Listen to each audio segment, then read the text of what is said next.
Welcome, my friend. How are you? Oh, I can't I can't hear you. Um, There we go. There we go. there we go. Beautiful. All right, Jason. Thank you so much. Welcome. Uh, where are you from, my friend? White Oak Borough, pretty close to you. Fantastic. And we're gonna buzz through these questions pretty quickly. All right, because Go for it. all right. Um, can you tell me about yourself and your background in healthcare? I'm a guy that grew up where he was born. Um, about 11 years ago, I had some seizures, Okay. and it turned out that, well, how do I put this? I have sleep apnea really bad. I passed or failed a sleep test, depending on how you look at it. Once I got a CPAP machine, my life really changed forever. My muscles quit hurting, and I didn't have any seizures. And there's Okay. some little auras and things, but like I'm awake all the time though. That's awesome, man. And that was because I somebody that I knew went for a sleep test, and I asked my really unhealthy doctor about it, and and he said, "Yeah, go ahead and take it." And Okay. I've got a theory, and it seems to me like everyone that goes for a sleep test ends up with sleep apnea, and they all get a CPAP no matter what. I've never heard of anyone going for a sleep study and not getting some form of a CPAP. Am I imagining things there? I don't know, but Okay, I I can't describe how different my life is once I started to get oxygen. okay. Um, Jason, have you met any healthcare heroes along your journey? Uh,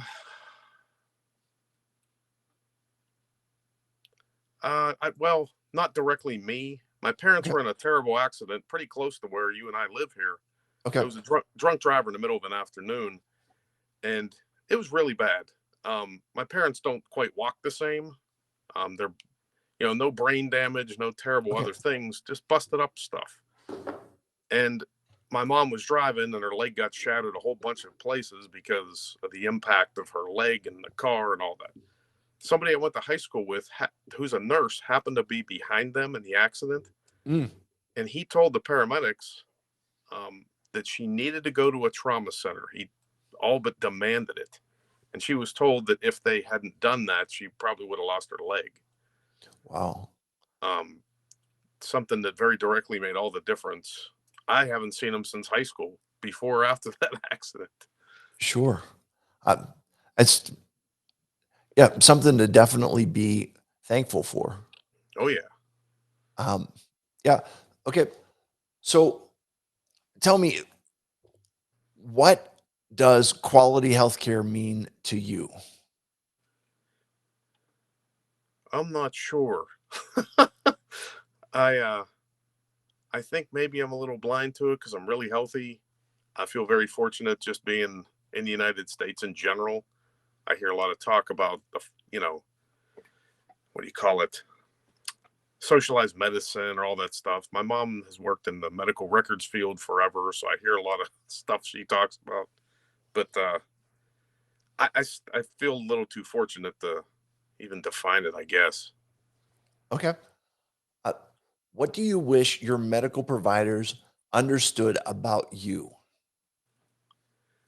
I think I've learned to understand a little bit that it's okay to say no, or it's okay to have an opinion with a doctor. And I found that a little more than I used to think that, just doing what a doctor says does not quite have to be, for anyone. The more interactive or the more individual the care is the better. And a lot of these interviews have said similar. Yeah. All right. Last question for you, Jason. And that is, what is one thing medical professionals can start doing today to improve the quality of healthcare? I don't know. I just see the whole medical field like a lot of different things, like government, as being so massive and complicated that I hear a lot of people talk about it could be this, that way, or the other way. And I agree, but I just wonder how that would ever really change unless everything sort of fell apart or blew up. because things evolve into such complicated, litigious, massive things. Yeah. But So what I'm hearing you say, and it just see, bear with me on this. It's almost our healthcare system is in a place that you you can't patch it and you can't mend it. You would almost have to create an entire something entirely new to um, to make it work. Am I properly understanding you, or am I overstating it? no, something like that. Either it would collapse, uh, explode, or somehow we, whoever the collective we is, would decide to revolutionize it or something big. What's the difference between business and healthcare at this point? Big business, big government, and big healthcare. Yeah. Not too What? much. I hear you.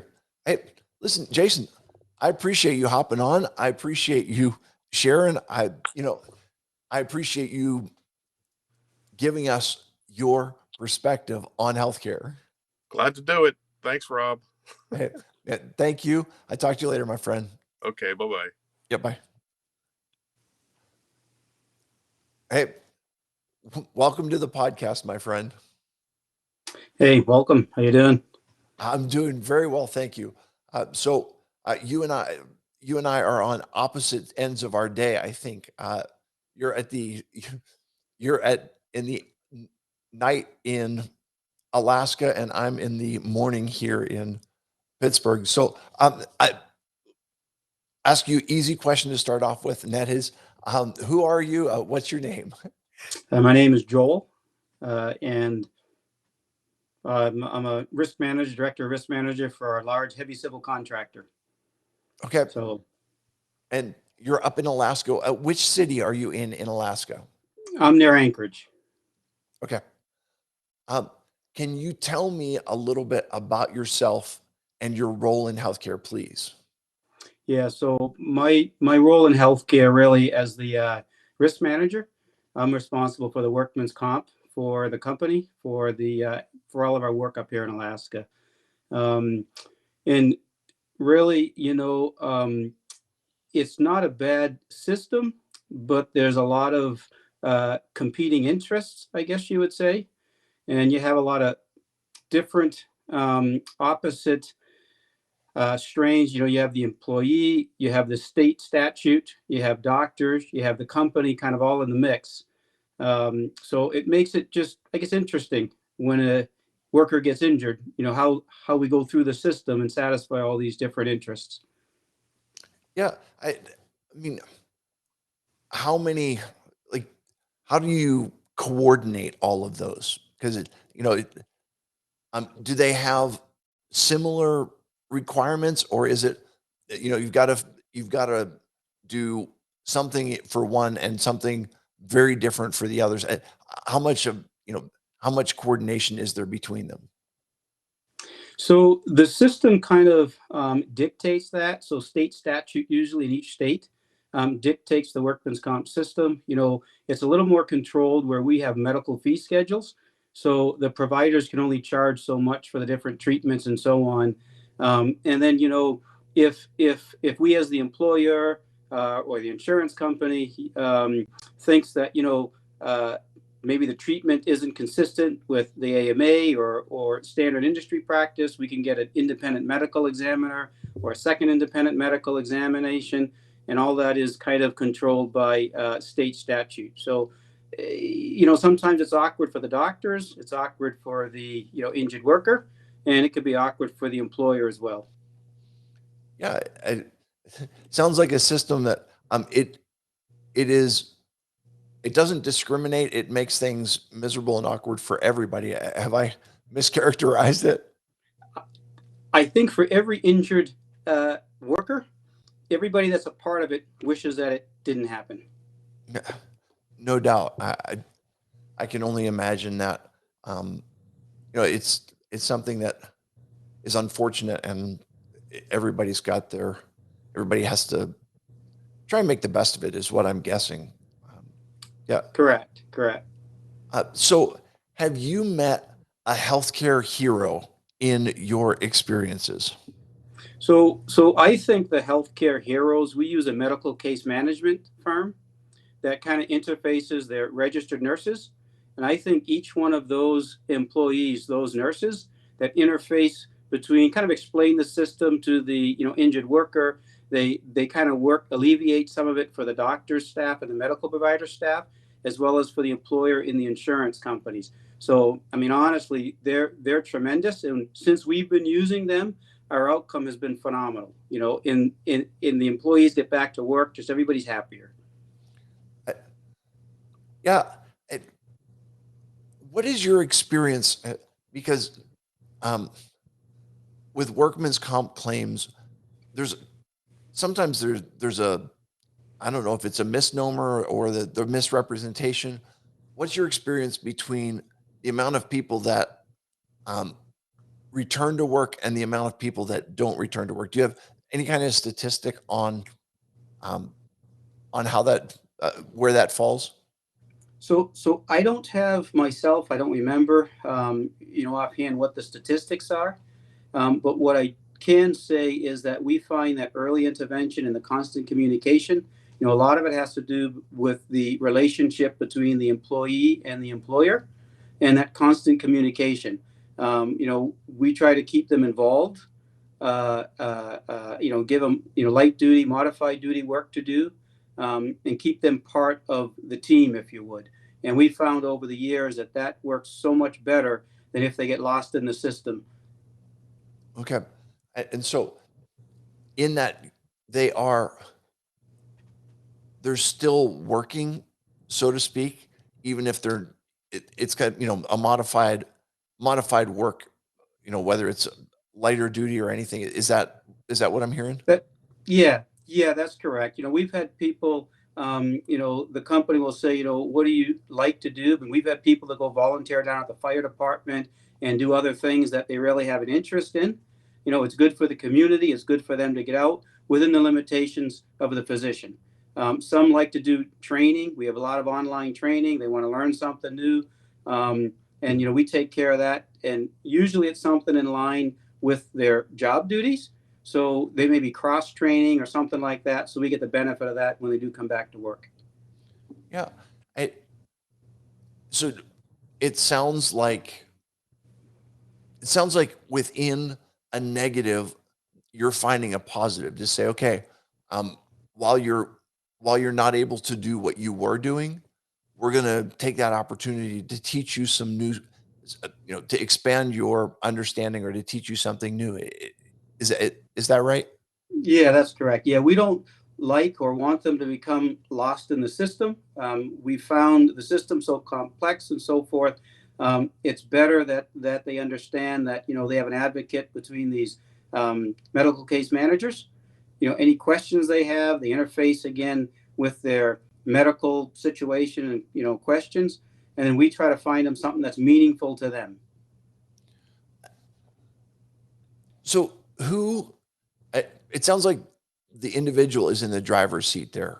That you're you're finding something that's interesting to them because I, it, I would think it's possible to be heavy-handed with that to say like, well, okay, you can't do this, so we we're going to tell you what you're supposed to do. But it sounds like you're working with the individual to find something that would be mutually agreeable. Is that That's correct. That's correct. I mean, the bottom line is any company is going to pay for it anyway, whether the person goes through the system or not. And we find that the employees end up a lot more loyal and thankful if we just work with them. And it just quite frankly works out better all the way around. gotcha? What does quality healthcare mean to you? You know, um, to me, it means honest medical providers that are transparent. And what I mean by transparent, they're competent. If this isn't their expertise, or if they think another surgeon can do a certain surgery better than them, and so on. Um, Really, that's what it comes down to: just an open, honest, and transparency within the system. Yeah.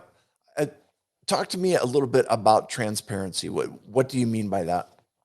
So, we've had times, it's actually happened to me, where you're talking to the doctor says the procedure will cost this much.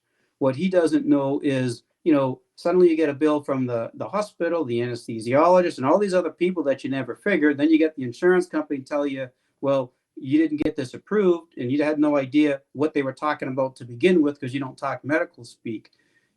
We've had situations where um, we've got a bill for say over a couple $100,000, where in workman's comp the medical fee says you can only charge say 50,000.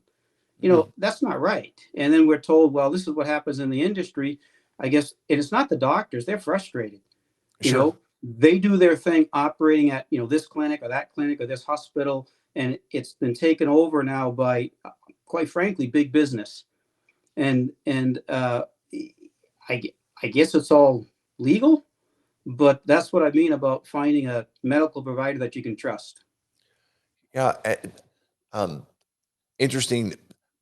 Jim Batterton was on, and he was talking about transparency and pricing as well, where you're talking about that you have the government rate sheets where there's setting the rates.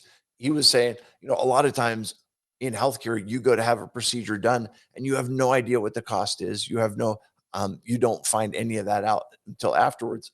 And so he was advocating for transparency in pricing when it comes to healthcare. So interesting. I hear you talking a little bit about the same kind of thing where there's stuff going on that um, it, you're not exactly sure of until sometimes afterwards. So excellent. Yeah, yeah. And so when I say about rate sheets, again, this is only within the workman's comp system.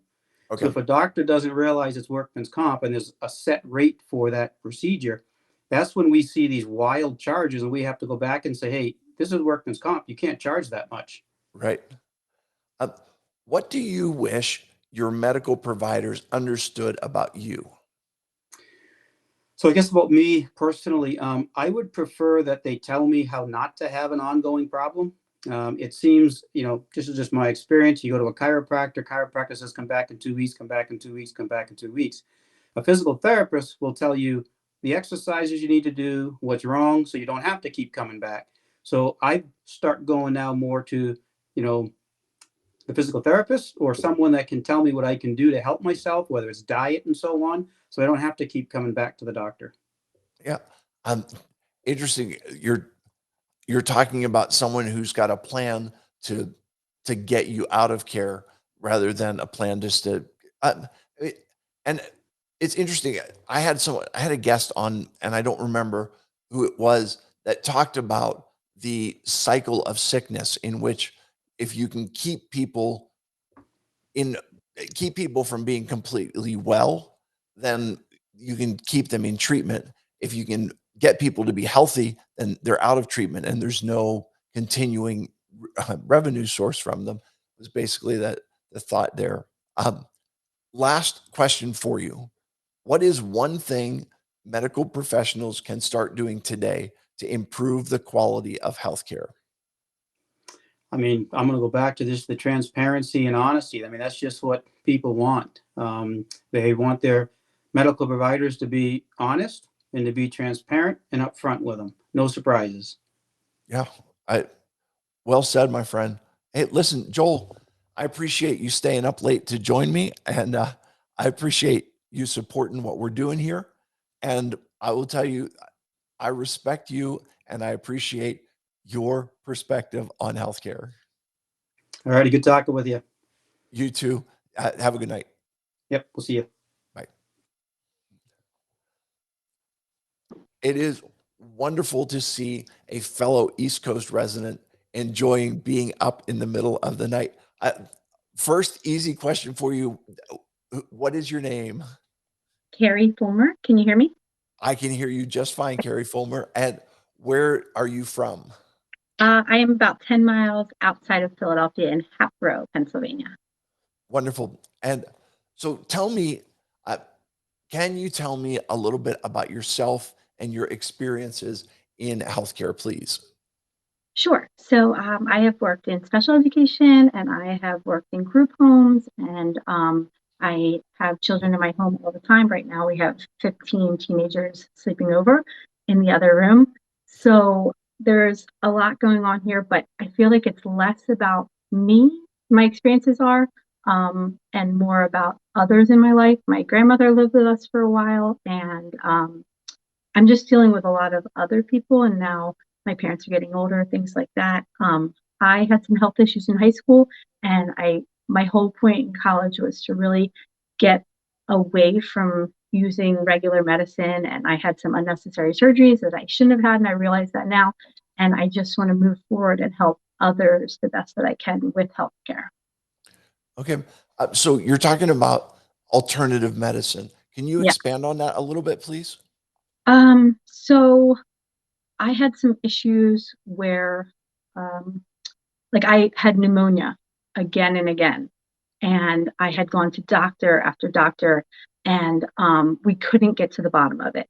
And then one summer, we were on vacation out west, and I was at a farmer's market in Park City, Utah, and we met up with someone who was selling things from Taspin's Organics, and I was just explaining some situations we had with our kids and us, and everything they gave me ended up working for our situations. I have not had pneumonia again since then. I had it every winter for like 5 years. And then ever since I started taking these tinctures, I've never had pneumonia again. And it literally has changed my life. So, so interesting. Uh, Talk to me about tinctures because it's something I'm not familiar with. So tinctures, my mom's side of the family, some of them grow their own things and make their own things. But this I get more from I get them online and I talk to people, and I actually speak to people one on one through Tasman's Organics more than I do. I don't even have a doctor yet. Actually, we moved here over 10 years ago, and I go. Yeah, I probably should get one, but I if I needed to, I would go to urgent care or things like that. But tinctures, so there's all different kinds of ones. The one I take is Breathe Easy. It's for anything with your throat, anything. There's all different kinds of them that I use before anything else nowadays. And my kids, I make them do it, and their friends, if they're here, I make them try them too.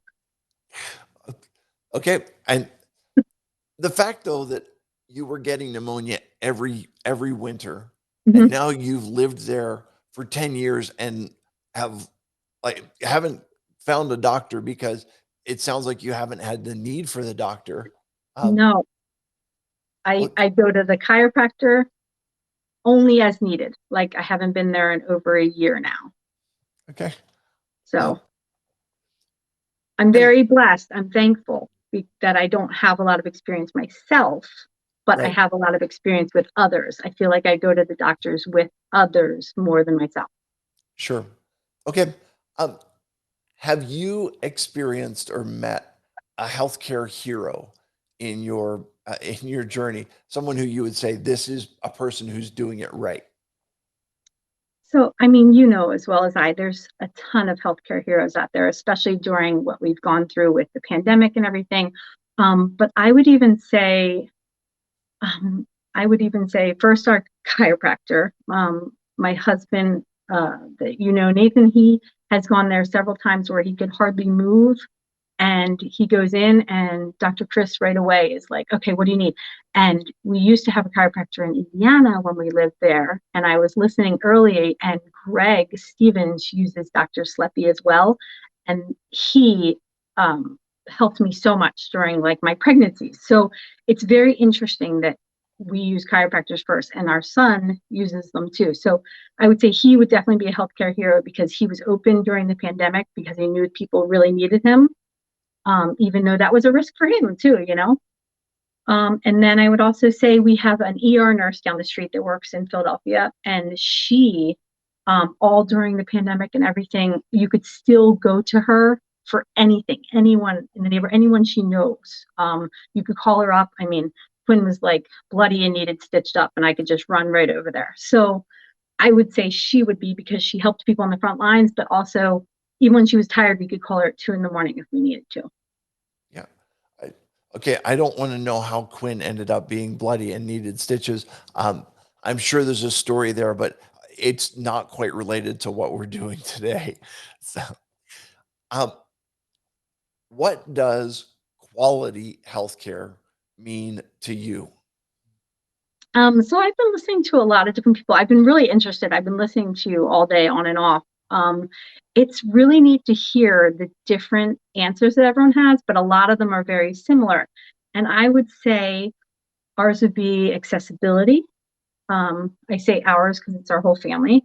And then cost is major. Nate actually had to have a colonoscopy a couple weeks ago, and they denied coverage on it.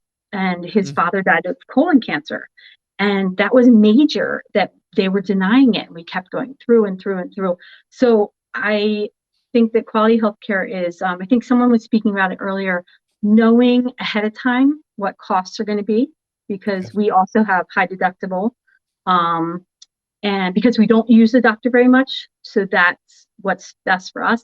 But we also need to know when we're going to go. I mean, all of a sudden we got hit with a bunch of things this year. All the kids, for some reason, had to go to the foot doctor this year. So it's like, I'm trying to figure out everything, you know?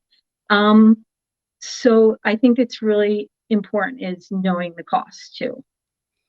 Okay. So it's a little bit of what Joel was talking about with the transparency and Mhm. yeah, very, very interesting that you're looking at that element. And uh, Jim Batterton was on, Yeah, I was listening to him as well. yeah, and his thing is, what else would you what else would you buy without actually knowing what the cost is going to be? I loved when he said that, because we just bought a car for our daughter last week, and it's the same thing. I mean, the time that we spent to make that happen. And then in healthcare, we just think, oh, we're just going to go in. I look at our stuff all the time at what we're spending on this, and I know, we just went through 3 sets of braces at the same time. It's really important to me. And I hate to say that it's all about money, because it's obviously not. If something is absolutely necessary, we're going to do it no matter what. But Right. some of these things, like Nate's colonoscopy, absolutely necessary. We didn't care. We were going to pay out of pocket. That's fine. But some things, it really is. Like myself, am I really going to go to the doctor? Is it that necessary? Am I going to pay the $90 copay? You hate that, but it's truth in our life. Yeah. Um, it is difficult when you are faced with those choices to say, there is a financial impediment or a financial disincentive to receive healthcare. That's such a difficult spot to be in. Okay, what do you wish your medical providers understood about you? I was thinking about this a lot. I believe that I wish I could write something up ahead of time, and basically they could read all about what I've gone through medically, where I'd like to be medically. Like, they could know all about me before I come in, so we're not wasting that time,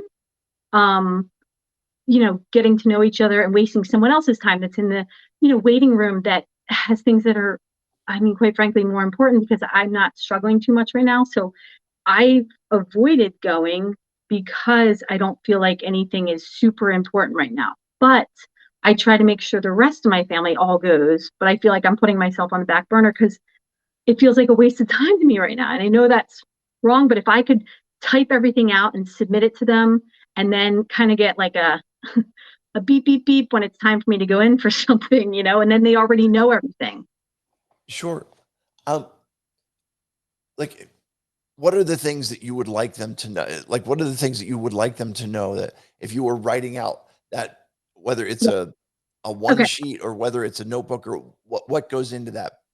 So I would let them know that I've already been down the route in high school where, I went through all the migraines, and I went through all the CAT scans and the MRIs and things. And guess what? I found out that I never looked at what I was allergic to. I went right to taking all the different things for migraines instead of getting to the root of the matter. So now that I was, older in college and realized, oh, I'm allergic to this, or I can't handle caffeine, or simple things like that, instead of just going right to taking meds. My number one is I don't want to be on meds long term. I don't take any meds currently, other than vitamins, things like that, or Sure. tinctures, of course. But I feel so blessed that I don't have to, but I would like to try to do that as long as possible so that I can help others that do have major issues. So I would let them know that, and then that I would like to stay, I guess you could call it holistic or as much as possible. But I'm not against medicine. I've never been against medicine, but I don't want to take meds until it's absolutely necessary. Yeah.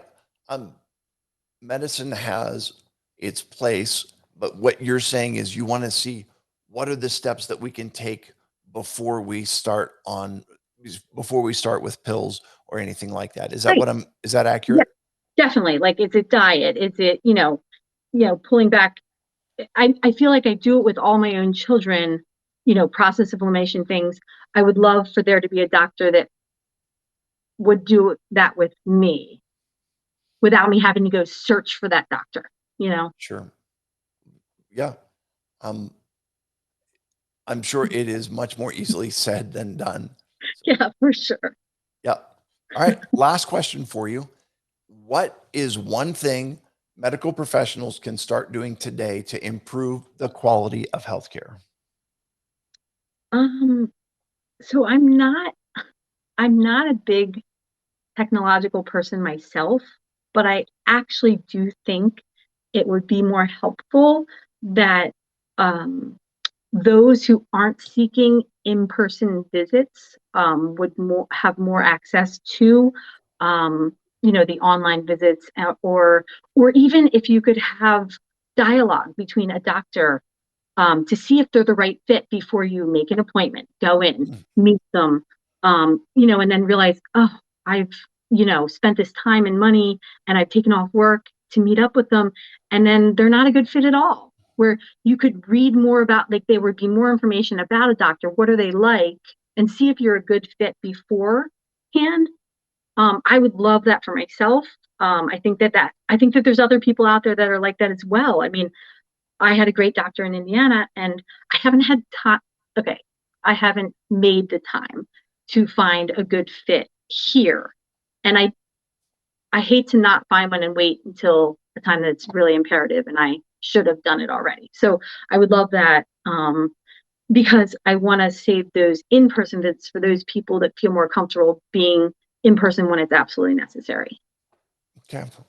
Um, Carrie, thank you so much for joining me. Um, did what time did all of the sleepover kids actually go to bed? They're still up in there. I told them what was going on. They've been checking in. Some of them have been watching you. It's been really neat because I've gotten to have a conversation with them about you and about what you're doing. And it's been really cool because each of them have had different experiences that they've been sharing with me. I showed them the questions. So how are you right now? Are you holding up? I am holding up. I'm coming off of like a 40 plus minute break, in which I thought I was going to try and take a nap, and it just didn't work out. So I was able to at least to lay my wheelchair back and relax for a little while. And here we go. We're I know. back on the grind. Well, I'm excited for you. I'm praying for the rest of this. I think I've been really interested listening. Like, I may not go right to sleep now. I may listen some more. Wonderful. Well, I've got good news for you, and that is uh, my next guest is going to be bringing us a completely and totally international story. So, Oh, great. yep. So here we go. All right. So, Carrie, thank you for joining me. Thank you for your support and encouragement. Cool. I appreciate you, and I appreciate your perspective on healthcare. All right. Take care, Rob. Good night. Yep. Bye bye. Hello and welcome, my friend. How are you? Good morning. I'm good. Yes, I've had a good night's sleep. Good. I will not comment on that in the least. I have not had a good night's sleep, but I did have a full bottle of Cherry Coke Zero to hopefully Oh. give me a little bit of caffeine boost to continue doing this. So wonderful. So let's start here. So what is your name? Brenda Flat All right, and Brenda, where are you joining us from? from Cyprus. It's a little island in the Mediterranean. All right, and can you tell me a little bit about yourself and about your experiences in healthcare? Yeah. So I've been here, living here for almost 19 years, and I've had 3 children here. So of course that involved the healthcare, and I've also gone through cancer treatment as well. And then was it last year? No, in 2020, I also fractured my ankle in 3 places and needed a major surgery on that. Wow. So how did you fracture your ankle? I was just walking down some steps and it just cracked. I- It just walking down steps and it cracked in 3 places. Yeah, It I must don't know. have been, I still don't really remember exactly what happened. I just know I fell. I must have tripped, I fell, and yeah, it was a bad break. got it. So you are originally from the US, and Yes. um, I, can you talk a little bit about the difference between the healthcare system in Cyprus and the healthcare system in the US? Okay. So in the US, everything is private. Whereas here in Cyprus, we have what we call the general hospital, which is all the government run. Anybody can go there and get treatment. And you like every citizen goes there to get treatment and it's free. That's the general hospital. But we also have another sector which is all private, which you have to pay for. Now, if you have insurance, insurance can cover that, the private. Otherwise, that's something you have to pay for. And there usually is a difference in the quality of the care that you get from the 2 different places. There always is. Can you, like, what would you guess is the percentage of people that are utilizing the general hospital and the percentage of people that are using the more private arrangement? Okay, so we have a lot of British people and a lot of foreigners, and I would say oftentimes they are using the private sector, whereas it's the locals, it's the Cypriots that are using the general hospital. Okay. And Cypriots is the proper pronunciation? Yes, yes, for someone from Cyprus. Okay. So tell me a little, if you don't mind sharing a little bit of your story. You're talking about being treated for cancer, and can you share a little bit of that journey? Yes, yes. So we have healthcare.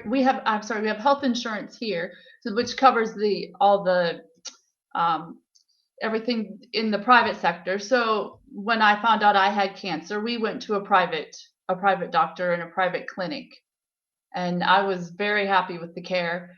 Um, from the time I was diagnosed to surgery was week or week and a half, less than 2 weeks. It was very quick, very, Wow. he was on top of it. Okay. And then from I had my surgery, and then after the surgery I went straight into chemo. So I had a oncologist, and he was he was amazing. I would go to the private clinic to have all the treatments, and he would come every time I had a treatment. He was there, and he would just hang out in my room and ask me how I was doing and let me know what the symptoms might be, or what all the what do you call it, all the what side effects I could expect. He was very laid back, very chilled, and I still go to him. Obviously, I still have all my checkups with him. So I had Right. that was for the chemotherapy. And then after the chemotherapy, I went into radiation. And then that was done at what we call here, it's the German clinic, which is again another private clinic. And where he works out of. So that was, it's a new clinic, so it felt very modern. Good. Okay. Like, how big is Cyprus? You mean island? The island. Yeah. Okay, it has about 1 million people, right? Okay. And it's about from one end to the other is about 150 miles. But Okay. it is split. There is what we call the north side, which is controlled by the Turks, the Turkish. Okay. We call it the occupied side because the Turkish people invaded and they occupied that. So most of the time you don't go across the border that often. Got it. So on a strip of land 150 miles long with 1 million people on it, what's the hospital like? What are the amenities like for healthcare? And again, it's the same. When you go to the general hospital, you do feel like things are run down. I had my babies there. No, it's not. It doesn't seem modern. It seems older. And I know I've had friends that have gone into the emergency room there, and they just feel that it is not clean. It is not where it should be. Whereas when you go into the private clinic, you feel like their standard of cleanliness is what you would see in the States. Okay. And yeah, why? I- I'm assuming that the reimbursement rates are different for the two. And like, how sad is it that what is readily available comes across as being less than and and having a lower standard of care? Yes, Um, for sure. it, Yeah. okay. So it sounds like maybe your oncologist fits this, but have you met a healthcare hero in your experiences? Yeah, so I was going to share about a different doctor. So when I broke my ankle, I was in a little mountain villa way out in the sticks. And my husband called for the ambulance and they said, no, we don't have an ambulance that can go there. You have to get in the car and go. So we went to this little tiny medical center. It was very, very tiny. And I said, now can the ambulance take me to the hospital? Because we were still, 45 minutes maybe from the hospital. Right. And I said, can the ambulance now take me? And they're like, no, no, no. And I said, let's look at it. They wanted to make sure it was broken. But I knew it was broken because it was broken. And they looked at it and they're like, oh, yeah, it's broken. So I said, can I have some painkillers? So then they gave me painkillers and then they said, you just go. They said to my husband, you just take her. You just take her. So away we went. And we weren't close enough to Limassol where I live. We were closer to the capital city of Nicosia. So we went to the general hospital there because we don't know that city and that's just where we knew there. That's where they told us to go. So we went to the general hospital there and it was during COVID. So my husband couldn't even go in with me. He just had to leave me there. And, but the doctor that I came across, his name is Simon, and he was so good. He knew English very well, and he assessed my foot, my ankle, and he took me for very quickly, got me in for the X-rays, and then he brought me back, and it was pretty full. The emergency ward was really full. He took me to this little. It looked like a linen closet, but it was big enough. It had a bed in there. And he said, okay, I have to set your foot. And I said, okay, I have to get ready for some pain. And he says, yes. He gave me another injection. He gave me more painkillers. And then it was so fast. He did it so fast. And it was amazing. He was very good. Oh, my foot was dislocated as well as being fractured. Right. So he had to manually put it back to where it should be. And he did an excellent job, And then he took me for more x-rays and then put me back into one of the emergency ward places. And then I just had to wait there for a room, which took quite a long time, but he didn't have anything to do with that. And when I was put into the room, there was no visitors. They did let Steve come, but he couldn't, they didn't let him stay that long. And the care was not what I had experienced before in the private. It just was not there. And Okay. they wanted me to keep ice packs on it, but I had to provide the ice packs. They weren't even going to provide the ice packs. Wow. Yeah. And, Bring and your own, so then bring your own I, supplies. yeah, so I was there for a couple of days, and then I just said to my husband, I said, Steve, I need to go back to Limassol, please. And he called doctors, he called people that we knew here with the private sector, and he got a good doctor that he knew, and he asked him what he thought, and he said, yes, we can buy ambulance, we can bring her back to the private clinic here, and our insurance would cover it. And so I was very happy. So we decided, okay, we're going back to Limassol, to where we live. And my doctor came in, this doctor that had set my foot, he came back in and he said, how are you doing? And so I asked him, I said, do you think it's okay if I move? Like, is it okay for me to be transferred? Because I wanted to know his opinion. And he said, yes, yeah, he thought that was okay. And so then I named the doctor. I said, it's Dr. Similides, and he at the polyclinic. And he got this like funny look on his face. And I said, do you know him? And he goes, yeah, he's my dad. That's funny. So what a small island, right? No, So and no he doubt. he he was totally in agreement that it was a good move. And come to find out, he's kind of what you would call in the States interning, and he has Okay. to do it at the general hospital. Was it 2 or 3 years he has to be there before he can go into a private practice if he wants? So Got it. that's what he was doing. And yeah, and then the other thing is they sent me off in the ambulance, but I didn't have any records. I had nothing. And I get to the private clinic, and they said, well, where are your records? Where's your x-rays? And I said, they didn't send me anything. But then that's Dr. Simon, who had helped me at the general hospital.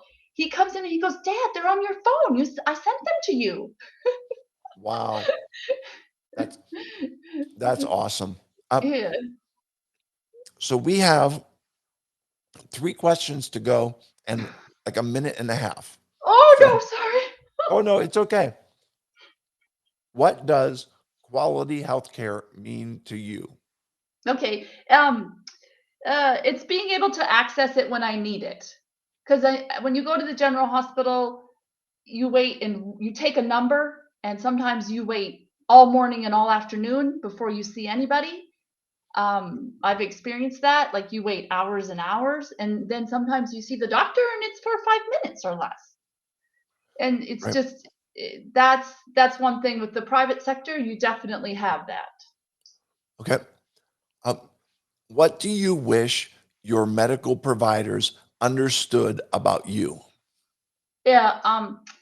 I don't know if this is just because I'm American or growing up with a different medical system, but oftentimes the doctors here don't tell you everything. They kind of tell you the minimum, Hmm. and they think that you don't need to know it and that you don't want to know it. And I want to know. I want to know all my options. I want to know everything.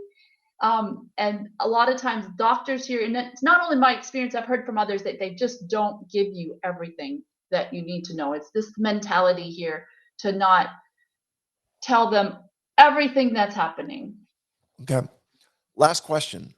What is one thing medical professionals can start doing today to improve the quality of healthcare?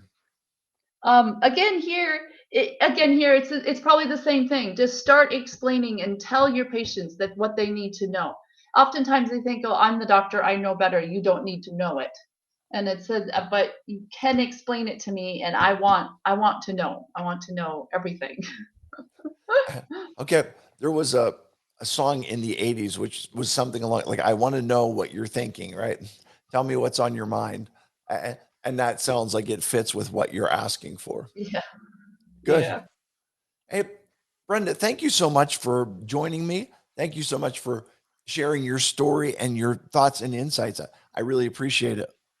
Thank you. Thank you. Yeah, I appreciate you, and I appreciate your perspective on healthcare.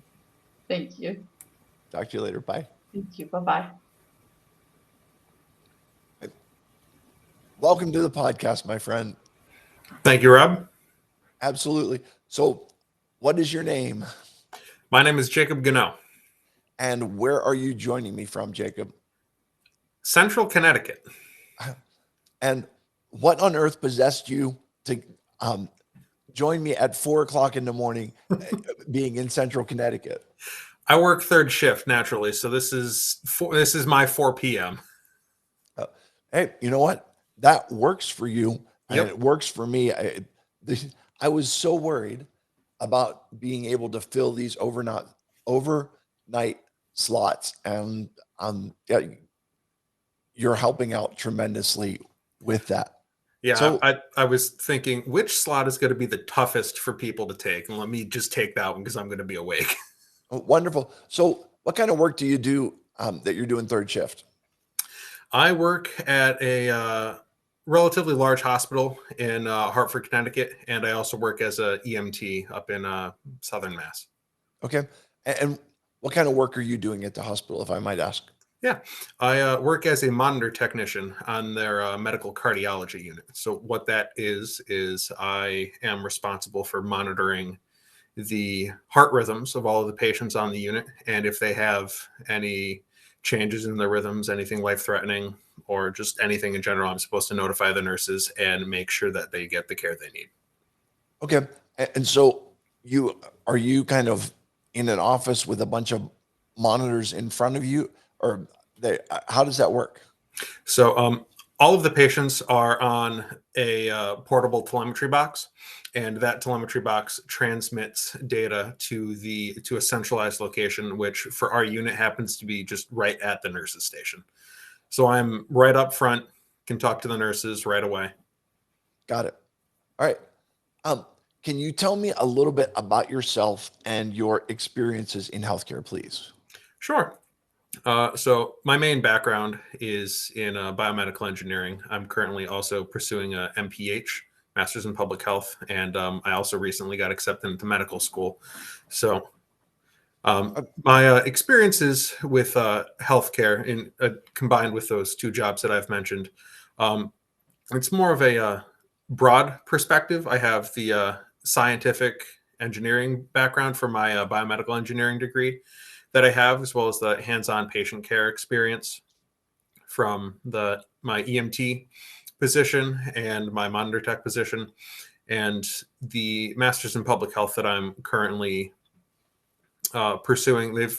All of the Master's in Public Health rather that I'm currently pursuing has really highlighted the importance of really taking in every aspect of healthcare and about an individual's life into account and how to apply that to healthcare. But in terms of personal medical experiences, I've been blessed with relatively good health, and I've just, other than COVID, which is obviously the big thing right now, my personal experiences with interacting with the healthcare field have mostly been relegated to the couple of times I've had to take someone to the emergency room in my family or gone myself. Okay.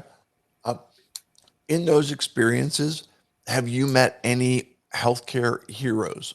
Someone that you would say this person is doing it right? Sure. In preparation for medical school, I have been shadowing at a pediatrician's office just to get some clinical experience. Her name is Dr. Ramos. She's out of, I think, Stafford, Connecticut, and she is absolutely wonderful. Just the approach that she takes to medicine. She doesn't have any patients. She has people that she treats. It's not the method that she uses to treat her patients is more of I'm going to get to know you first. I'm going to understand your scenarios, and then I'm going to take that and use that to help treat you. It's not just a list of symptoms that need to be fixed or addressed. It's a person that actually needs to be interacted with and understood in order to properly treat them. And especially during COVID and all of the questions and difficulties that different people have faced for different reasons, I think she is definitely doing it right. Yeah. Talk to me more about that idea of the difference between patients and people that she treats. I love that idea. Can you tell me more? Yeah, sure. So the medical program that I actually got into is an osteopathic medicine program. And part of the osteopathic philosophy is to take a holistic approach to medicine. And that's everything is a determinant of health, be it your actual symptoms that you have, the medical and the underlying conditions that you have, the place that you live, the people that you work with, the environment that you live in. Everything about an individual's life influences their health. And if you just look at a list of symptoms that somebody is experiencing, sure, you're going to be able to manage those symptoms, but you might not necessarily be able to fix the problem itself. So, for example, if somebody has diabetes and that, as you know, clinically, they may or may not be able to produce enough insulin, treatment of the symptoms would be to provide them insulin. Treatment of the root cause may be to not eat as many donuts during the day. Right. And just being able to understand that, hey, this individual may not be able to get access to adequate nutrition is just a way to understand that person better. And as a result, provide them better care. Because if you can get them better access to better nutrition, they may be able to remove themselves from the need to be on that insulin, and you may be able to address the underlying cause that cause the root cause of that insulin dependency. Just as an example.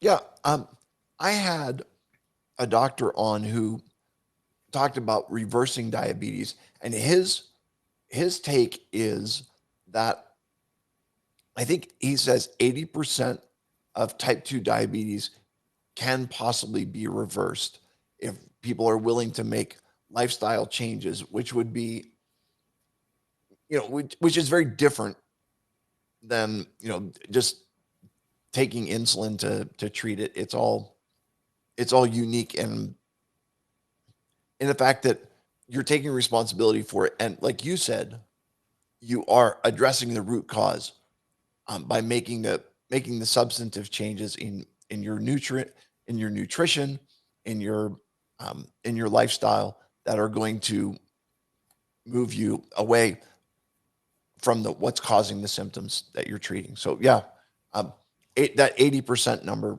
was astonishing to me. I believe it. Okay. And like you said, sometimes it's as simple as cutting out the donuts. And maybe that's a little bit oversimplification, but it's all good, and we can go from there. So, what does quality healthcare mean to you? Quality healthcare to me means putting the patient first. There's kind of I guess like a general theme going around to answering all of my questions, or to the answers of all of your questions rather. And that general theme is get to know the patient. Because if you can really understand the patient and their needs, you'll be able to better address their medical issues. You'll be able to give them better quality care, and they'll be more understanding if anything doesn't go the way that they perceive it should, because you have taken the time to get to know them and to work with them to meet their needs in a way that they would like them to be met. So quality healthcare is definitely part good treatment and part understanding the patient and being able to work with them to treat them together. Yeah. You're looking at the convergence of those two concepts, right? Hmm. Very interesting. What do you wish your medical providers understood about you? For the answer to this question, I'm actually going to echo the answer of your last interviewee. A lot of medical professionals in especially, at least in America, especially today, will try to give you the bare minimum of your like different treatment options of what may be going on. I'm not quite sure if that is because they don't think the patient can handle it, or they just want to go do some more research to before they come back and tell you everything else. I'm not sure why the reason they don't necessarily always tell you everything is, but part of understanding the patient is being able to communicate every single option available. And if you take the time to understand the patient and work to communicate with them, it will naturally bring out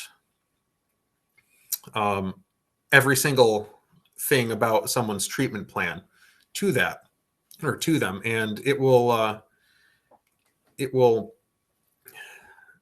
help bring a more complete picture to whenever doctors start to tell a patient what their options are or what disease they may or may not have. Yeah. And I think you said it's about a little more time and yeah. What's your thought in that, in the communication concept where, um, making sure that your patient understands, but then it sounds to me like it's also making sure that you understand your patient. Is that both concepts at the same time need to take place? Am I putting words in your mouth, or am I No, understanding it? that's definitely it. Communication is, as the old adage goes, it's a two-way street. Not only do you or do the patients need to be able to understand what you're saying to them, and you need to be able to explain whatever concept or ailment or whatever treatment plan you're pursuing in a way that the patient can understand.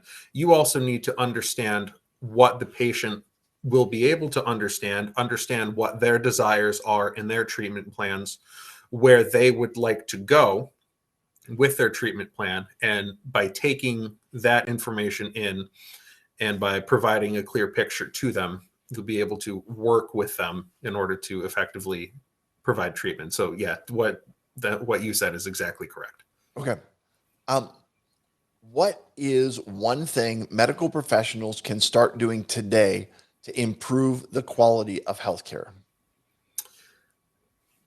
I'm going to sound like a broken record, but improving communication, understanding the patient's needs, their wants, their desires, what direction they want their medical treatment to go. That's definitely the key.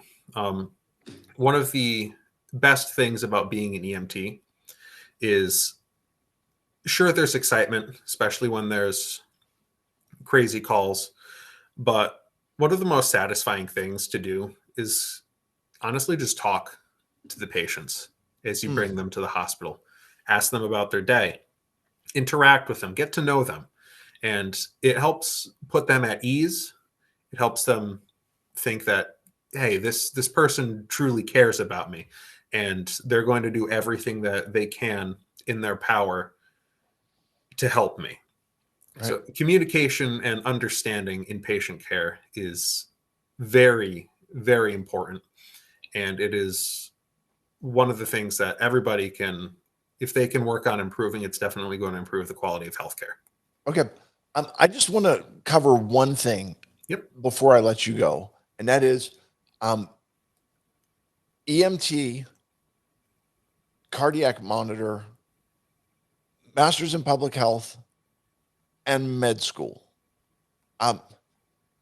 like, will you, it sounds like you're going to be spending the vast majority of the rest of your time in school, I, for, for quite an extended period.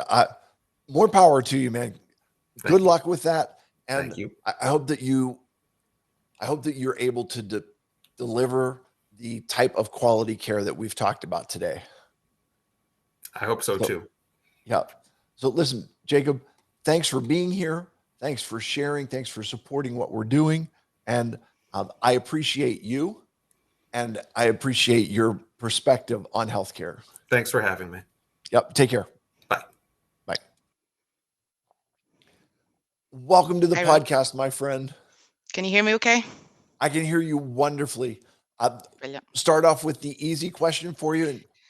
Who are you? What's your name? I don't need to be nervous about this one. My No. name is Jane Workman. And Jane, where are you joining us from? I am joining you from Northern Ireland in the UK. I live close to a village called Brasheen. Nearest big town is Ballymena. I don't know whether you're familiar with Northern Ireland, but that's where I am. Okay. Ballymena, I've heard of. So Okay. we're in good I don't know if shape that's there. good or bad. Yeah. Oh no, it's all good. Ballymena and Lurgan and my little teeny town of Newton Stewart. Brilliant. Yeah. Yeah. So good I stuff. know your parents, so I know how you've heard of them all. Yeah. So wonderful. So can you tell me a little bit about yourself and your experiences in healthcare, please? Okay, so I suppose my main personal experiences are really as a recipient of healthcare. I'm not sure who all you have been talking to. There's probably been a wide variety of people. I suppose my own experience of being a healthcare provider was a part-time job I had whenever I was at university. I actually worked as a care assistant in a private nursing home, an old people's home. But I have I suppose throughout the years, I've quite a few different experiences in healthcare where I have needed care, mainly through the NHS, which is the National Health Service here in the UK and Northern Ireland. We're provided freely with most of our health and social care, which is a real blessing. I did have one surgery through private healthcare. That was medical insurance. I have through work for carpal tunnel a few years ago. But anything else or any emergency stuff that has needed done has all been on the NHS. I suppose it goes from minor, ingrown toenail surgery treatment. I had my tonsils out whenever I was in mid-teens, and then it just really kind of escalated from there for a few years. Had emergency surgery in 1991 for an ileostomy. That was whenever I was 16. They weren't sure, still aren't sure whether it was ulcerative colitis or Crohn's disease, but due to the fact that I haven't really been impacted anywhere else in the digestive tract since, they don't think it was Crohn's disease, but just histology couldn't really tell.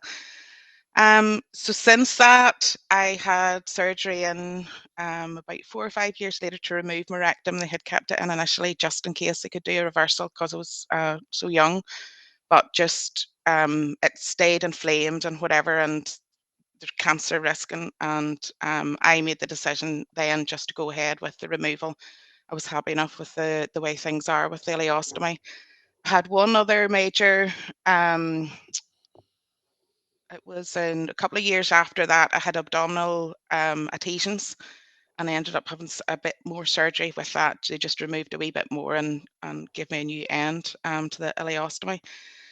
So I suppose that all that period in the 90s is kind of where I had my most experiences in care here. I've had a few, while that was all going, I had my wisdom teeth out. They were impacted and they needed an anesthetic just because of all my history of what's going on.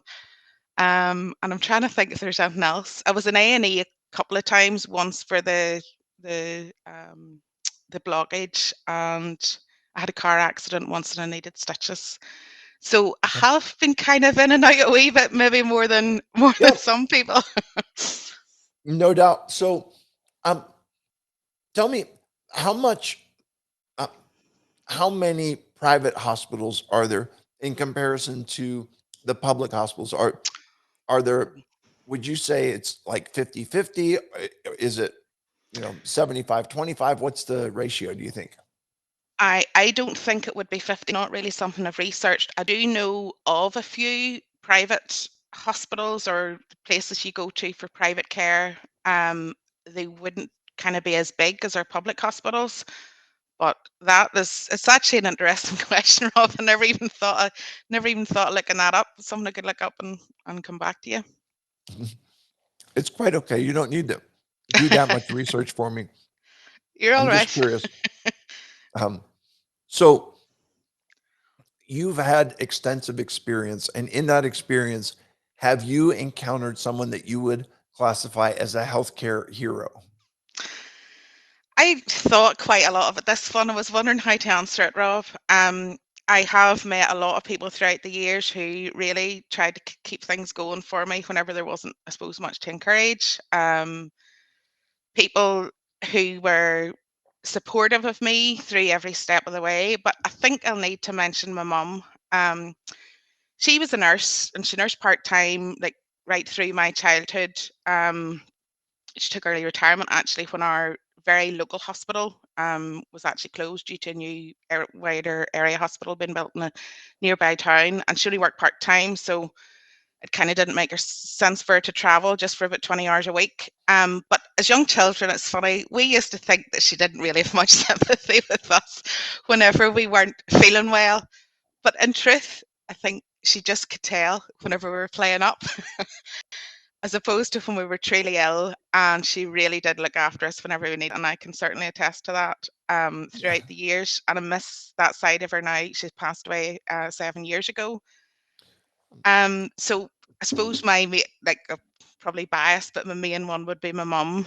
And there have been lots of different people throughout the years. Should it be nurses? Should it be doctors, surgeons that really took care of me?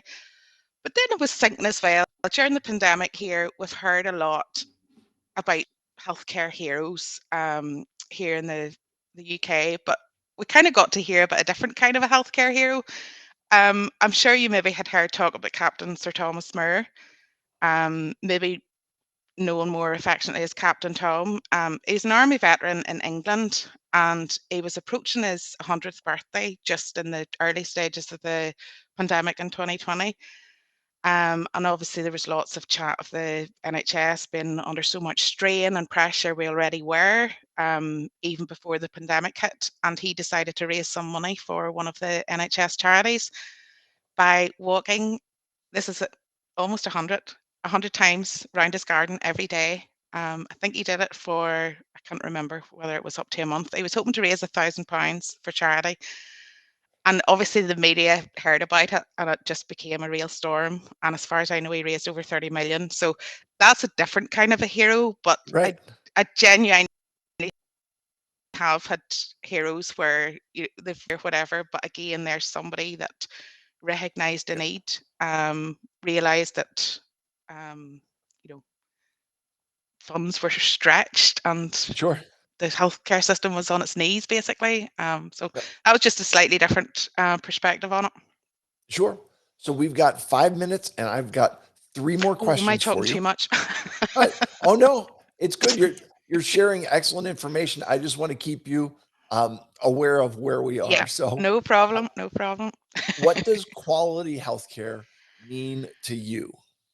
I think it has to be timely, and that's even through my history as well. Now, from the ostomy standpoint, I was about 5 months from my ill to needed emergency surgery, so that was very quick. First couple of months, I was nervous about talking about it or going to the doctor and saying that I had a problem there. My mum, she had ovarian cancer, and hers was more, it was an issue with the doctor kind of understanding what the problem was and getting her a good diagnosis early. So she was at the doctor several times before they took her seriously. Now, to be fair, once they realised there was an issue, she was referred and they diagnosed it, she got appointments, she got treatment really quickly, but by then it was stage 3 cancer, and it was not too late. Well, it was. Our first treatment was successful, but after 2 years, the cancer came back. But I think we see that in a lot of scenarios where if things had been found earlier, and treated earlier, it could have been treated more effectively. So that timely thing is important to me.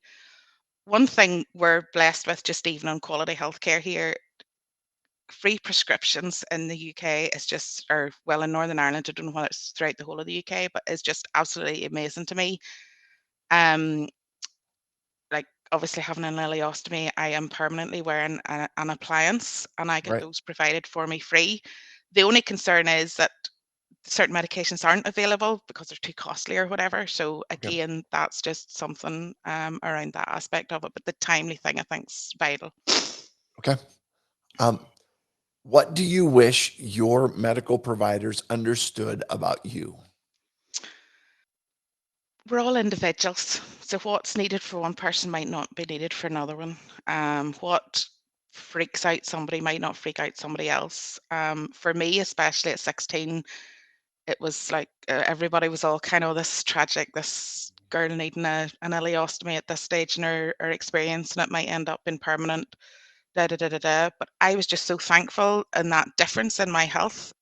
Well, obviously, I needed to recover from the surgery, but once I'd recovered from the surgery, there was just such a difference. I just was so thankful for it. And I think that's sometimes people look at you a bit weird as if, oh, she's thankful she has this, but I'm just thankful of what could, as opposed to what could have been.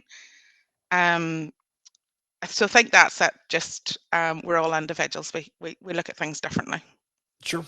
And I'll say this, that there are times when I am thankful for my injury because it taught me so much about life. It taught me so much about, you know, faith and all of those things. And Yeah. I feel like a lot of times the difficulties and trials that we go through are really, really an opportunity to learn who we Yeah. are and Make us who to we are. yeah. So Yeah. good. Make us All better right. people, hopefully. Hopefully. Yep. Last question Yeah. for you, Jane, and that is, what is one thing medical professionals can start doing today to improve the quality of healthcare? Um, now again, this might be different for us here because we're in a like National Health Service type healthcare system. Yeah. So it's more proactive. So obviously, if you're paying anything, you might be more apt to do it. But if you're if you're getting it for free, and they're not being proactive about it, so it's just I do hear if I have friends obviously in America and work colleagues in America, and they talk about going for checkups, going for this and going for that, and I only go to the doctor whenever I really need something. I wouldn't think of going and asking for blood work to be done just to check that everything's okay.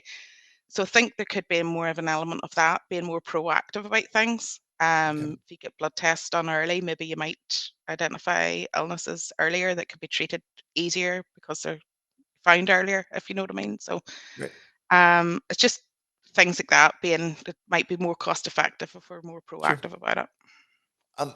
It's interesting to hear you say that because I have another podcast called Learning from Smart People, and Right. I had a guy on there. His name was Michael Dermer, Hmm. and he was one of the early pioneers of pitching wellness as a concept for insurance companies, that Hmm. it is less expensive to pay, uh, less incentive less expensive to incentivize wellness than it Yeah. is to treat obesity and other other conditions like that. I think some of the message is getting out because even I work for it's actually a large American company I work for here in Belfast, but there's a lot more emphasis on wellness and Okay. even mental health and mental well-being because they realize it's better to pay for us to go through like training and different things like that than us to be off sick. Yeah. Yeah, Good. proactive. Well, Jane, I appreciate you joining me. I appreciate you sharing your story and just your openness and honesty about what's going on is admirable. I respect you Glad to and help. oh, definitely, and I appreciate your perspective on healthcare. Thank you very much, Rob. Lovely to talk to you. Take All care. right. Yep. Take care. Have a good day. Bye bye. Bye. I go from one side of the planet to the absolute other side of the planet. Welcome in, my friend. Hey Rob, how you doing? Can you hear me? Doing Okay? well, thanks. I can hear you just fine. Share with us, what's your name, sir? My name is Tom Yasko. And Tom, where are you joining me from? I am joining you, Rob, from Hawaii. But as one of my therapists likes to remind me, I'm like everywhere but nowhere. So we may talk about more than one geographic area in our chat. So No worries, man. I think that is very Zen or very, very broad-minded concept of being everywhere and nowhere all at the same time. So good stuff. Can you tell me a little bit about yourself and your role and your experiences in healthcare, please? well, my experiences in healthcare are kind of lifelong. Uh, and it's a combination of the physical and the mental.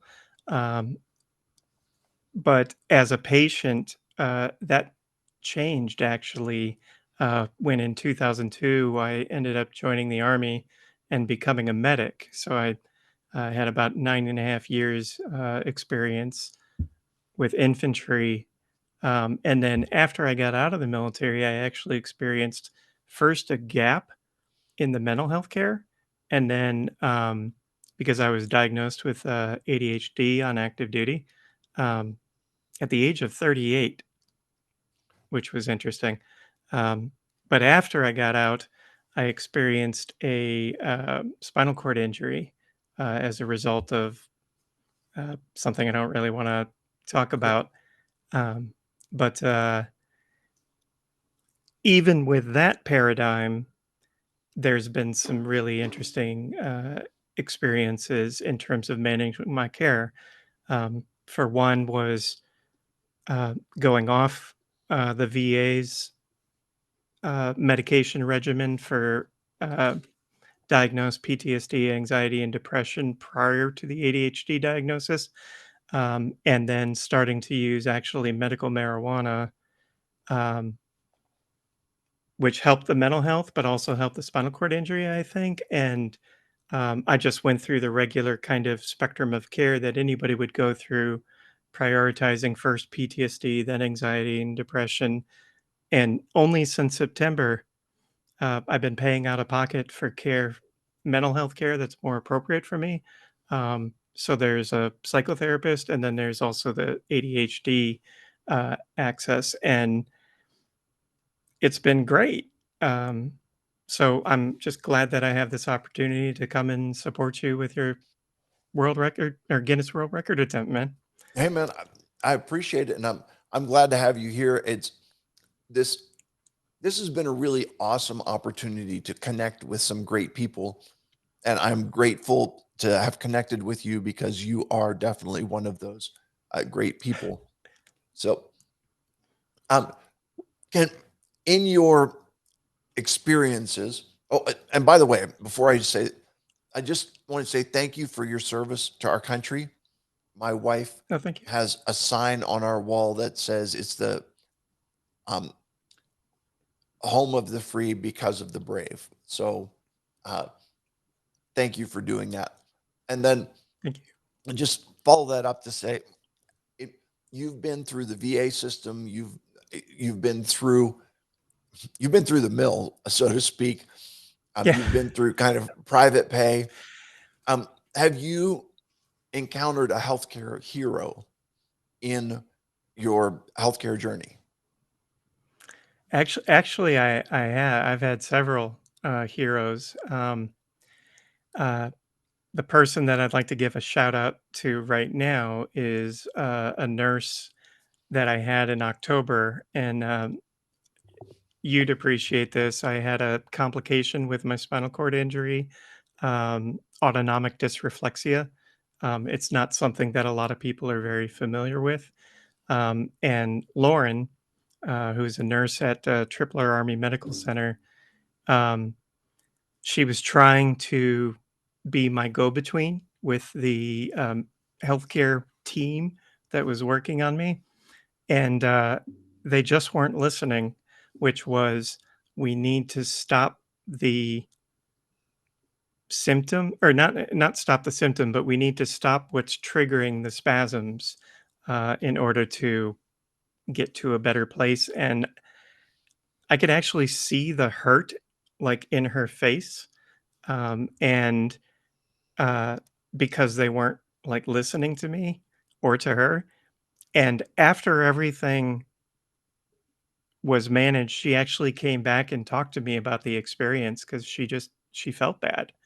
And like she was definitely my hero that day. Like, without her, I don't know that I would have survived that, to be honest. So Yeah, autonomic dysreflexia is it is your body reacting to something gone wrong. I don't want to go completely like medical terminology, but it's your body's reaction to noxious stimuli, to be technical, right? Like when something is hurting you, when something is bothering you, especially for you and I who have spinal cord injuries, it's usually something going on below the level of our injury that would cause pain, but we can't feel the pain, and so it escalates. And that is an essential piece where it is, don't treat the symptoms, alleviate the root problem, and the symptoms almost immediately disappear. Have I contextualized that properly? I would say that's perfect, and I've been really enjoying watching you do this attempt, and listening to some of your podcast episodes and everything. And it seems to me that it's almost indicative of kind of a common theme or paradigm that's coming up, which is the importance of context and communication in healthcare, maybe in other things too, but especially in healthcare, um, not just between the patients and the providers, um, but I think with like our attitude towards healthcare, right? Like, it's not. We often think of it like the thing of uh, there's something wrong with your car, you got to take it to the mechanic, but we live in these bodies, right? Like, that's the thing is um, and things like mental health care, that's an ongoing thing. Some people kind of shy away from it for the stigma. Some people just want the pill if it's a regular healthcare issue, you like, say, pain or fracture or something like that. But it's the context of the thing. Like, maybe that worker has to get back to work, or in my case, I had told my providers with my spinal cord injury that, like, how it was caused, that it happened in an instant, and yet we go down this rabbit hole that just, has, and here it is. It's been over 9 years now, right? Sure. So All right. Um, what does quality healthcare mean to you? that's a good one. To me, the quality of healthcare is the thing that helps me. Gosh, this sounds so tacky. I can't believe I'm saying it. Is to really like live healthily, like live to my potential, right? Like, physically and mentally, right? Like, and to um, know that to know that they're there and that they have my back if something happens, and that, like, in my case, I've had the experience of Cobra, no insurance, as well as, the VA and TRICARE. So Mhm. I have the luxury of not thinking about the expense sometimes, but that would be nice too, right? Like if we could flip that, so it's about the care and not the cost, at least from the patient's perspective in that moment, right? So Yeah. So what okay, tweetable moment right here. Okay. It's about the care, not the cost. It's about the individual. And I don't know, there's got to be some balance in there. And, so I think that I was hearing about a treatment for Alzheimer's, and, um, you know, it's effective, but it costs like 80 or $100,000 a year. And so it works, but it's not necessarily cost effective, and you need to find the balance in there between those two. That, yes, it's the care, but right. you can't completely throw out the cost. Is that, am I fair in that? Yeah, yeah, yeah. But like, uh, just using something like Alzheimer's as an example, I would want to be working with people when they're in their 20s and 30s to avoid the possibility of Alzheimer's later on, right? Like I would want to encourage them to like live healthily, right? Like, but um, we're at that point now where like maybe we'll have screenings and better treatment, and like Alzheimer's is one that I'm kind of paying special attention to, right? But maybe then we get at that point where those things aren't that big of a deal. But um, Yeah, I I, just lost my train of thought it's because okay. I haven't had Because ADHD medication in I've got hours. So. I've got a question for you, and that is, you have mentioned the concept of living healthily a couple times. Can you explain to me more about what that means? Well, for me, it is um, like I know that I'm not having any uh, issues or complications with my health that aren't like just natural, right? Like that, like say aging or um, just the experience of managing my mental health or the spinal cord injury, right? Like uh, I am um, swimming now. I've lost like a ton of weight. I'm down to 194, which is 4 pounds heavier than I was when I got out of Iraq. And um, the mental health part is we started this at the beginning. Like I said, I'm like everywhere and nowhere. There's a subtext to that because I'm agoraphobic, right? Okay. So like I'm not getting out much, which is kind of the joke in that. But I don't know if I'm answering that. It really varies from person to person what that idea of healthy or living healthily is. Okay. For me, it's a spectrum, and it would, even if it's not an improvement, it's preventing degradation, right? Yeah. Especially unnecessary degradation. So Right. Um, but again, it's you're taking charge of your own care. You're taking charge of your own life, and um, what you're eating, what you're doing, um, what you're putting into your body, and what you are doing with your body are going to have a direct impact on what happens inside your body. Is that so? yes, yeah, I would. Okay. You mentioned. I heard you with a previous um, interviewee where you were talking about the experience of your spinal cord injury and how it's been kind of a gift, right? Right. Like I feel the same way because like some of the experiences of eating foods has been so different because we have to pay attention to the bowel routine and everything that goes with that. And really kind of amazing, you know. Yeah. It Uh, is a whole thing. It's the physical, the food, the mental health, and social too. So yeah. I mean, it's a whole experience that's all wrapped up. And again, this is, I say this, you know, I, this is not something I would have signed up for. Um, it's not something that if, if I had known previously, like, no, I wouldn't have done this. Okay. yeah, But being as I'm here, um, yeah, let's, learn, let's grow, let's make it work and move forward from there.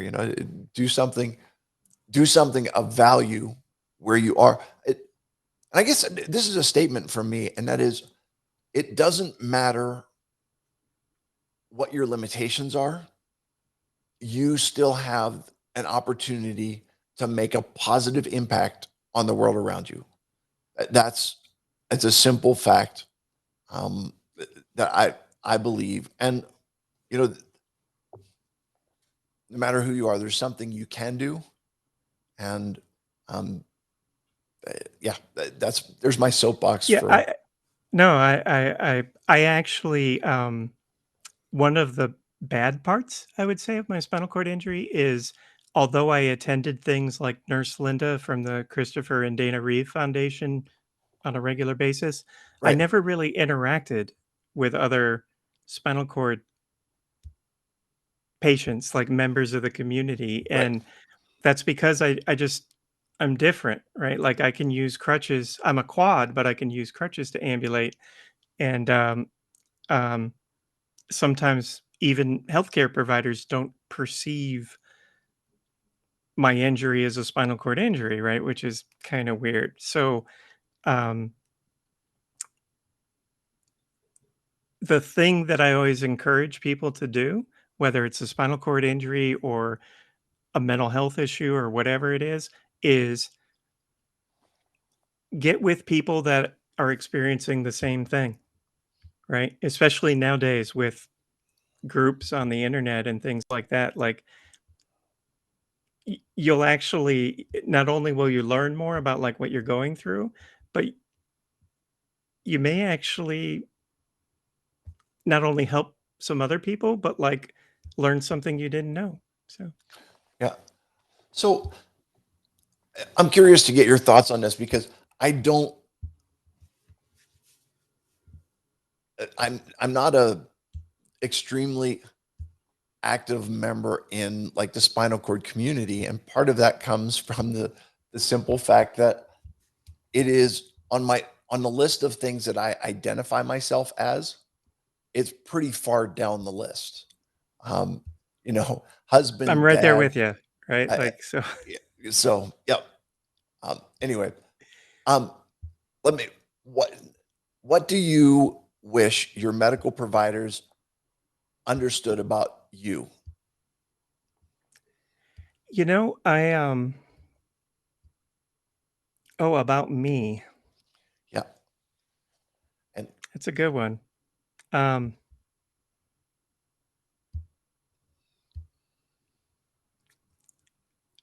I'm aware of a lot of what they go through, or at least some of it. okay, And I'm very appreciative of everything that they do. okay, Um, and I would just want them to know that, right? Like that I would hope other patients feel the same way, but like that just sure. speaking for me, yeah. So You want them to know that their work's appreciated, and which is right. great. Okay, last question, and we are almost out of time. What is one thing medical professionals can start doing today to improve the quality of healthcare?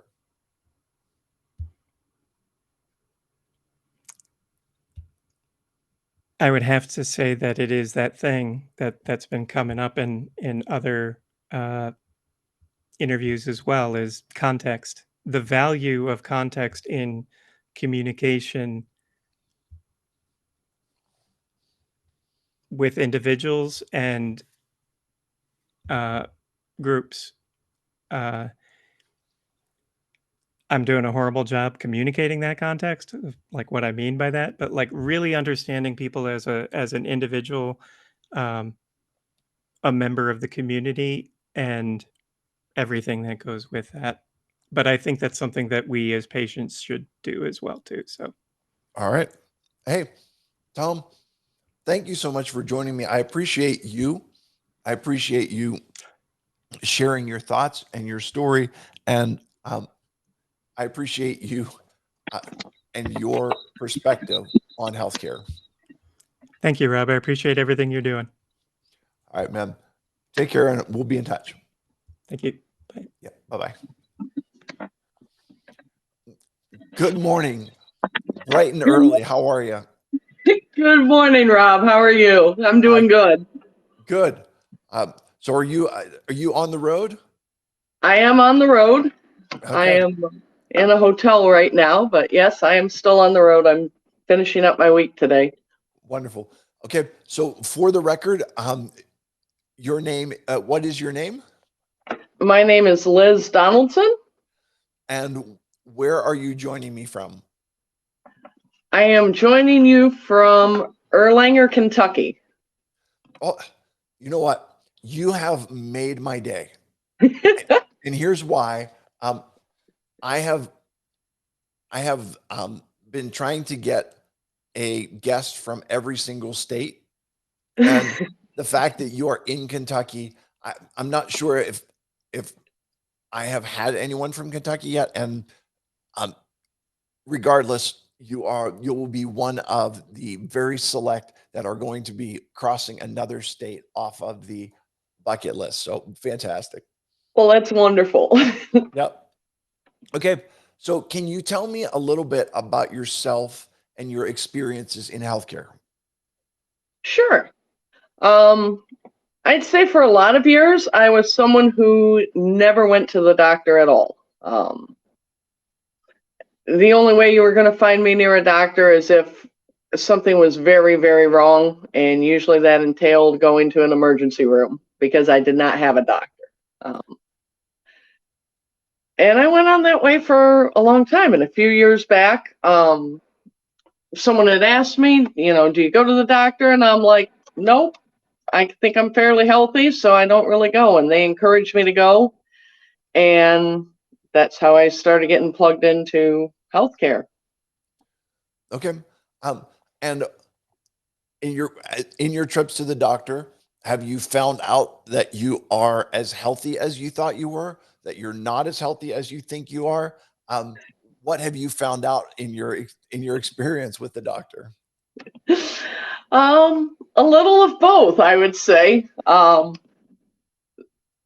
actually fairly metabolically healthy, which was quite surprising to me. I don't know. A bunch of the people I work with have like high blood pressure or cholesterol issues or something like that. And I've been very fortunate that metabolically I'm fairly healthy. There's been a couple things that came up that I was not aware of. So I think I would check off a little bit from both columns on that question, Rob.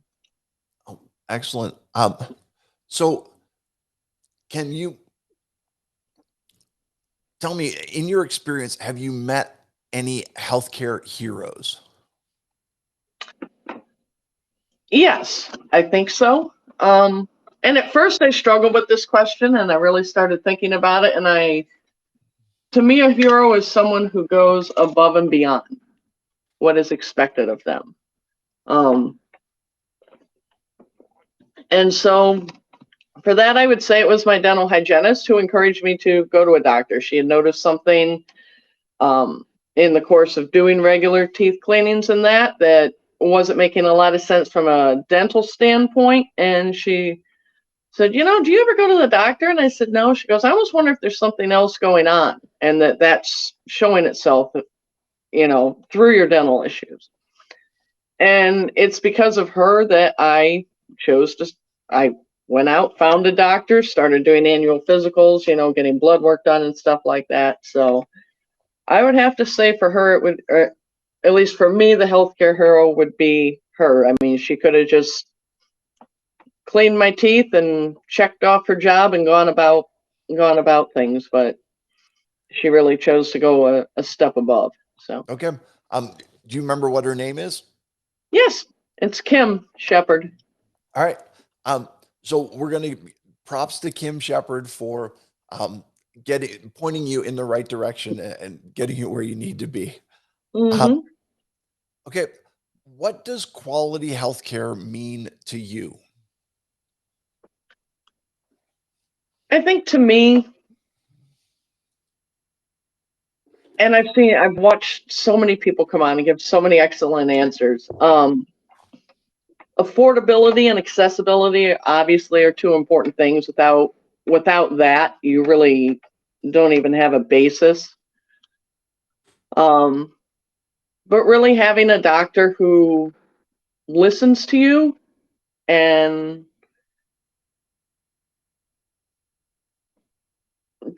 ask good questions. I think that's very important. And for doctors to do is to have the ability to ask good questions, to try and drill down to get to things. Okay. Can you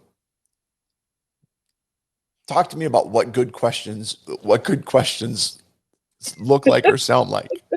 And I think for everybody, they're different. I'll give you a perfect example. It's something that I've really had to try and catch myself with since I've started going to the doctor. I think for a lot of us, we're taught from a very early age that when we're asked a question, we're supposed to give the correct answer. So a lot of times, if a doctor asks a question, I catch myself almost trying to give the correct answer, rather than maybe the answer that's most fitting to me. So an example of a good question would be like if you have someone that's just everything you ask, they're kind of like, checking you back. Like, how are you doing today? Oh, I'm fine. Do you have any issues? No, maybe stopping and asking, are you saying that because that's what you're supposed to say, or are you saying that because that's really representative of what you find in your day-to-day life? That would just be like one example. Okay. What do you wish your medical provider understood about you?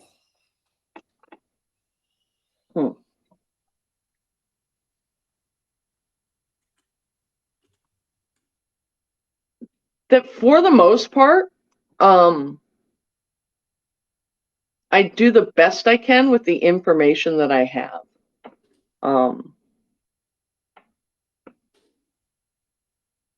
I know that needs more explanation. But I think it's true of most things.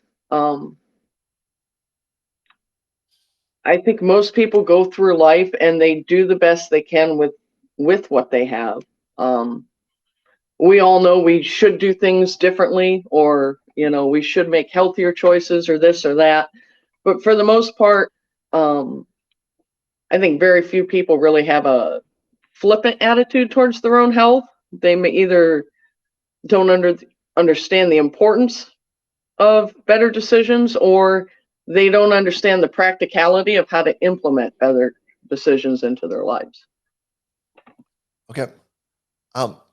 What is one thing medical professionals can start doing today to improve the quality of healthcare?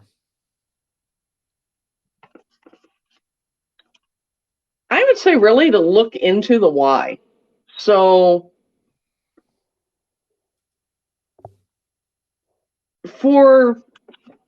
I'll just give a practical example of that. I mean, I can go to the doctor and the doctor can say you need to get more activity, or eat more vegetables or stuff like that, or make very blanket statements. That I understand what he's saying, but maybe I think it would be more valuable for doctors to look into why. So rather than saying you need to eat more vegetables, to say what is it you find difficult about being able to have a lot of vegetables in your diet? Okay. Or when you see things that someone's struggling with, rather than be like, this is what needs corrected, to try and drill down into that and say, why is it that you are struggling with that? Like, what can we do to address that, and kind of look at the things behind it? I think that would be very valuable. Excellent. A practical suggestion. So thank you. Listen, Liz, thank you for being with me today. Thank you. I appreciate your opinion. I appreciate your support in doing this. And, I value your perspective on healthcare. Wonderful, Rob. I really appreciate you doing this. It's been very informative for me as well. So best of luck as you continue. All right. Thank you so much. I'll talk to you later. Bye. Bye. Welcome to the podcast, my friend. Hi there. How are you doing? I am well, thanks. You must be tired by now. I'm working on it a little bit. So, what is your name? I'm Stephen Baker. I live in Liverpool, in England, in the United Kingdom. All right, wonderful. And Stephen, can you tell me a little bit about yourself and your experiences in healthcare, please? Sure. I've been very privileged that I've not been ill very much in my life. So my experiences personally have been limited. As a baby, I was what they called in those days a blue baby. So I ended up in Great Ormond Street Hospital, which is a famous hospital in London. And I think basically they saved my life with a complete blood transfusion. Then I was in hospital, I would say, on Fridays when I was a kid. I was always doing something tragic, apparently, on a Friday and breaking my arm or doing whatever. But apart from that, I probably wasn't in hospital again until maybe 5-6 years ago. And that was just for a couple of days where I just had a problem with bleeding, and then they kind of sorted out. They thought it was a major virus. So I've been very privileged in that I've kept well. So my experience in that sense has been limited. And when I go on to talk about healthcare heroes, my experience in terms of my family, mum, dad, wife are all in the healthcare profession. So kind of no healthcare through them, but I didn't go that way myself. Okay. Listen, nobody on here is faulting you for your choices, and you are in a judgment-free zone, my friend. If you're not following in the family business and the family footsteps, it is quite okay. So, you mentioned this already, but have you encountered any healthcare heroes? Anybody who is going above and beyond and doing it right? Sure. In a general sense, I would have the opinion that everybody in the healthcare system is probably a hero, and I suppose that's quite a common way of thinking as we've come through COVID-19 and people. I'm sure you did it on your side of the pond, but in the UK there was a great focus on applauding the work that was going on in the healthcare system to protect people. On a very personal front, I would say I have probably 3 heroes, if I'm allowed 3. My mum, my dad, and my wife. My dad, he joined the RAF, or he was called up he wasn't in the war, but just after the war. And then he went into the medics because he was a Christian. He didn't want to actually be involved in any active warfare. So he decided that he would go to the medics. And then when he came out of the army, he was so taken by that, he went and trained to be a nurse and spent the rest of his life in healthcare. My mother, because I saw, the tenacity of what nurses are like, how that they work long shifts, how that they're very selfless, and how they're really focused. And I've got great admiration for especially nurses in the healthcare system and the hard work that they do. And I suppose looking at my wife, she was a general nurse and then became a midwife. And I think one of the things that really struck me was an early married life. If someone's about to give birth, it's not the type of job where you can walk away and say, well, my shift's over, I'm going home. The midwives stay with their patients and they're with them right through till they give birth. And often they're back in checking they're all right the next day. So, yeah, I would say in general, anybody in healthcare is a real hero. The hard work they put into looking after people, but my specific examples were molded around my family. Yeah. And it sounds like you are blessed to be surrounded by good people. That's right. Absolutely. Yeah. It's very handy. No doubt about that. So what does quality healthcare mean to you? Well, I was thinking about that, and I'm obviously operating within the kind of UK and the NHS, and as I know a couple of your callers have mentioned that there's private healthcare as well. But I would say probably quality healthcare in terms of how do you tailor what the person needs, specific interest in their condition, and response times. I think one of the big problems that we have nowadays is that if you get into a system, it can take a long time to actually get any diagnosis, and then once you get the diagnosis, to find out what action needs to take place.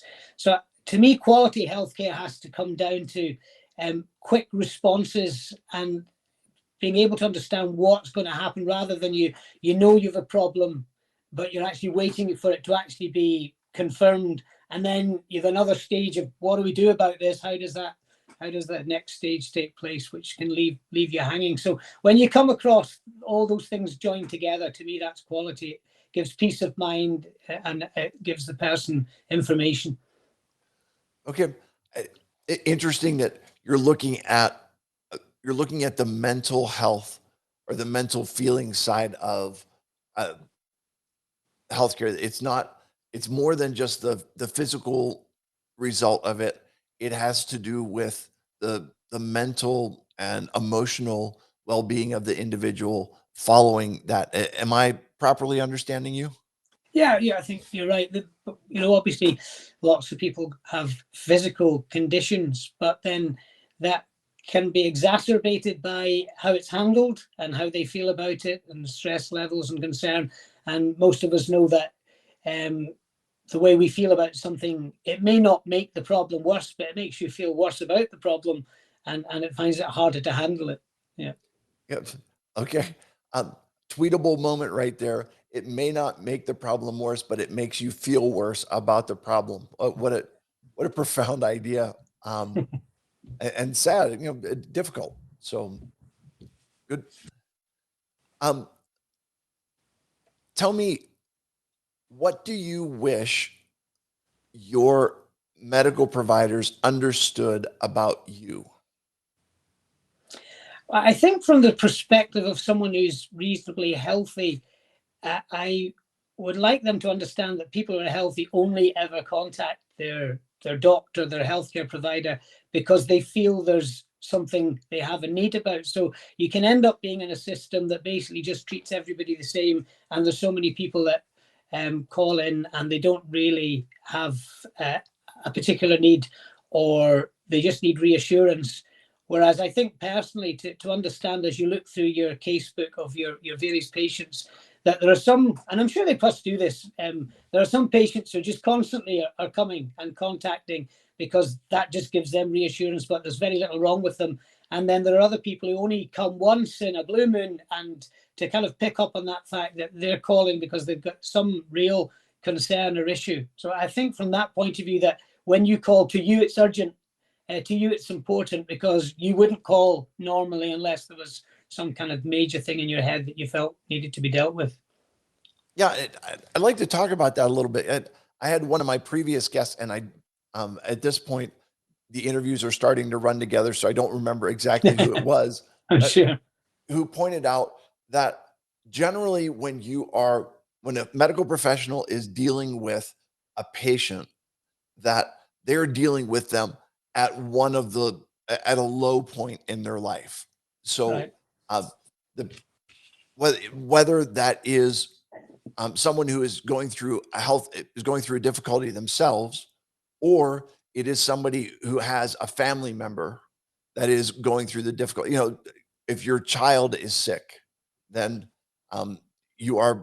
it's a difficult time. And in all of that, it's about understanding that people are not having their best day when they're talking to the medical professionals, and there needs to be a little bit of extra patience in that, and there needs to be, you know, the understanding that you're not just another patient, but you know, and I guess here's I'll re-articulate it this way. Okay.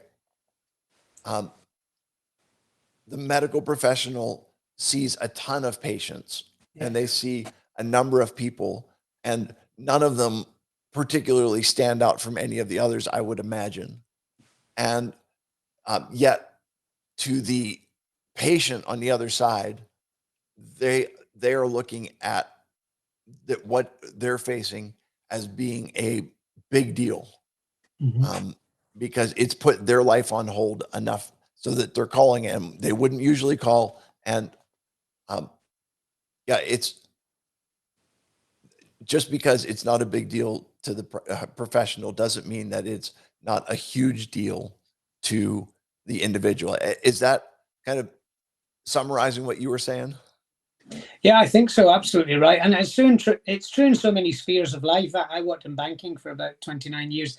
And, you know, somebody coming along to get maybe a mortgage or to get a loan, to the guy behind the desk or the girl behind the desk, well, it's just the next one in the pile. But to the person, it's like, well, I get it. You know, do I meet all the requirements? So they're nervous about it. And it's even more important, as you say, when it comes to healthcare. And it must be very hard if you're a medical professional just to keep on refocusing to say that this is a big deal to this person. And they might just need reassurance. You know, there might be other issues at stake. There might be spiritual issues. There might be just psychological issues. But, you know, that person's in that gap, whatever time they're allowed. I think in our system, it's something like 7 or 8 minutes with the GP is the standard time. But it's actually to in that time ascertain, you know, how's this person feeling? And as you say, it's a big deal to them. And even it might be inconsequential to you. And it might be, you know, so for instance, say you have some skin lesion and the doctor's going to look at it and say, look, that's not really a big deal. But that person's actually got themselves in quite a state. Is this the start of something, you know, more serious? Sure. So I made this comment before, talking about the difference between minor and major surgery. And in my personal definition, minor surgery is surgery that's performed on someone else. So every surgery that's performed on me is a major deal to me. It's a big deal. And even though the doctor might say it's minor, I said, no, to me, it's major. And I've actually had talked to a doctor to say exactly that. This is a big deal to me. Please treat it as major surgery, which is kind of my form of self-advocacy to say, I understand that in my life, this is not a small thing. So yeah. Okay. And it's almost trying to put yourself in the other person's shoes. The other time I said to you when I was in hospital with this kind of bleeding, they did a scope. And I remember the girl saying to me, now, this isn't sore. This isn't sore, as they put the camera up. And I'm going, this is agony. But, you know, she wasn't having it, you know. But to be fair to most people, most health professionals are very good at being sympathetic. But I just happened to get one who decided it wasn't sore and I decided it was. But yep. Oh, this doesn't hurt. This doesn't hurt. Right. It doesn't hurt you. So, all right. Last question for you. What is one thing medical professionals can start doing today to improve the quality of healthcare?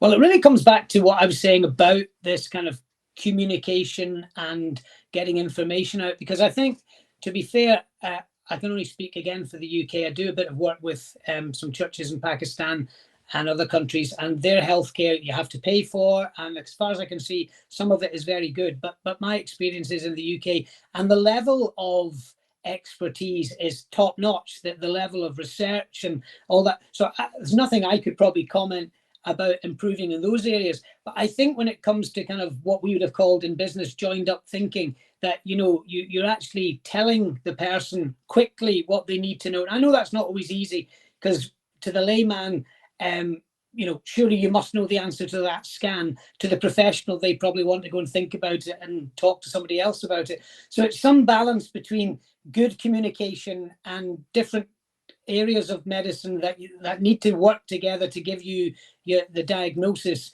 them actually getting that joined up thinking a little bit more efficiently. So, for instance, recently my wife's had some kind of results to do with blood pressure, and you get different people involved in the process. And I'm looking on thinking, could one person not pull this all together and just, tell me the result? Maybe Right. it's not as simple as that, but I would say it's back to communication so that you have quick responses. You'll never satisfy everybody, but quick in being the most efficient and getting the right information out so that you're not phoning back to find out something as you sometimes have to do. So Okay. communication and the joined up thinking, I guess, would, to me, so that's not so much the care, but how you communicate what's happening within the system. Okay. Excellent. Listen, Stephen, I appreciate you joining me. I appreciate you sharing. I appreciate your thoughts, and thank you for being here. And I respect your perspective on healthcare. Thank you very much. Good to talk to you. Yep. Take care. Bye. Thank you. Now.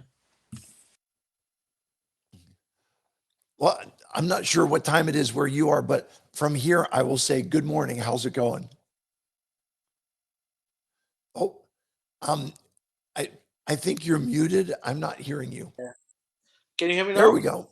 Yep. Yeah, I'm saying good afternoon because it's 2:45 p.m. here. So Okay. it's about just finished lunch. Oh, wonderful. Well, I'm glad that you were finished your lunch in time to join me. So what is your name?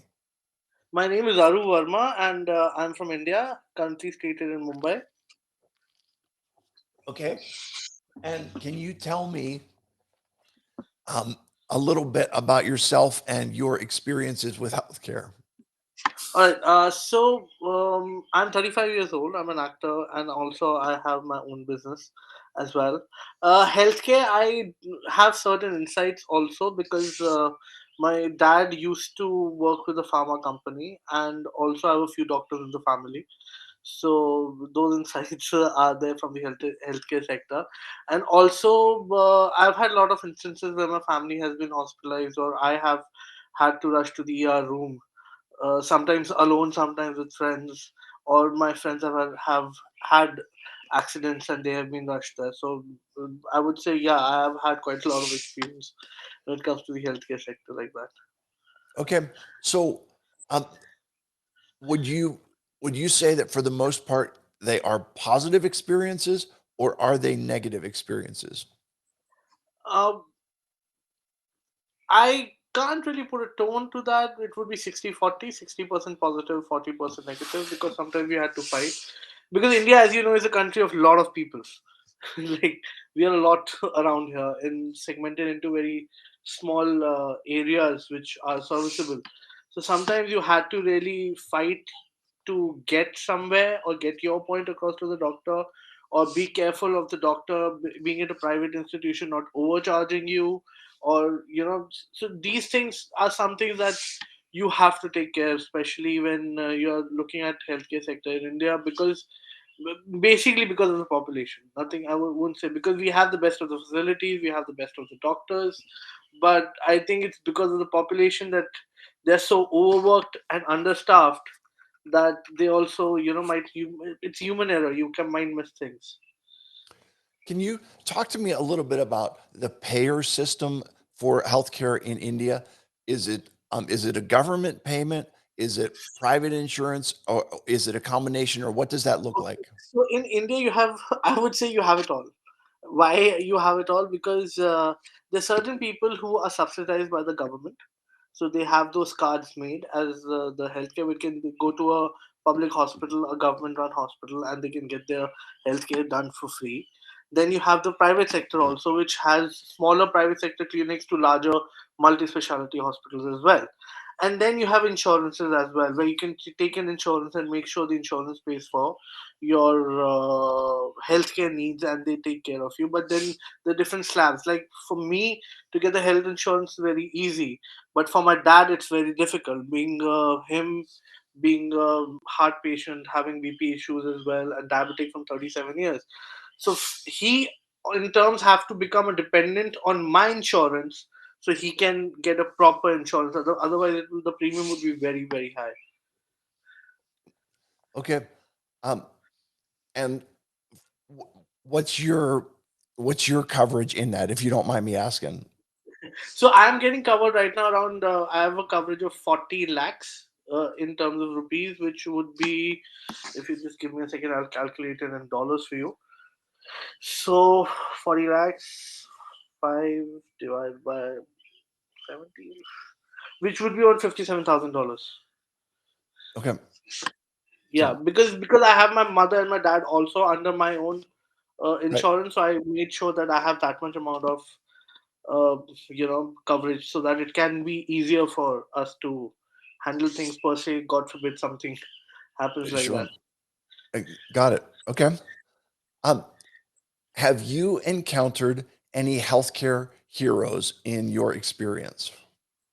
Yeah, actually, a few. I would like to actually state one recently because you know the situation the world went through, right? Because of the pandemic, what happened. So we were at home. We were watching a lot of news. We were all closed up in our homes, locked down. And but because my dad was working for a PR for a pharma company, he was going out, and he got diagnosed with COVID.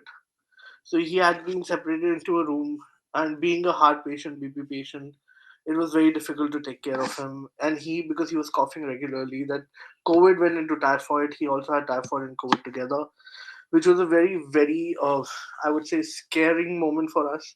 And because you're just watching the news throughout the day, and you're just looking at the death toll going, exponentially every hour, every minute. So me and my mother were very scared to actually shift him to a hospital, or should we go to a hospital. But our family doctor, he advised clearly that you need to go to the hospital. At home it cannot monitor under his condition.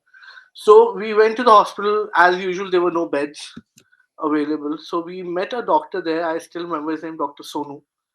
And Sonu Sheikh.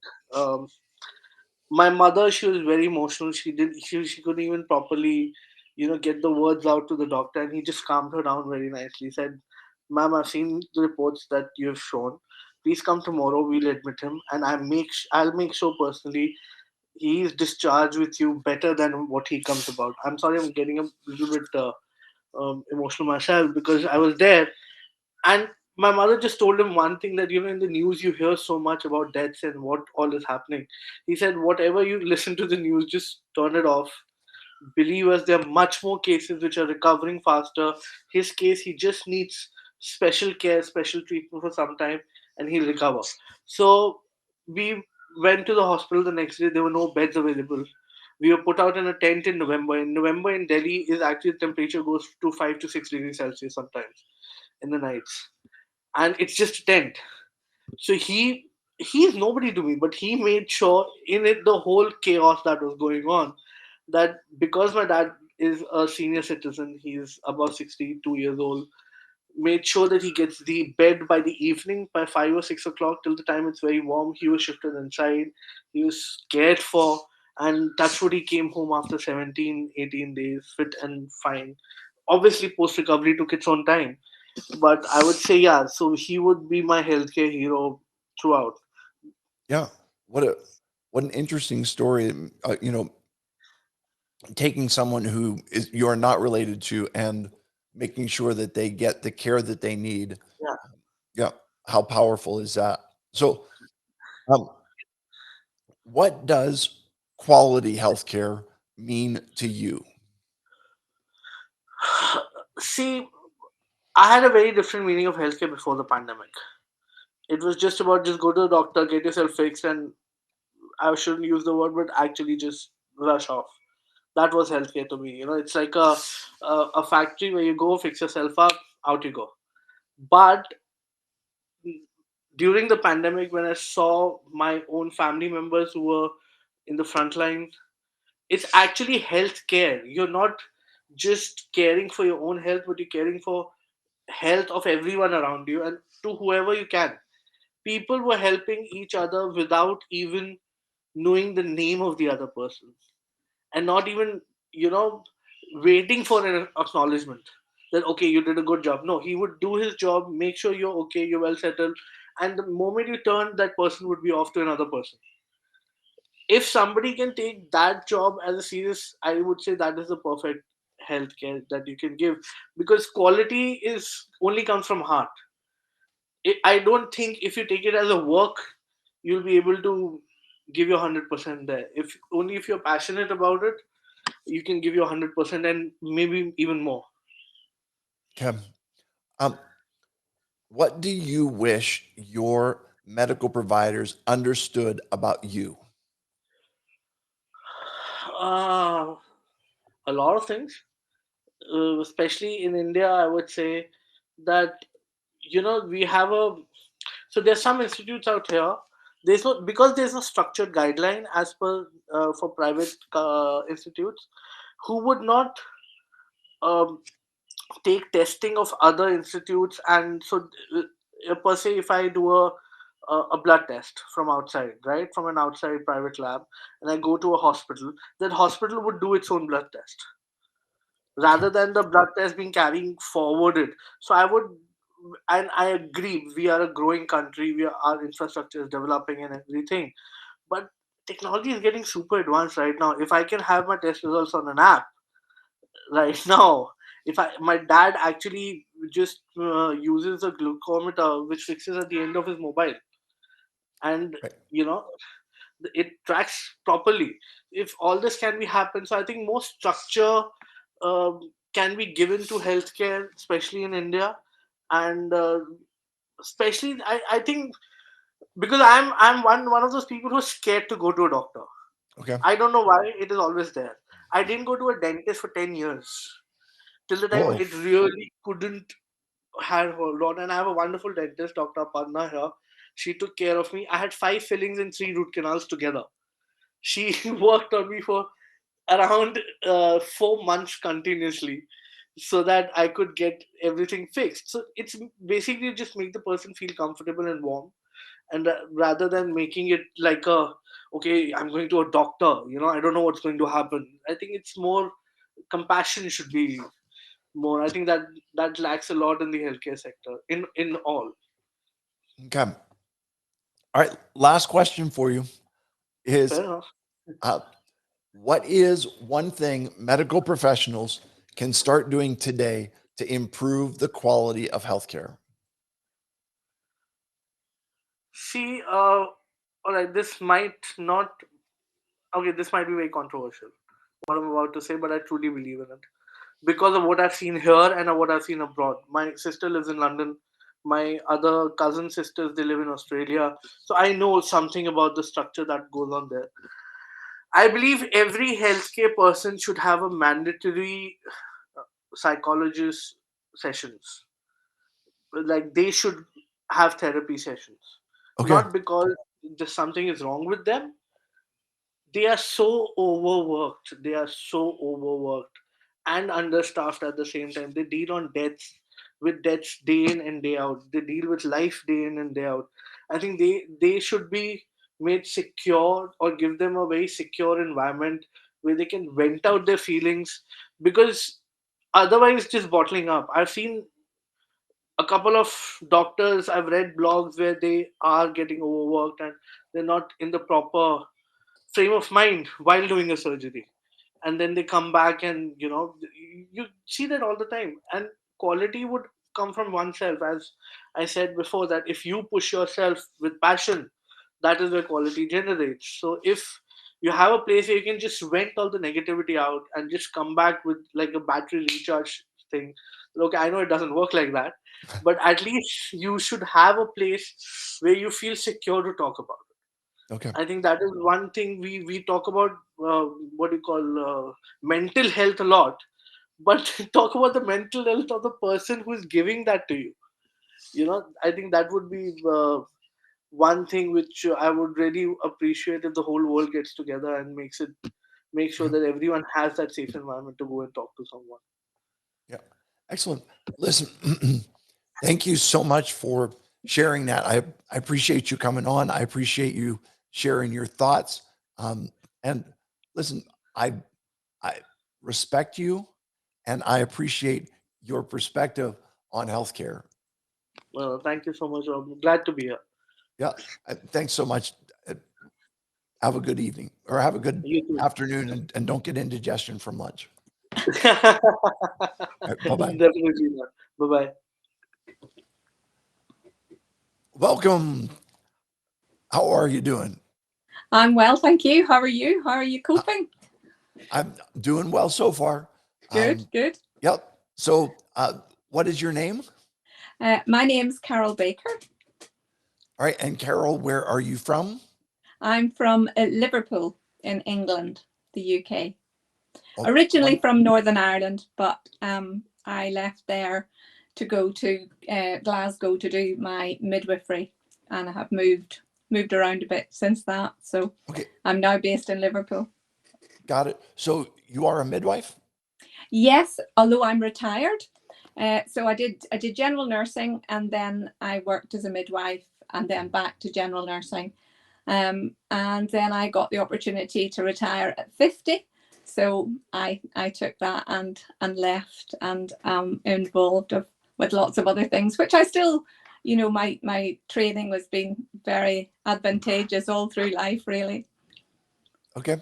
So can you tell me a little bit about yourself and your experiences in healthcare? Yeah. I as I say, I worked as a general nurse in Belfast at the time of the Troubles there. Sometimes I look back and I feel like that was another world, really. Walking to work, we would go from the nurses' homes to the hospital. We'd go through security checks, army checkpoints. We had bulletproof doors on the hospital. We had multiple trauma cases. Yeah, it was quite an experience. I was just a student nurse. Then I left Northern Ireland, went to Glasgow and did midwifery. Then moved to Sheffield and worked in a care home for elderly people. And then moved to Manchester and worked in general acute medical ward. Yeah, so I've had a bit of experience. Although personally, I thankfully have enjoyed very good health, and apart from a fractured ankle a couple of years ago, which really just needed to be in a boot for a while, and an appendectomy at 18, I must say I've been very blessed to have had good health up until now. So, Sure. but I sort of wanted to speak more today as an advocate for my mum, because she has Alzheimer's, and I've lost in the past 6 years. I've lost my husband's dad, my dad, and my mother-in-law. My mother-in-law didn't have dementia, but the other two did, and now my mum has dementia as well. So I feel very passionate about that, and ensuring that they get and did get good healthcare. Sure. So talk to me about your advocacy efforts for your mom, please. Yeah, well, after my dad died, my mum said to me, Carol, I know I've got the same thing as your dad had, and her mother had it. So I said, oh no, Mum, you know, you don't, surely not another one could have this illness. And she said, no, I know the symptoms, and I know I have. And we went to the GP, and he reassured her and said, oh, it's just grieving, and you know, you can be forgetful in things when you're experiencing grief. But after a couple of years, she became very anxious, and we went back to the consultant again, and again he did a test, a memory test, and again he reassured her that she had a little bit of cognitive decline, but she didn't have it. But in the end, she was right, and eventually she was diagnosed with Alzheimer's. But my mum had worked in a care home laterally, and she was quite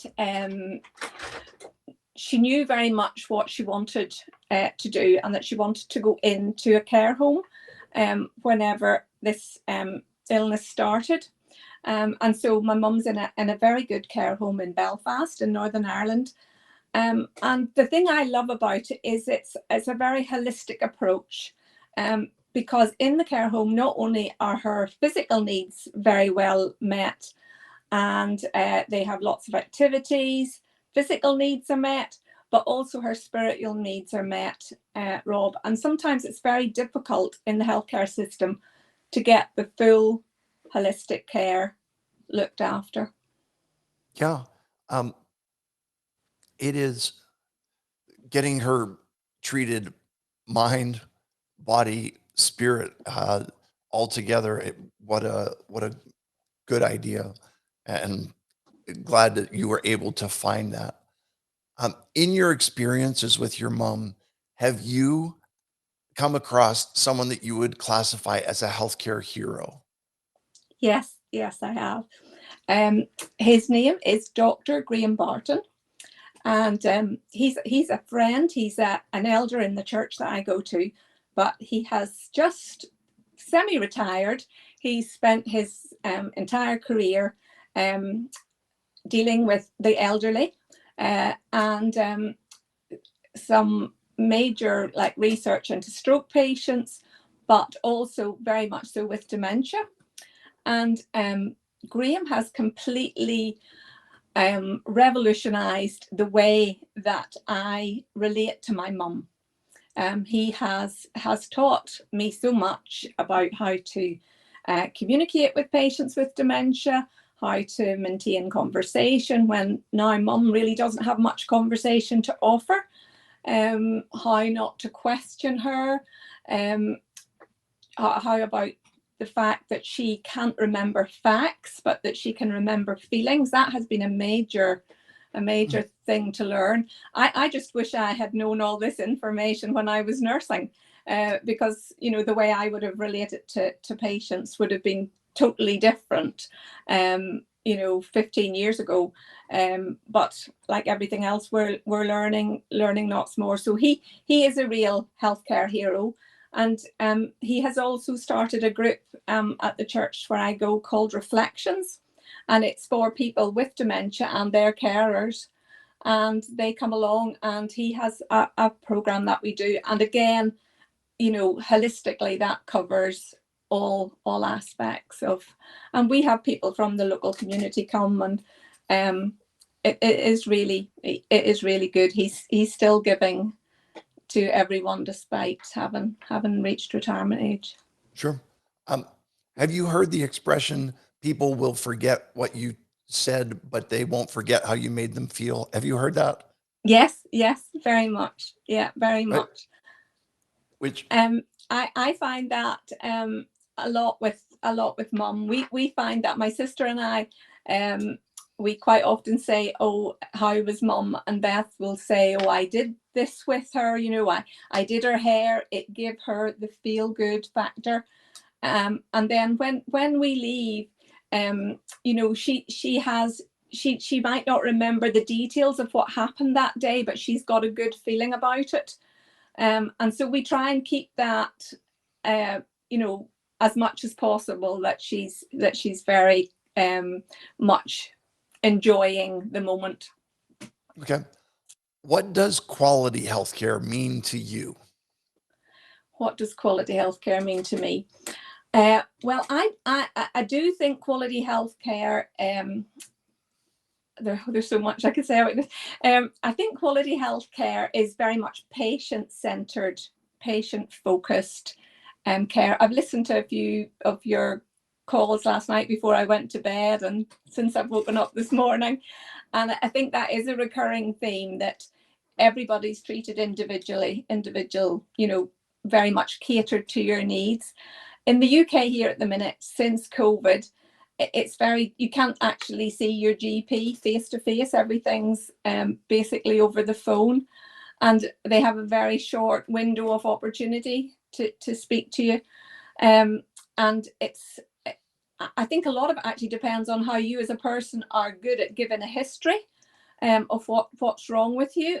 I feel for people maybe who have mild memory problems, how in that little window they have to get across what's actually wrong with them. And I feel for the doctor too, because I think, how is he meant to try and get a history and what's happening and what the patient's lifestyle is like and what help they have, and you know, all of those things in a very short period of time. But yeah, just especially with my mom, you know, it's knowing what she used to be, a very competent lady, you know, who was very creative, artistic, you know, caring, all of those things. And I remember as a student nurse, a doctor saying to me, Carol, you, in this ward, there's 3 men in blue pajamas.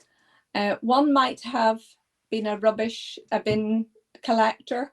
One could be, you know, a lawyer, and the other could be a school teacher. And they all look the same. They're all sitting in beds with blue pajamas. But individually, they're all completely different people with different needs. And I think the real thing is seeing that individual person and then providing, you know, safety is a big issue for me with mum. You know, I live in England, she's in Northern Ireland, my sister's there, but it's knowing that they, you know, where she is, that she will be kept safe and, you know, treated properly as well by staff. And, you know, thankfully we're very blessed that that is the case so far. Good. Yeah, that distance has got to be difficult for you, I'm sure. So what do you wish your medical providers understood about you, or what do you wish your mom's medical providers understood about her or her family or anything like that? One of the things I think for them is the history, knowing the background. You know, a lot of the time, for example, my mum would be quite prone to urine infections, and like recently that happened, and not always do they know that, you know, that has been a recurring problem throughout my mum's life. She would be very susceptible to that. So I think a lot of the time as an advocate, you are sharing information from the past that they can't actually read all of those notes and find out all of that information in a very short period of time. You know, it's different here to America, obviously, where you have a lot of private healthcare. We do have that here, but we don't really have so much private GPs. I think there are those, but I don't really know of a lot of people who access a private GP.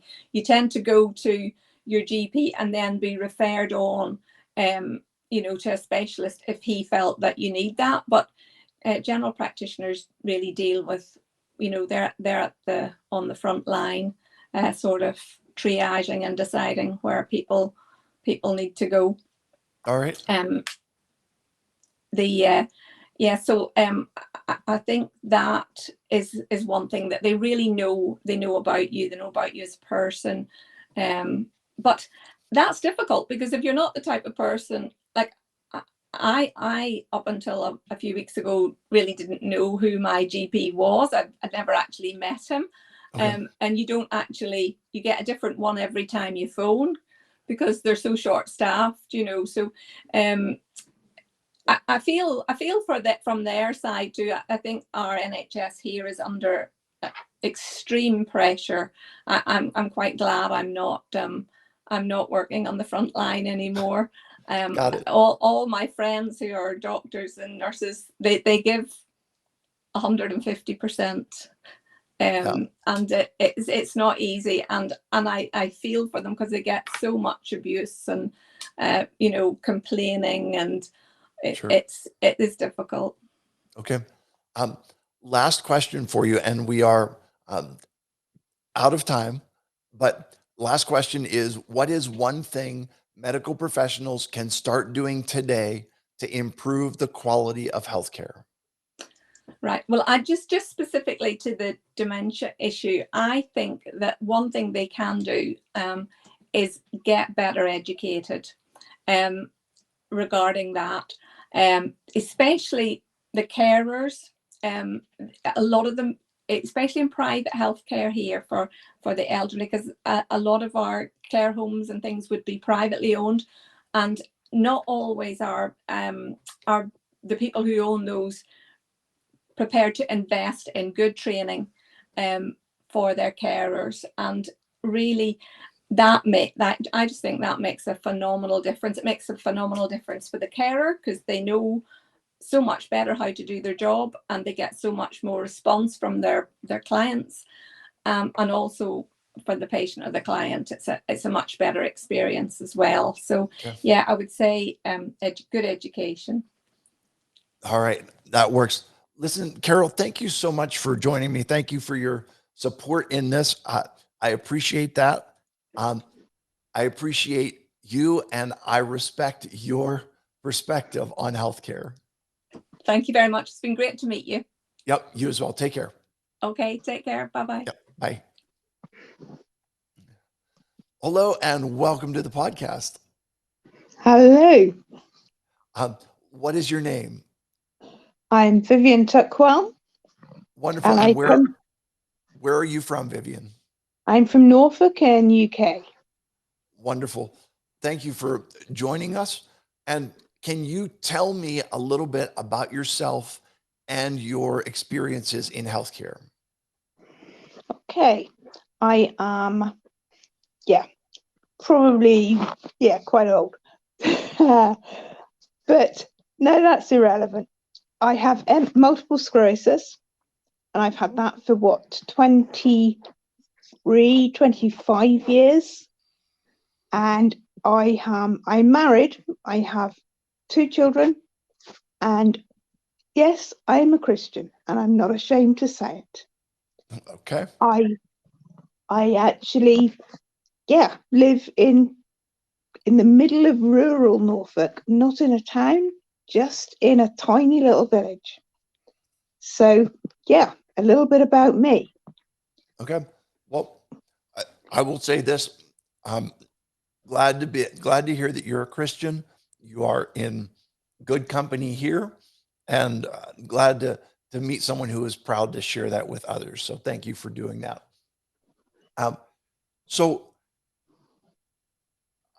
Talk to me about your experiences with MS.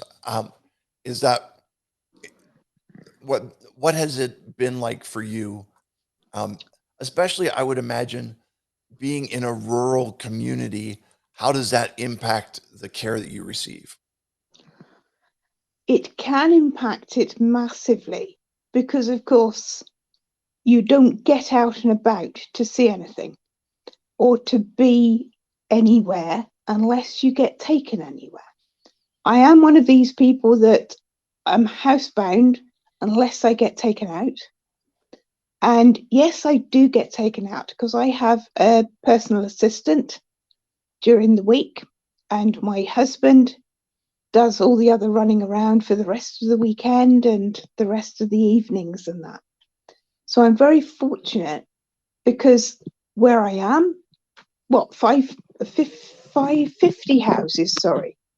There's 50 houses, there's no shops, there's nothing. So there's very little to do. But there are places around, and I get taken to them.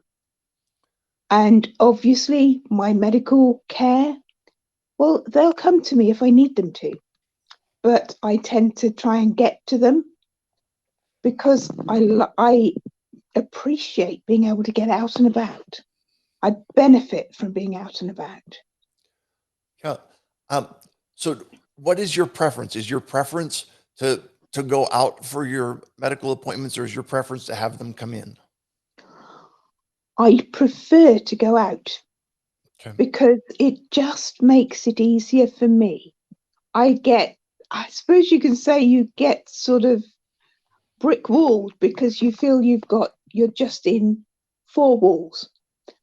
Obviously your house is more than that, but you feel that you're just stuck in otherwise. And I find that really hard because I'm not someone that likes to just stay in. Yeah, I'm sure that it must be difficult and with the pandemic and with everything that's going on, many people are stuck in their own home, and you're not getting much socialization. You're not getting much. There's not a whole lot going on. And so tell me a little bit. You have a caregiver that comes in and helps you out. She does, yes. Okay. Yes, her role isn't so much sort of I don't need 24-hour sort of personal care. I need sort of support to be able to do anything. Okay. So I'm not able to get out and I'm not able to sort of, as it were, go out into the kitchen and cook. I can make a drink, but I can't bring it into anywhere to sit down and drink it. Okay. So I'm very restricted in what I can actually do.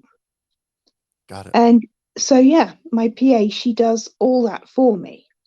Right. And likewise, my husband will do it for me, or my children if they happen to be around. Sure. Have you met a healthcare hero in any of your experiences? I have to be totally honest. When I moved to Norfolk, I didn't have particularly good care where I was before. But I moved up here, and my consultant up here at that time couldn't have been any better. He was absolutely wonderful for me as far as what he was able to provide, what he was prepared to do, and how he was prepared to deal with things.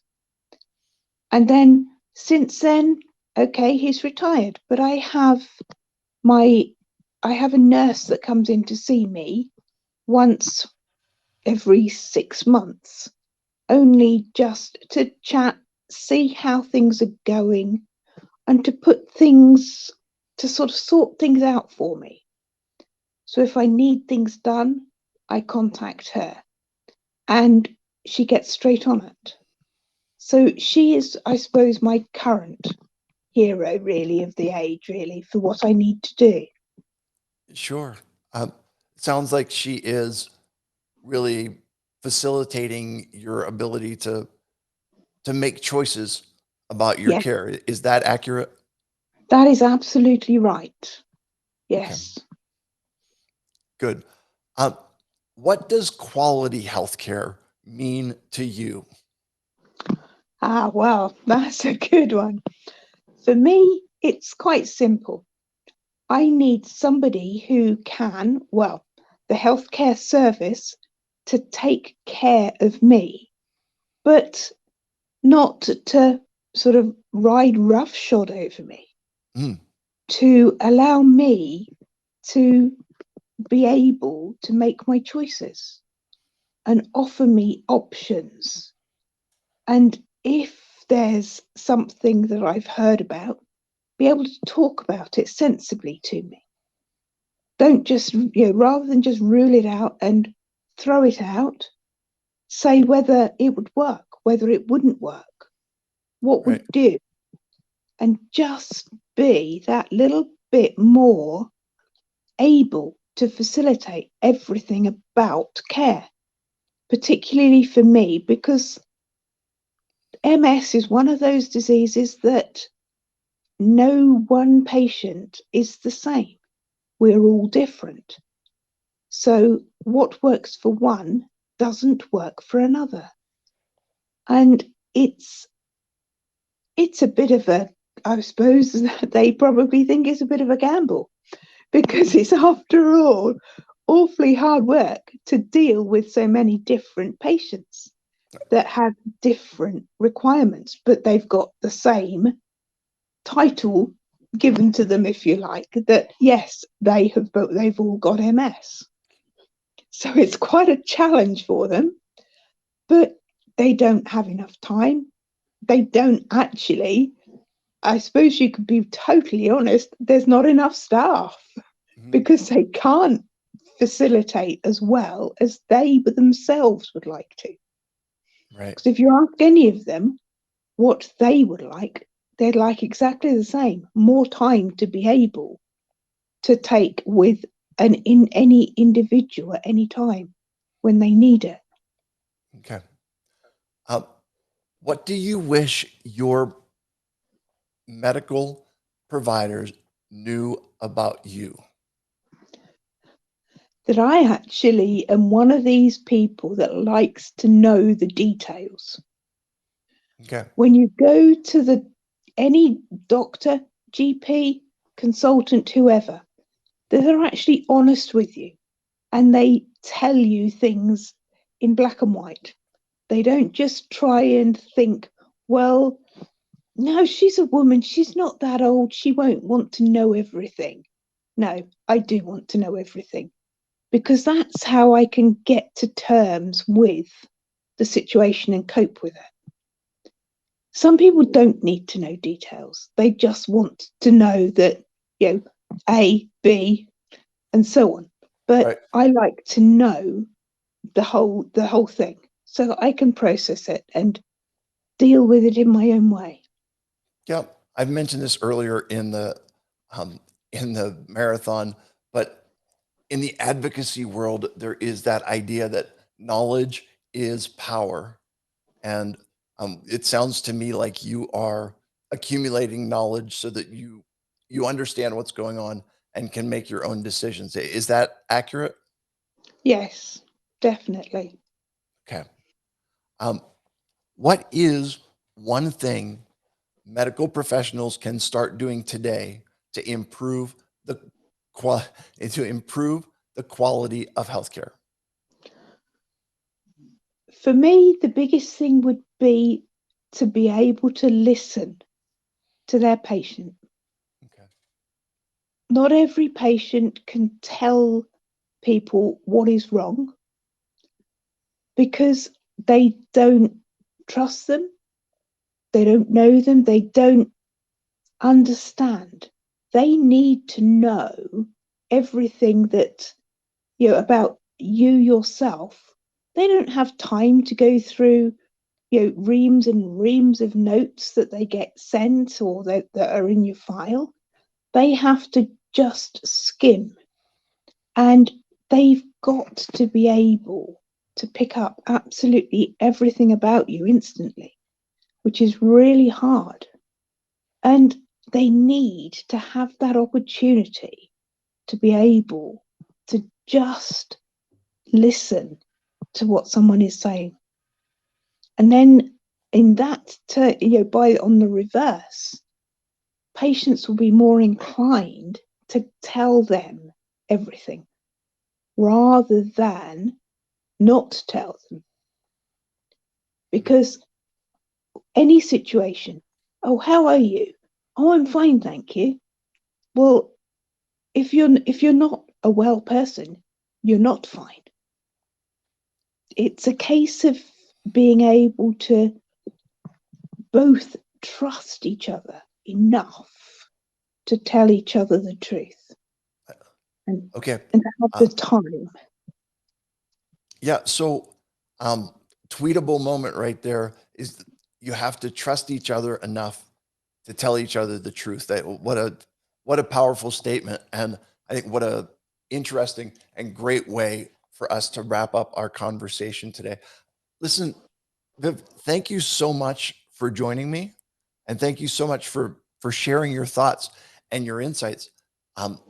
I appreciate you, and I respect your perspective on healthcare. Thank you. Yep. Have a good day. Thank you very much. All right. Bye-bye. Goodbye. Hello and welcome to the podcast. Thank you, Rob. Good to meet you at last. Yeah, you as well. So just for the record, your name is? John Finnegan. And where are you from, John? I'm living in Northern Ireland. Wonderful. Well, I certainly appreciate you joining me this morning and keeping us on track for what we hope to be a world record.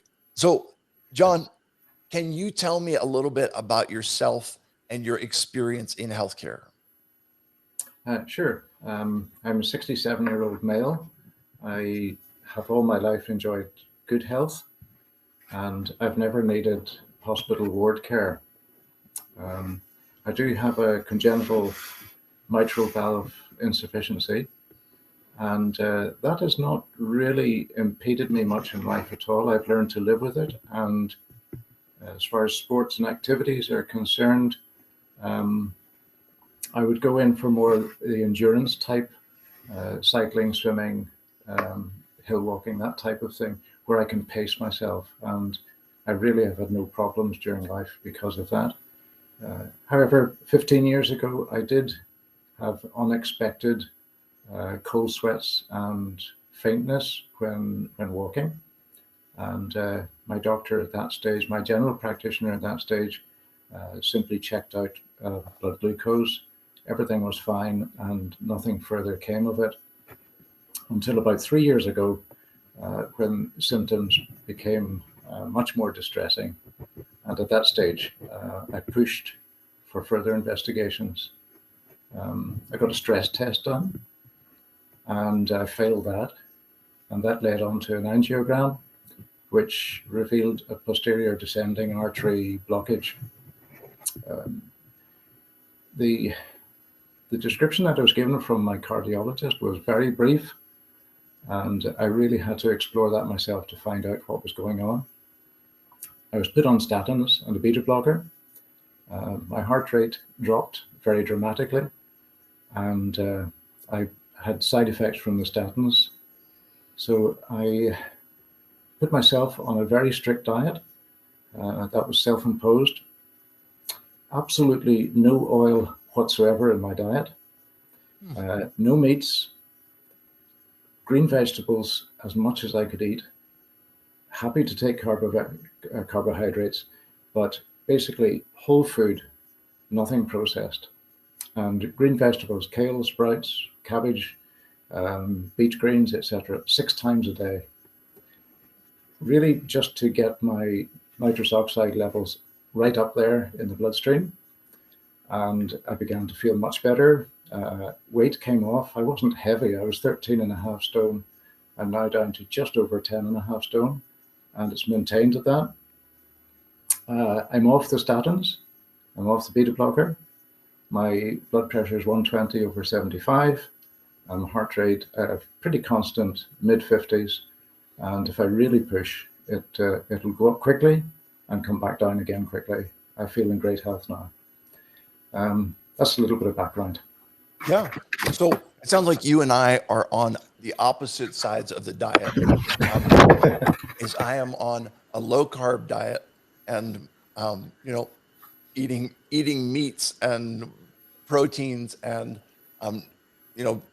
not as much on the vegetable side. So yeah, very interesting way. We are the opposite sides of the same coin, so to speak. Well, protein, I would prefer to get that from the like of beans Okay. and oatmeal porridge. Sure. Yeah. Have you met a healthcare hero in your experience? I'm grateful that I've never had to meet a hero.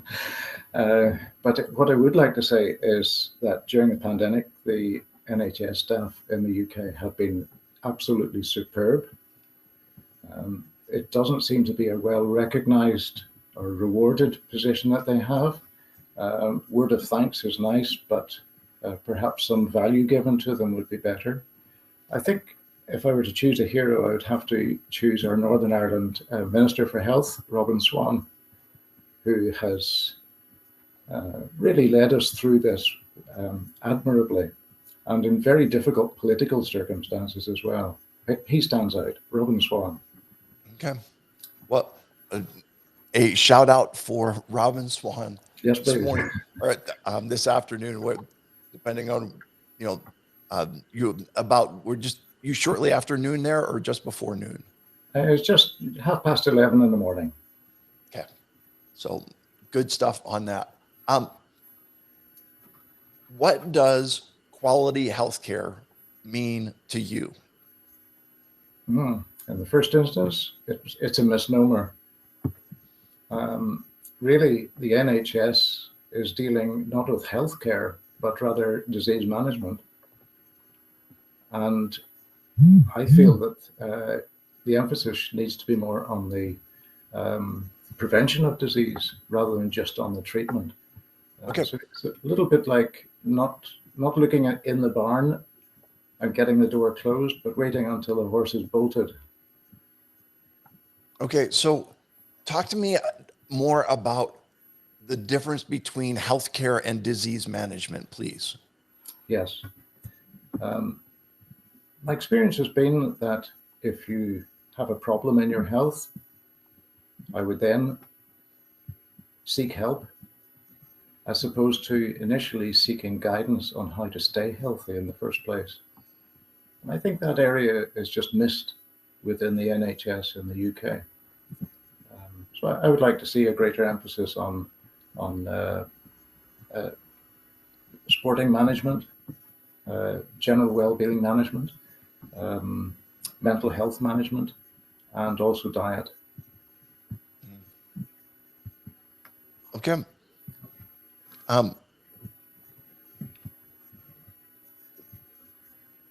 Who would you envision kind of overseeing that? Would that be your general practitioner or some kind of consultant? Who would you see kind of being in charge of that? Right. Well, I think ideally I would like it to be a general practitioner, but I appreciate that that's not really a realistic expectation. Perhaps if within each local health center there was somebody, maybe a nursing practitioner, who specializes in health well-being management, so that information, that background information of a person's general well-being when they are healthy, can be immediately accessed by their GP when things go wrong. Okay. It gives a baseline to work from. Sure. Which again is a wonderful idea to make sure that you've got a foundation upon which to build the care. Yes. Does that make sense to you? It does indeed, yes. Yes. Okay. We don't know the target to aim to in health unless we've been there to start with. True enough.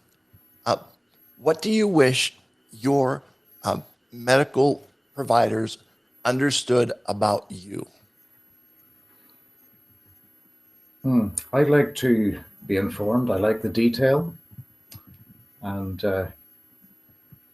my experience has been that if I want to know anything about my own health or disease, I've got to ask the right questions and very specific questions. Otherwise, I'm simply given the prescription and quietly forgotten about. So even looking for lab results, it's a case of going and asking for each parameter in turn. And what is the normal range? I wouldn't be told the normal range, just normal or slightly raised or slightly low is too general. I like to know the details. And I think that's probably my real wish would be better information for the patient. Okay. Talk to me about access to information. Over here in the US, we're using EMR or EHR, electronic medical records, or sometimes electronic health records is what they're called.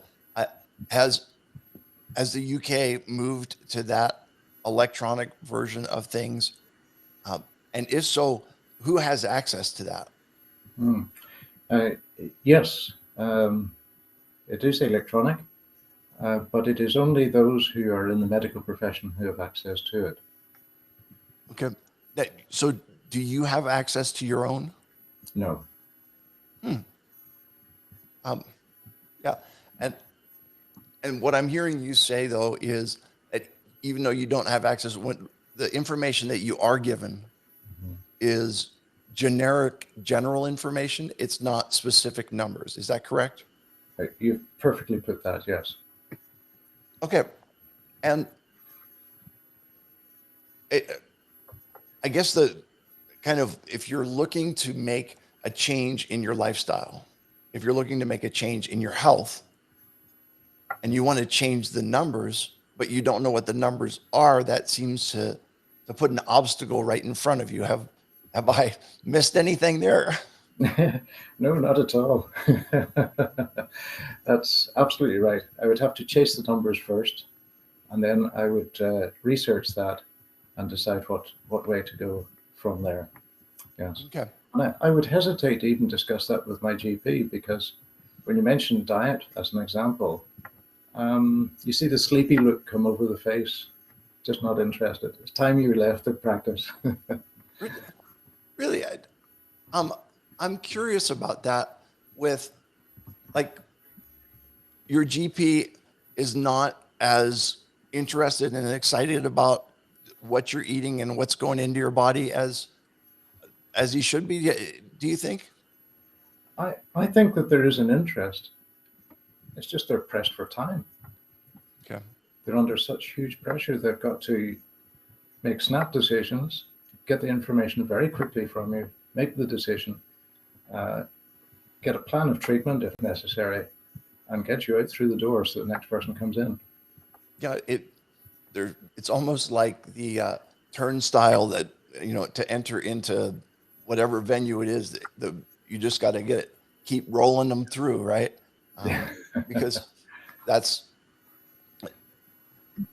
what it's all about. It's all about the number of patients processed and not about the quality of the assessment. Am I missing anything there?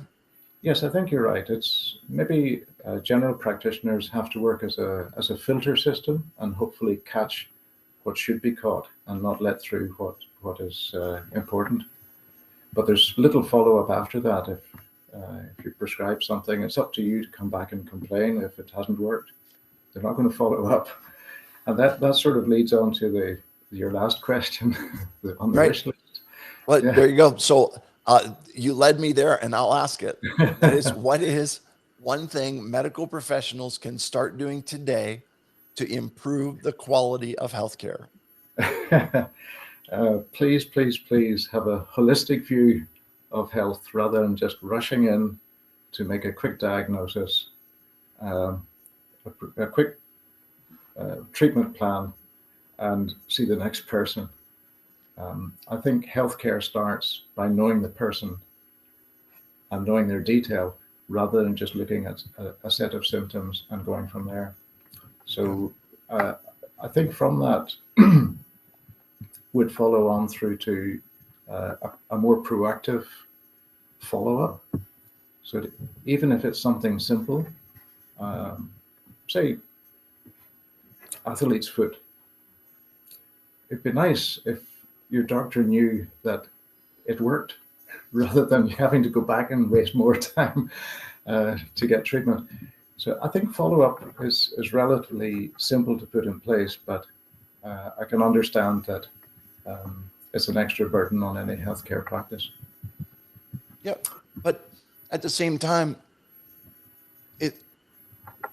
it's kind of like you start the process, but you don't carry the process through to its completion, right? Absolutely, yes, yes. It's a little bit like looking at the filter analogy again. What has passed through the filter hasn't been re-looked at. You got to go through it again. Right. So sometimes what gets through, it shouldn't be getting through. So, yeah. Yes. Yeah. So, question for you. Yes. How are you getting on? You're nearly through your marathon. Yeah. I'm doing okay for now. That's good. That's good. Yep. Hey, my wife is next on your list, Priscilla. Yes. So I'll just slip out of this seat and I'll get her to come. No problem. I'm gonna turn off your camera so you guys can get switched up, and then we'll go from there. Okay. Excellent. So, John. Best job. Yep, John. Thank you for joining me.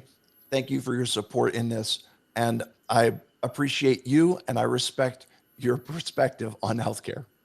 Thank you very much. Yep. Do take care now. Thank you. You too. Bye-bye. So what's going to happen now, John's wife is going to join us, which is kind of fun. We had the husband-wife team of Stephen and Carol Baker earlier, and now we've got John and his wife Priscilla, and it looks like she's on camera and ready to go. Priscilla, welcome. How are you? Thank you. I'm well, thank you. Good. And just for the record, Priscilla, where are you from? I'm from Bangor, Northern Ireland. Okay. County Down. Wonderful. So can you tell me a little bit about yourself and your experience in healthcare? Okay. I'm 67 years old. I'm a mother of 2 children, 2 grown-up children, grandmother of 3 children. I've been fairly well all my life. I do suffer from anxiety and a bit of insomnia. I think all connected. Otherwise, I've been all healthy throughout my life. Nothing really to report very much. Okay. But listen, so have your kids been relatively healthy? I'm assuming that you have the usual bumps and bruises that come with having children. Is that accurate? For myself, my experience was very good. I had very good health care and I had no complaints at all, no problems. And my 2 children are healthy and well. I think the oldest one maybe has Asperger's, but that wasn't recognized at the time. He was very young. So that's really in hindsight. He understands himself why he feels different from others as well. So what was it like to deal with, to have a child who was different, but difficult? Different. But there was no diagnosis. There was no explanation for it. Just different. I had a lot of frustrations as a child. I could recognize there was something just not quite right. He would very much stick to routine, etc. Intelligent in school, but he would be slow to complete his assignments because he was a bit of a perfectionist. So I did go to school a number of times. I'd gone to the GP to ask advice, but all they could say is trying to get him to mix with other children as much as possible. But nothing really worked for me. Even at his 18th birthday, where he had a number of friends, he would stay in the kitchen side with me, for example. So I wasn't swayed. But whenever he was 18 years old, I saw a program on television describing Asperger's, and I suddenly realized that's his problem. Okay. So by the time that he's 18, you finally are able to put a label on what's going on. Yes. And does that open up services and supports, or does it just give you peace of mind to know what's going on? Well, it gave me a lot of frustration because 18 years old, I went to the GP and I said, I had seen this program, and he said, well, he's 18 now, he needs to come himself. So I had to try and push him, but he wasn't so keen to have follow up at that stage. So really, I didn't get anywhere with it, just a bit of frustration. But at least I understood the problem. And I have talked to him about it. He seemed to understand himself that there was an issue. Yeah. In some ways, it's even just the concept of knowing what it is. Yes. Is valuable. Absolutely, and gives you some peace of mind. Is that right? Yes, right. Absolutely. Totally. Yes. Learn to live with and accept him as he is. Yeah. Yeah. So can you tell me, have you met a healthcare hero in your experiences? I haven't met any particular one I can put my finger on, but I have to take my hat off to the heroes of the COVID pandemic, especially in the early days. Those working with COVID patients, they had to be so brave to be doing that, put their own life in the line. Not understanding the disease at that stage was very difficult for them. Many even mothers had to isolate from their children So it really was very scary times, very frightening. And I really have to have to tip my hat off to them. They're really absolutely brilliant. It's what you say is so correct, because we were dealing with something, we didn't know what it was. We Yeah. didn't know how to handle it. And it reminds me that it's not exactly the same, but it reminds me here on September 11th, when you had, the Twin Towers were on fire, and there were people that were running into them to help the people that were there. And to me, in some ways, healthcare workers are very similar, Yeah. because the people who are having the biggest health problems, they are going into the place where the worst germs are, Yeah. in order to help those who are the sickest. How does that resonate with you? That's absolutely totally right. And I mean, in the early days, they didn't even have the proper PPE. They just had to, it took a while to get that all set up. So really, absolutely very, very brave to do that. I mean, Right. healthcare workers probably expect taking certain sacrifices, but I don't think anyone expected the onslaught of COVID at all, the Yep. demands of that. No, nobody knew what to look for. Nobody knew what to anticipate. It was, Frightening times. It was scary times. Mhm. So what does quality healthcare mean to you? I think the practitioners need to take time with patients initially, spend time to get to know the patients, to make sure they understand them, to listen, maybe read between the lines where the patients may be unaware of what they're complaining about. But yes, they need to not to jump to conclusions and have the prescription pad ready, but to understand the patient. Also, I think it'd be good if practitioners were more free to. They're following a protocol which is very limiting, really, and it would be good to see something thinking outside of the box. Maybe have the freedom to be make their own decisions. Okay. Can you talk a little bit about how practitioners can get to know their patients better, as you're saying, what would that look like? I think just to spend the time to make the patient feel at ease. Maybe talk a little bit about their health in general, just to make I think it's getting that initial barrier broken down where the patient feels at ease to talk and to go through the symptoms that they may have. Okay. What do you wish that your medical providers understood about you? I would be one for, I would not be one for running to a practitioner for every little sniffle. I mean, I don't remember the last time I've had an antibiotic. I like to try and treat myself where possible. So when I do have a problem, I like to take it seriously. I like them to listen to me and to understand what the problem is, and not to be treating me with, say, for example, I did have anxiety 2 years ago. Eventually my sister persuaded me to go, and I thought there's no point in going because they'll give me antidepressants. So as soon as I went in, I told them I don't want any drugs, I just want help. But I ended up coming out with a prescription for antidepressants, which I didn't take. So really not very helpful. How did you feel when they weren't necessarily listening to you? Quite frustrated.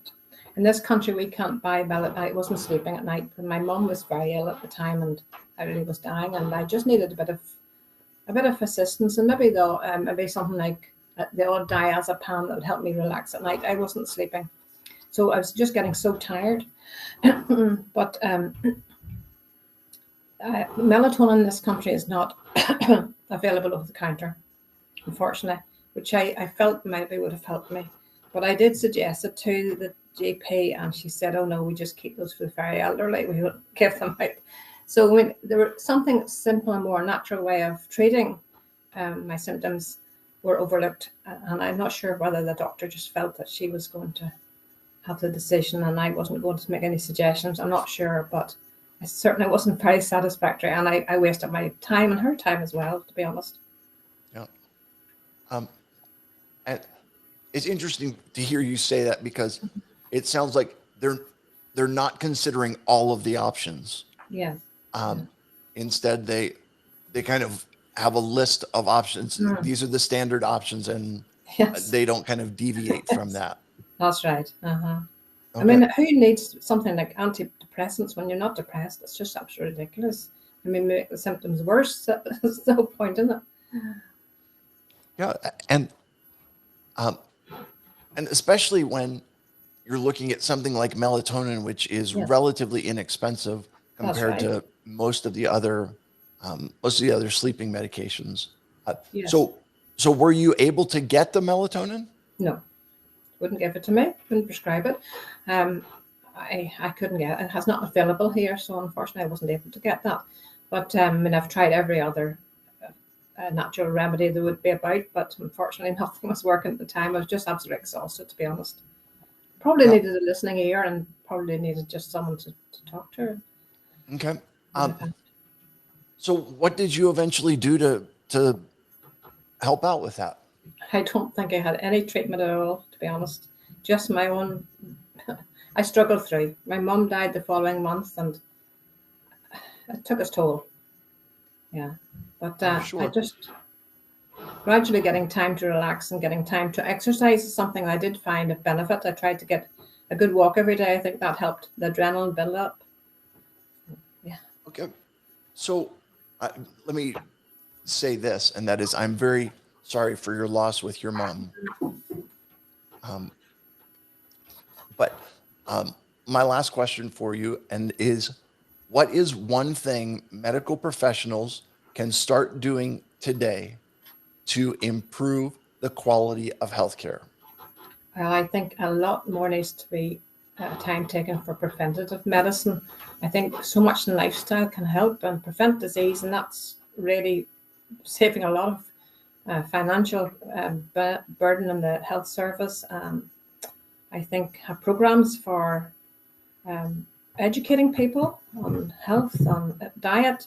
The doctors themselves need to be educated on nutrition. They don't really understand it very well. They don't have a lot of time during medical school to study nutrition. So something that can really help over many years of life, preventing the chronic diseases that we're suffering from so much in this society. Things like obesity could be, somehow managed early stages in preventing chronic disease. I think would probably be the greatest thing maybe they could do. Yeah. And so you're saying it's about education. I think so very much, yes. Okay. Education of the population, education of the doctors themselves when it comes to nutrition, for they don't seem to really have an interest and they don't recognize how much benefit it really can be. Yeah. Especially in lifestyle, ongoing lifestyle. Yeah, it's interesting that we are quicker to go with the prescription pad than we are with the recipe book. Yeah, very much so. Yeah. Okay. And it's a long haul, but it certainly would cut down a lot of the chronic disease that we're suffering today in society, and many of those diseases are preventative. Listen, Priscilla, thank you so much for joining me. All the very best before your trip. I'm sure you're exhausted already. I appreciate you joining me. I appreciate your support, and I respect you and your perspective on healthcare. Thank you very much indeed. All Take the very care. best. Take care Yep. now. Thank you. Bye-bye. Thanks. Good morning, sir. Good morning, Rob. How are you? Can you hear me? I can hear you just fine. How are you doing, buddy? I'm doing good. My voice is a little more refreshed than yours at this moment. Yeah, hey man, it's all good. Are you out for a morning run? Yeah, I stepped out. My family's all sleeping, so I Okay. stepped outside onto my porch to Okay.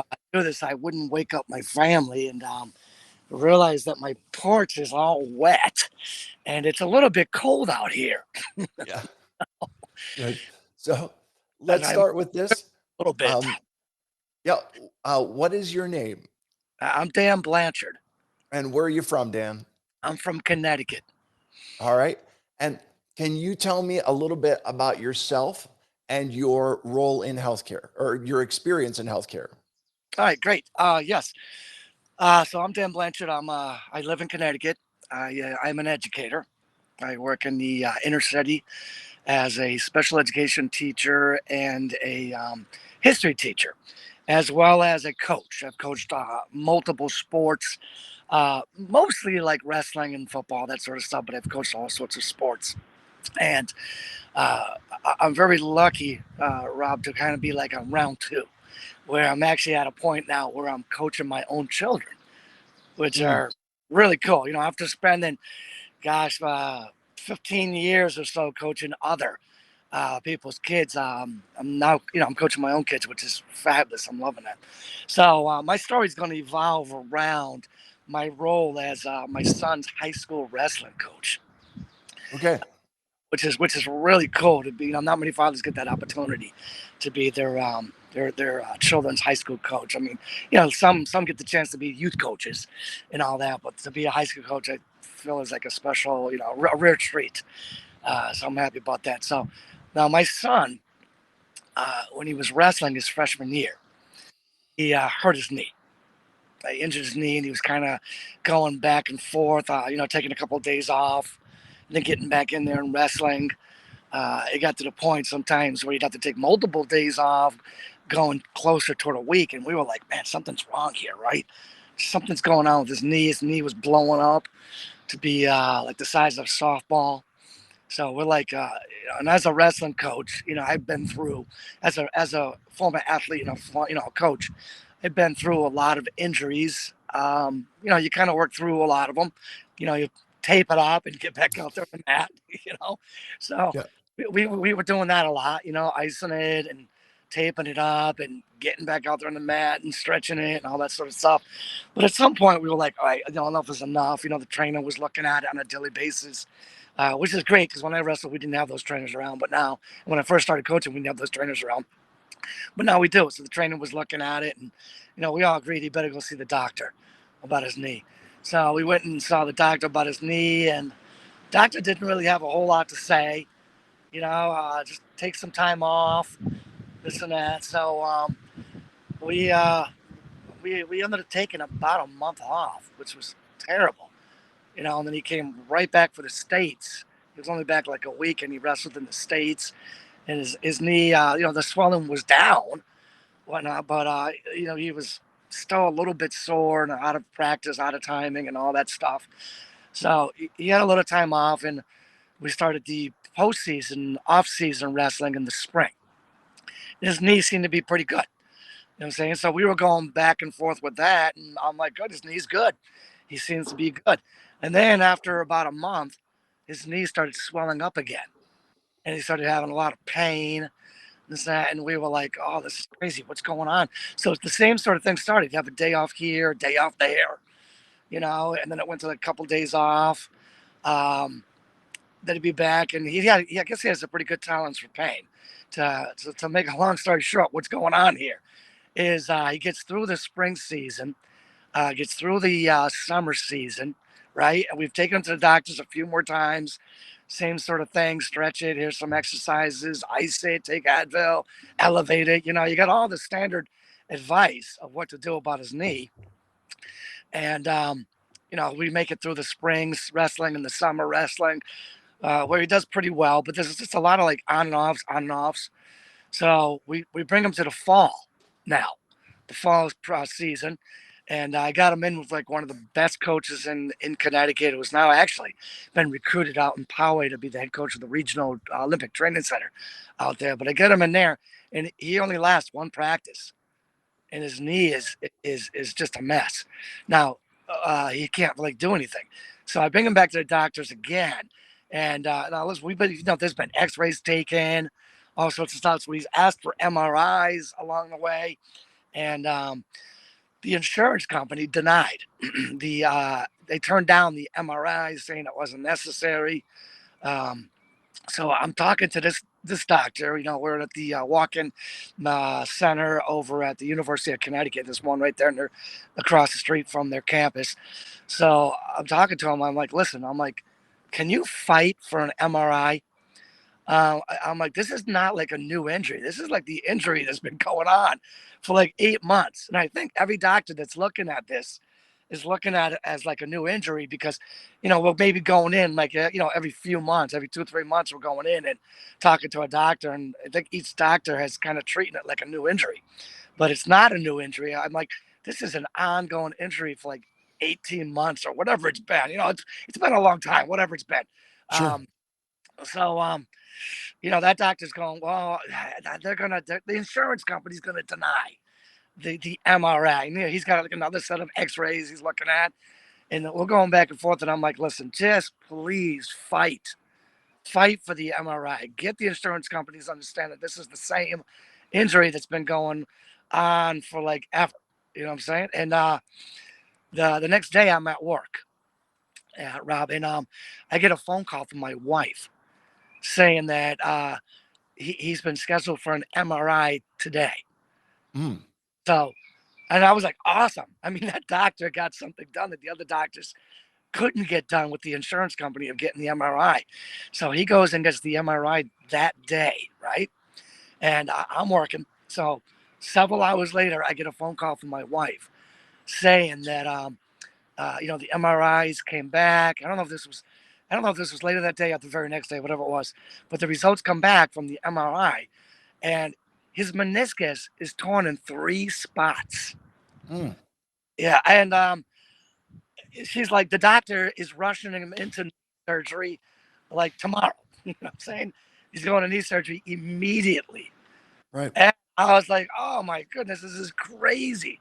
Well, now, so he gets the knee surgery done, and they confirmed that his meniscus was torn in 3 spots, and it had flipped over and like started bending because it was torn in 3 spots. I mean, it was a terrible knee injury that he had been working through.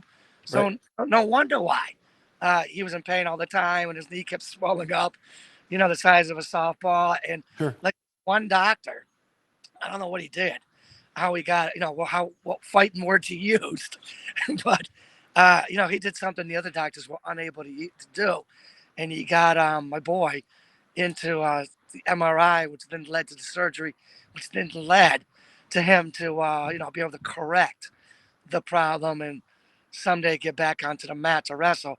Unfortunately, he missed his entire sophomore year of wrestling because of this, the recovery time for the surgery. And I don't think it had to happen that way, Right. And then, as you know, uh, his junior year, COVID's around, which was last year, and he Okay. missed junior year. So I blame. I'm a little upset, Okay. with the medical system because he ended up wrestling his freshman year, and we could have done something about it Right. his freshman year, but nothing was done about it until his sophomore year, right Right. before wrestling season began. And he ended up missing his sophomore year and his junior year because of COVID. So he had a lot of potential to be a state champ wrestling. Okay. He Right. made varsity as a freshman. He came in, he beat the senior captain in his weight class, made varsity as a freshman. In his senior year, his goal was to be a state champ his Mm. senior year. And because he missed his sophomore year and his junior year with COVID, he was unable Sure. to, he didn't have enough time on the mat Right. during high school years to become a state champ. He placed 4th Okay. and all that. But I was like, that was like the medical system kept him from reaching his goal, I believe. Sure. State champ. So Dan, in that experience, did you meet any healthcare heroes in that experience? Yeah, I would say the doctor that fought for Okay. him to get that MRI. Again, I don't know what fighting words he used, Sure. MRI, but he fought and he got that MRI. It's sad how the insurance companies are controlling Right. our medical system. Yep. Do you remember what the doctor's name was? No, I don't remember. Okay. I know he worked at the Yukon Medical Center right there across the street, basically almost across the street from my son's high school. Okay. Right there on the campus, but the Yukon Medical Center, right there. That's the doctor that fought for it, and somehow did something the other doctors weren't able to do. He insurance companies, Sure. Dan, what does quality healthcare mean to you? I think quality healthcare means the doctors really getting to know their patients, and not. Unfortunately, doctors they walk in the room, they keep you sitting there for 45 minutes, an hour. Then they walk into the room, and they have like 5 minutes to kind of talk to you, get to know you, what your symptoms are, and then they'll rush out to the next patient. I would really love to see that system change and doctors have more time with patients so they can really get to know patients, and realize that this particular incident that's going on may be linked to, things in the past. Sure. And I have that chance to do that with the present system of spending 5 minutes with you and then being rushed out to the next room to see the next patient. Yeah. So I, getting to know the patient and taking more of a holistic approach where you're trying to help the entire patient with everything that's going on instead of looking at this one incident in an isolated manner, because then Sure. you're missing stuff. I think that doctors were looking at this as, oh, he was wrestling this week and his knee sore. There was so much more to the story. Got it. All right. So Dan, I've got 2 minutes and I've got 2 questions for you. So We can do all right. What do you wish your medical providers understood about you, or in this case, understood about your son? I would like the medical profession to consider us as human stories and not just like data points. Okay.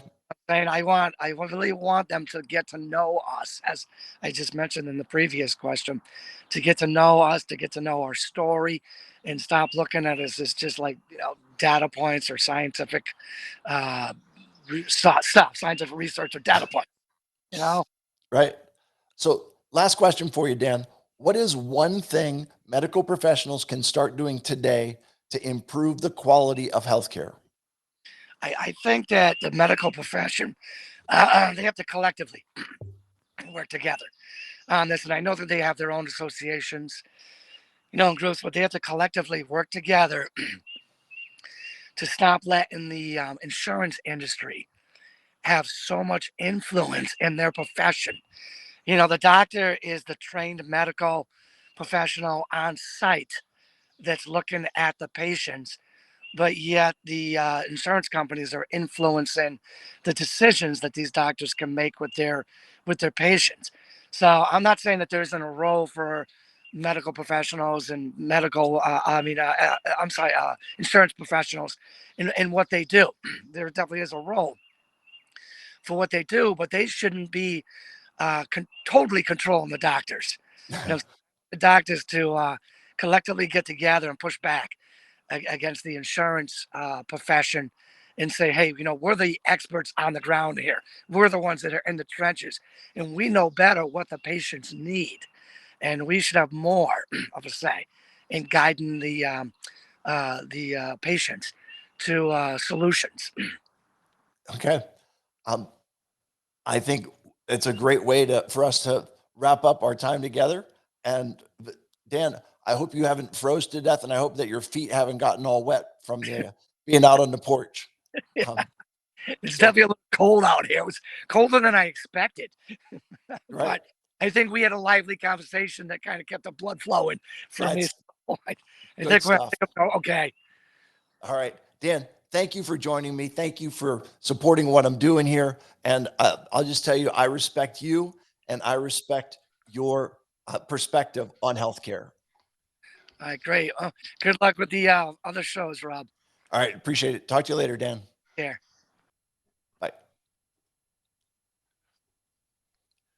Good morning. How are you, sir? How are you, sir? I am well, thank you. Are I you am, exhausted? and no, you know what? I'm feeling energetic. I'm feeling good. So, Well, yeah. good for you. How much longer do you have? I've got 7 more hours to set the record, but I'm not happy with setting the record. So I've got 14 and a half hours left to get to Oh, my ultimate shattering goal. the record. All right. Absolutely. Very good. Very Hey, good. you know, go big or go home, right? Amen.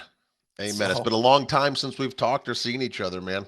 it has been. So Yeah. for the sake of everyone out there, what is your name, sir? Roger Sterry.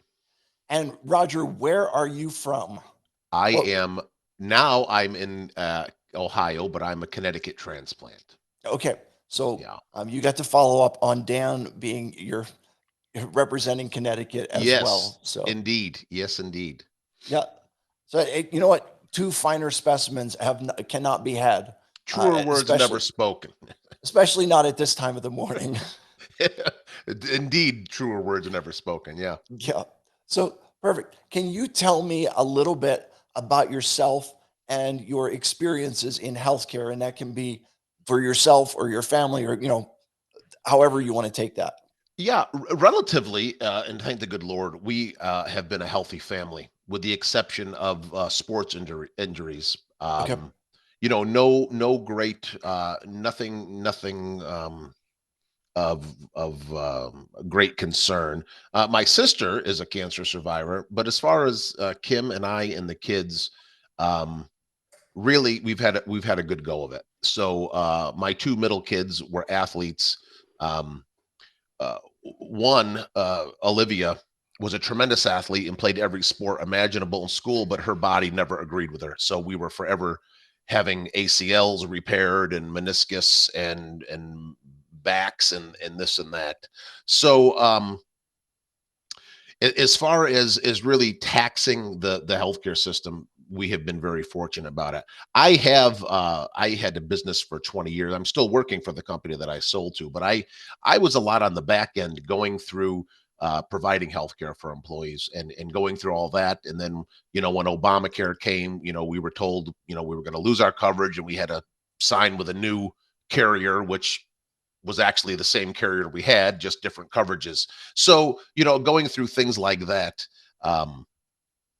But our experiences have been slight. We've seen, especially in medicine, can it sometimes be political? It shouldn't be, but my son was a D1 ball player. He got drafted into the major leagues, and they get preferential treatment when it comes to injuries and care. They get fast tracked very, very quickly, and so we were able to be on the largesse of that when Zach got beamed in the hand just a few days before the season ended and before the NFL draft, and broke his hand, I would say about a month before the draft.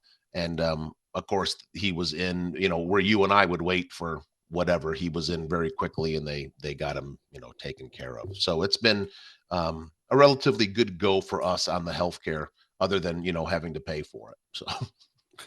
Yes, understood completely on that.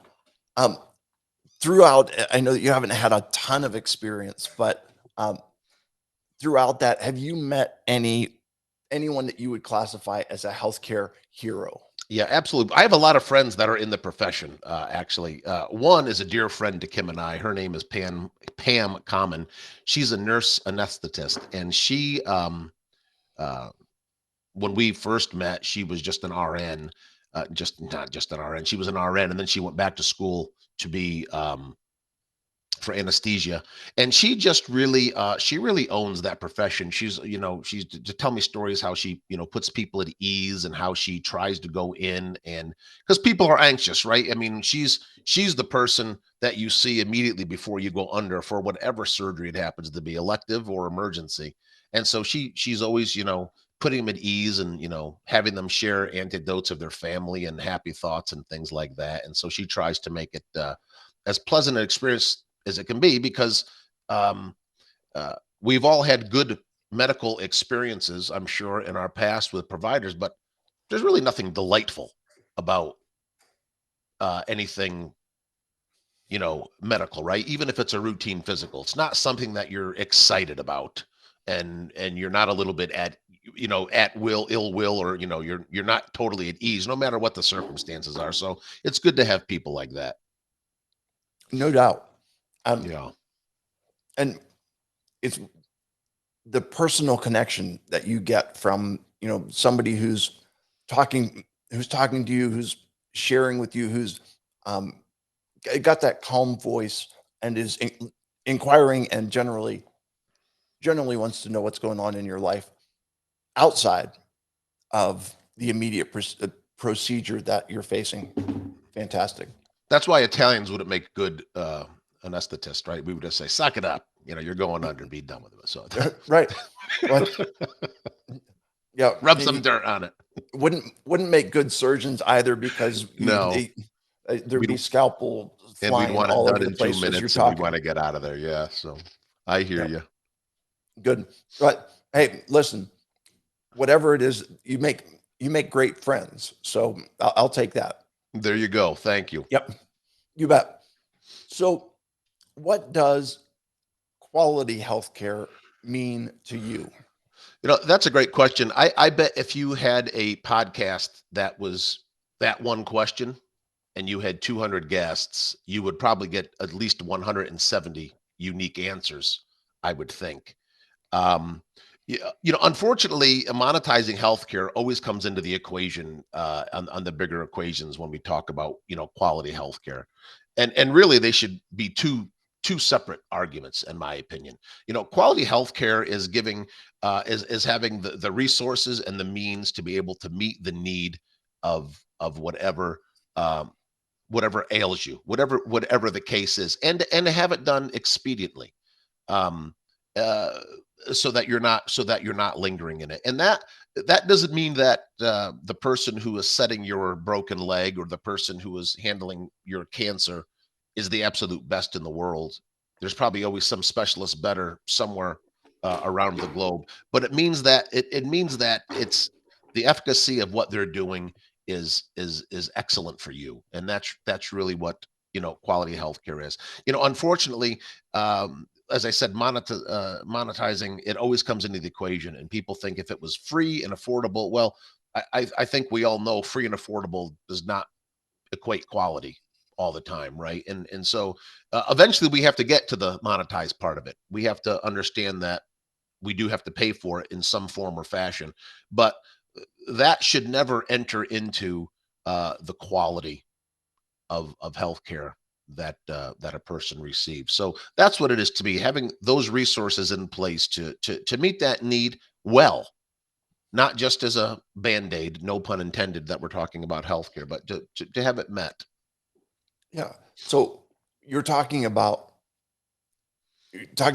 two elements.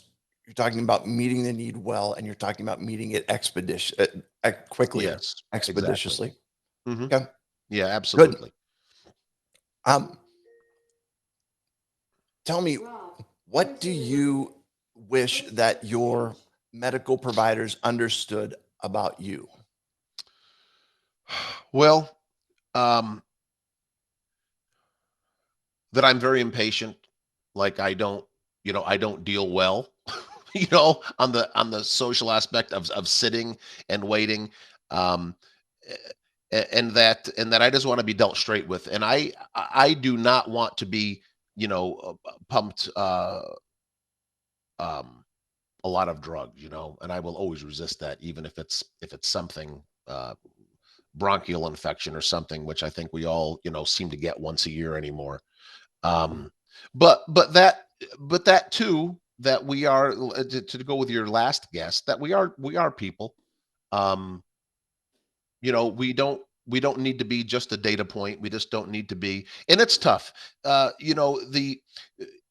10 years ago, if you went through our yellow pages here in north central Ohio, you would have seen independent doctor after independent doctor. We have really three. Akron's children just kind of moved into our town too, but so we have two main healthcare providers, and then someone who's huge in Akron but is trying to make a presence here. What they've done the last 10 years is they have just they've bought up every independent practice, almost. And so it's just kind of a churning mill. It's just kind of a medical mill now, you know. There's and they have different tasks that they have to do.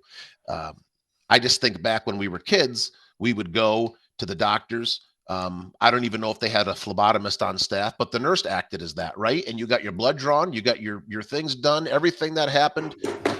You had a half hour at your doctor's. I remember my buddy Tony broke his arm as kids. He went to the doctor's. Doctor had an X-ray machine there. Did it, set it. 4 hours later, he was back home with a cast. Those things don't happen anymore. You have to go. Now we go to LabCorp, and I get it. It's cost effective. I get why doctors with nuclear regulations want nothing to do with having X-ray machines anymore. I understand the pitfalls in the business models of doing some things, but you know, so they come in and they give you this 5-minute deal. I had a complete physical last year, and I literally was 7 minutes. It was stethoscope and temperature, and I'm like, wow. That was kind of bizarre, but I think that's the model that we're in there. So I just think they understood that, you know, I understand as a businessman, the attention can't be there anymore with the business model, but, you know, we would like a little bit more than a checklist, you know? Sure. So what would a good process look like to you? You know, I don't know on this. I have a lot of friends who are doctors, and we talk about, you know, that. And it's there. Everyone, by the way, every healthcare professional that I've talked to actually wants that old model back, right? They understand the need to get into the nitty gritty with their patients, and they've confessed to me even, you know, a lot of times we are simply just checking off lists because we don't have time.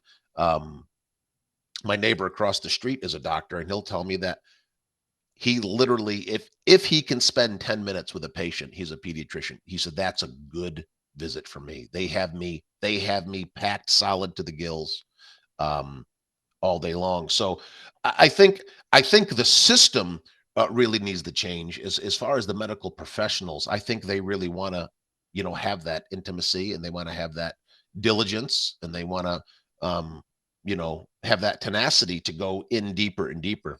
I just think the system anymore, you know, it doesn't allow that. It's, you know, insurance is, you know, is a two-edged sword. I liken it to, not to get off on a tangent, but I liken it to, you know, the student loan problem we have now, right? The reason college tuition is so expensive is because student loans were so readily available. Likewise, when the PPOs came out with insurances, right, and then started squeezing, you know, especially on the Medicare. I believe Medicare is probably all digital now, but I remember my friends telling me if they sent Medicare forms in and it was stapled wrong, Medicare would send it back and it would be another 60 days. So, you know, money squeezes the whole issue. And it's unfortunate that we have to monetize, you know, our health, but that's really the state of affairs that we're in. So I think our medical professionals really get that, and they want that. Their hands are tied, you know? Yeah. So what I'm hearing you say is that you have good people with good intentions who are in a system that frustrates them. Is that accurate? Yeah, oh yeah, absolutely. And the reason that you're finding less and less independent doctors and practices, right? It's not because they sold out. You know, well, they, you know, such and such health system came in and gave us gobs of money. It was survival. It's like you either join the club or there's not going to be a club for you to, you know, for you to enjoy. So, but yeah, that's a very good point. They would love it to be different, but it is, you know, a bottom line. I'm glad that there's non-medical people that are running the business models. I think it would be disastrous if doctors actually ran the business model, but yeah, that's the state that we're in. Good. Well, Roger, it's good to see you, my friend, and I appreciate you. And we're close, you know, we're not that far away. So I was just through Irwin and all that the other day. I had to go to Philadelphia for some meetings. So next time I do that, I'll call you. We'll grab coffee or something. Absolutely. Anytime, my friend. All right. I appreciate you. I appreciate you sharing, and I respect your perspective on healthcare. Well, thanks. Enjoy and good luck with this. All right. Take care, man. Bye-bye. Bye. Matt, my friend, welcome to the podcast. How are you, Rob? Good to see you. It is excellent to see you as well. I will say that we look a fair bit different than we did in elementary school. Yes, indeed. Yes, I was thinking the same. Good. So, Matt, where are you joining us from? I am actually in our hometown, back in Havertown. Okay. Yeah. Very cool. So I'm out in Pittsburgh, and but yeah, good stuff. So can you tell me a little bit about yourself and your experience in healthcare, please? Sure. So, 50-year-old, happily married daughter, or I have a 7-year-old daughter. Healthcare wise, giving some thought around this. I mean, most of my medical experience and healthcare issues were mostly around sports injuries. I would say I probably had a string of sports related injuries from like 1989 that kind of progressed. Nothing super serious, bumps and bruises, a broken bone here or there. But towards the end of that stretch in 1998, I was living up in Boston and actually was diagnosed with follicular thyroid cancer. So I would say that's probably been my most significant healthcare experience, which was at this point like 24 years ago. So very interesting experience going through that as a 26-year-old male, kind of living on my own, kind of going through the healthcare system up in Boston and trying to navigate that for something that was relatively serious, but as cancers go, thyroid cancer is a pretty easy one to manage. Okay. So you're single at that point? Yes, I'm single. And you're living away from family. And so what is it like for you to get a diagnosis like that in kind of away from home, away from family, and on your own a bit, so to speak? Yeah, I mean, I think in general, I'm a pretty mild-mannered type of a person. I don't get overly excited or react in different ways that, I don't know. But when I was diagnosed, I mean, it was pretty quick diagnosis. And the experience, again, living on my own, being a 26-year-old male, eventually being diagnosed with follicular thyroid cancer, which actually usually appears in women 50 years and older. So that was kind of a weird, diagnosis. Here I am, 26-year-old male, and getting this odd diagnosis that usually appears in women. But I think, going through that experience, I didn't ask a lot of questions. In retrospect, I probably would have liked to ask more questions and have a better understanding of what I was going to experience. Because even after the surgery, like the aftercare, going through some radiation, things weren't always clear. And I think that that's something that I think would have been more helpful understanding, from end to end, surgery and aftercare, what that was going to really be like. So, Yep. So you're navigating the system, and did you meet any healthcare heroes through either that journey or through your subsequent journeys? I mean, I think my endocrinologist at the time, she was good.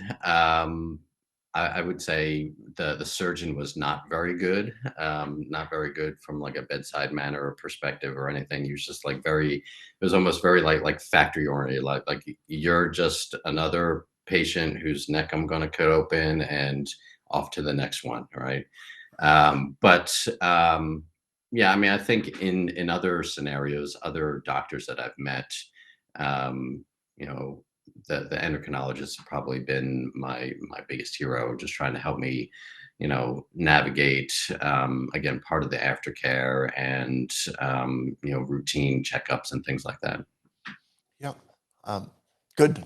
It's always beneficial when you have somebody that you can trust and you feel like is on your side when you're Yeah. going through times like that. So, Yeah, absolutely. yep. So, what does quality healthcare mean to you? Yeah, and I think again, from a quality perspective, making sure that things are clear early in the process, right? And that again, making sure that you've got the right support system from the medical side in place, so that getting through the process is as stress-free as possible. I think, and again, making sure that the aftercare too is in place, so that if there's additional questions or support required, right, it's not a burden to try and go back and get that additional support that you need. Okay. Um, can you tell me more about that? I like where you're going. Um, or did you free? Oh, Sorry, you were breaking up there a little bit. well, that's what I was just going to say. You were frozen for a quick temporary second, and I was like, Oh. you just got to make sure that you're still there. Yeah, no, I'm here. Yep. So yeah, and again, just from a quality perspective, I think for me, just making sure that doctors really understand, and I think this may be kind of bleeding into some of the other questions, like the environment that the individual lives in, right? Like I think that's an important part of making sure that from a holistic perspective, doctors and medical professionals really understand like the whole part of the human experience, right? Like you may have a particular, symptom of some sort, and not going into, here's the medication that you need straight away, really understanding where the individual is coming from, what their environment is like. So, that they're really taking a more holistic view into how to care for that individual. Yeah. It's interesting. No one lives in a vacuum, except Yeah. maybe a dust bunny. So, Right. but we all have a relationship with our environment in Yep. which our environment impacts us and vice versa. We impact our environment. And Yeah. so, your concept of holistic, you're talking about relationships, you're talking about Mhm. employment, you're talking about Yep. all the entire, I don't know if the expression is the whole ball of wax or whatever it is, Yeah. that um, it's not just the diagnosis, Yeah. and it's not just the person. There's a much bigger circle and a much bigger experience there. Does that resonate with you? Yeah, absolutely. And I think in addition to that too, I mean, I think a lot of times, and I do have one doctor in particular who is very like statistics based, like you're a 50-year-old male and you have this. So, this is the type of treatment that, that category that you fall into. But that doesn't consider, like, again, to your point, like my job, I'm a father of a 7-year-old, what kind of stress does that have? And I think those are some of the other things, really understanding more about the individual and not just using the statistics that, again, can be helpful from a guidance perspective directionally. And maybe for the most part, that works for everybody, but a one size fits all type of a treatment or a regimen maybe not be the best approach. Okay. So Matt, I think that you probably gave the best answer that we've had on the entire podcast. And here was the issue, and that is my earpiece fell out and I missed the entire thing. So Can you hear me now? I can hear you now, and Okay. we don't need to get Verizon, or we don't need to get anybody like that to come out and do an assessment for us. Yeah. But I'll just ask you this: can you summarize what you just said? And I apologize. No, no, that's fine. I think I was kind of going down the path of like the holistic piece that we were talking about, and there's an approach. I have one doctor that uses a lot of statistics, right? Which is fine in some cases, but a one size fits all approach doesn't always work, right? So how do you get beyond just the statistics and really getting a better understanding of the individual and building that relationship? And that's hard, right? Because if you think about, trying to schedule an appointment and how much time you're actually spending with your doctors.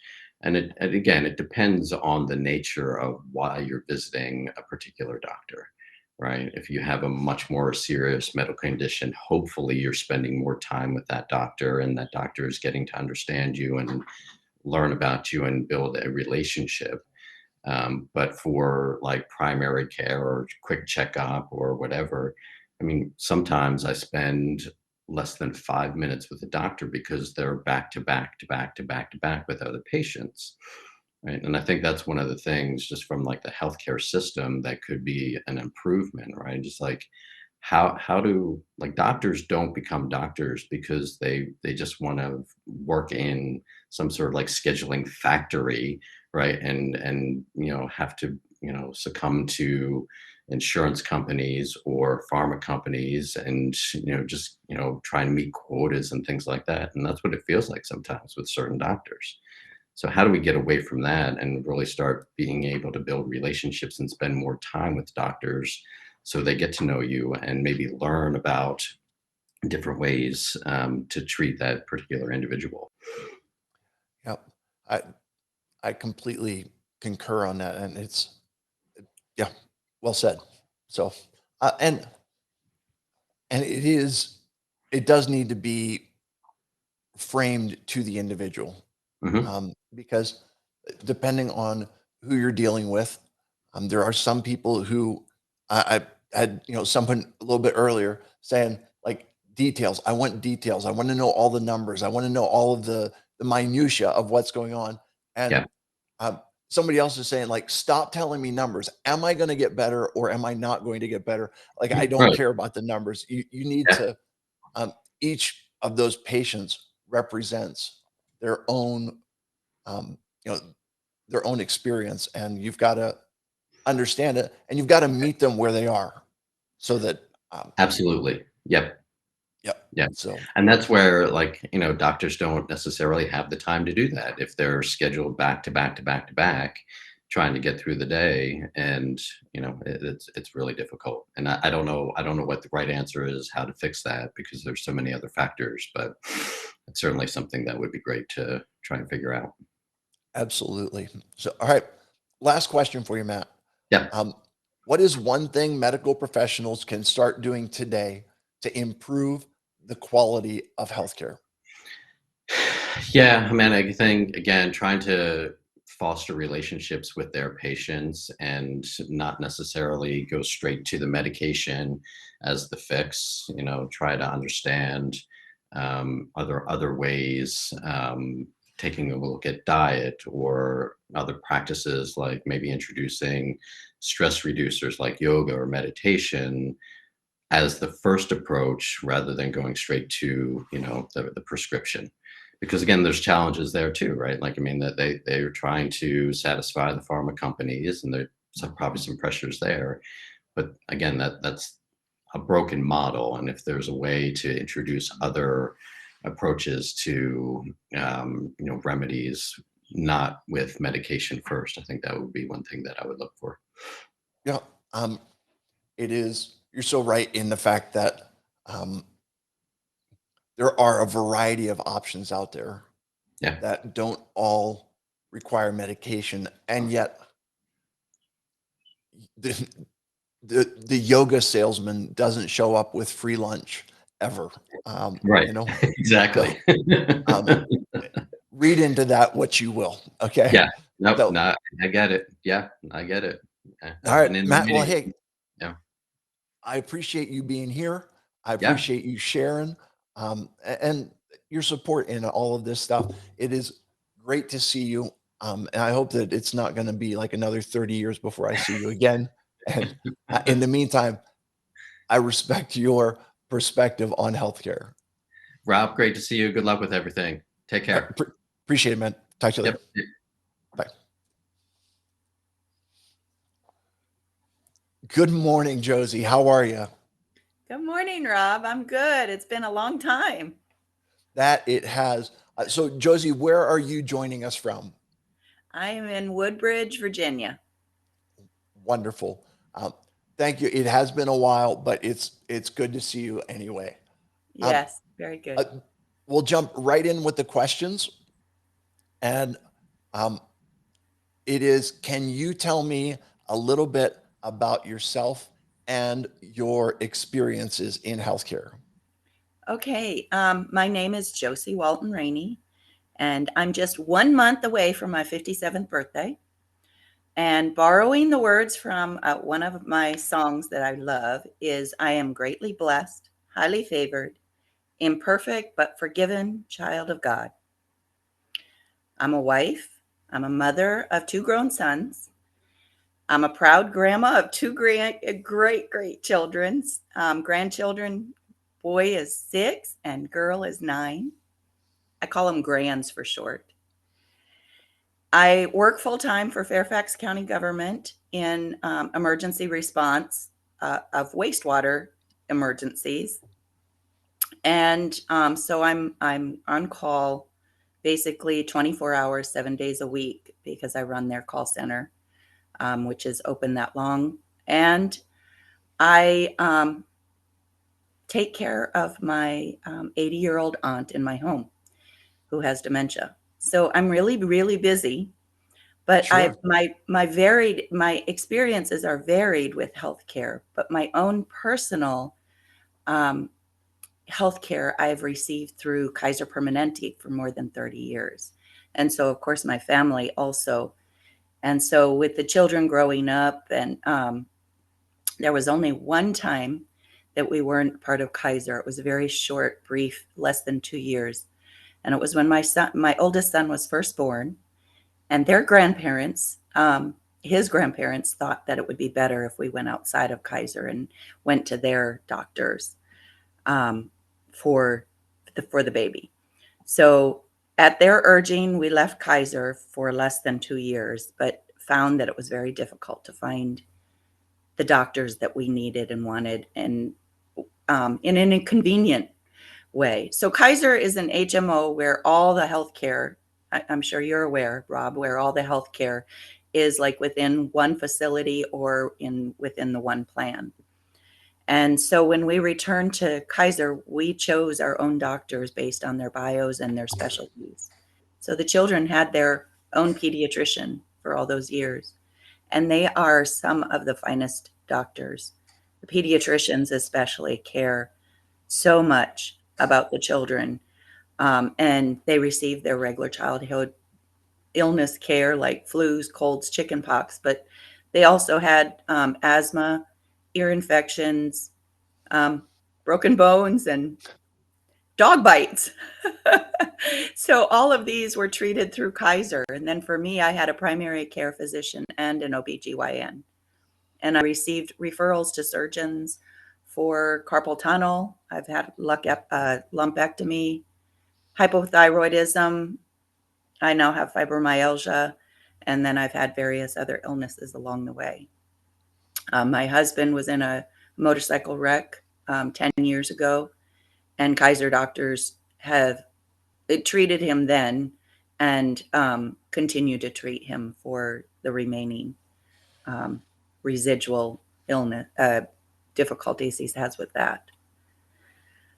I've changed employers and still been able to stay with my doctors because Kaiser was offered at both employers. So it's been a continuum of care that my records went with me, even though I changed employers. So I I have appreciated Kaiser's integrated care and kind of base that kind of base how I feel about health care, integrated care picture also. So. Okay. In your experiences with Kaiser, have you met a healthcare hero, someone who you would say this person is really doing it right? So my OBGYN that I had for years and years, I would say would be my first healthcare hero. There have been others along the way that have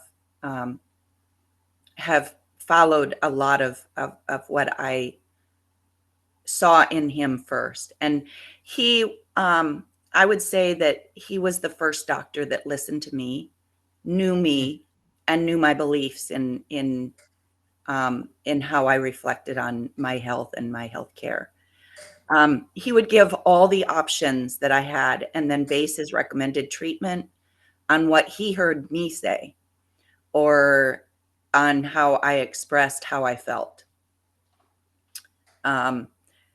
This is Dr. Rates. He delivered both of my babies by C-section, and he was so supportive during the cervical cancer scare that we had in the first trimester with my first baby, and kept me and the rest of my entourage very calm during the emergency C-section with that baby, and planned to go natural with the second baby. And I took the classes, and then in the last days before the birth of my second baby, became very anxious about all the risks, and it became too much.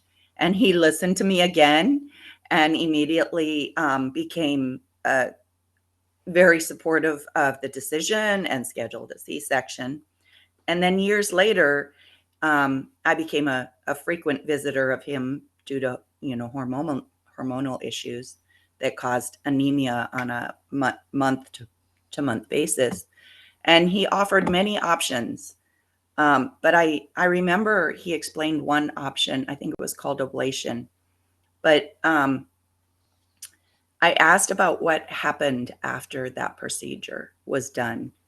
And could I be pregnant every month and just have no place for a fertilized egg?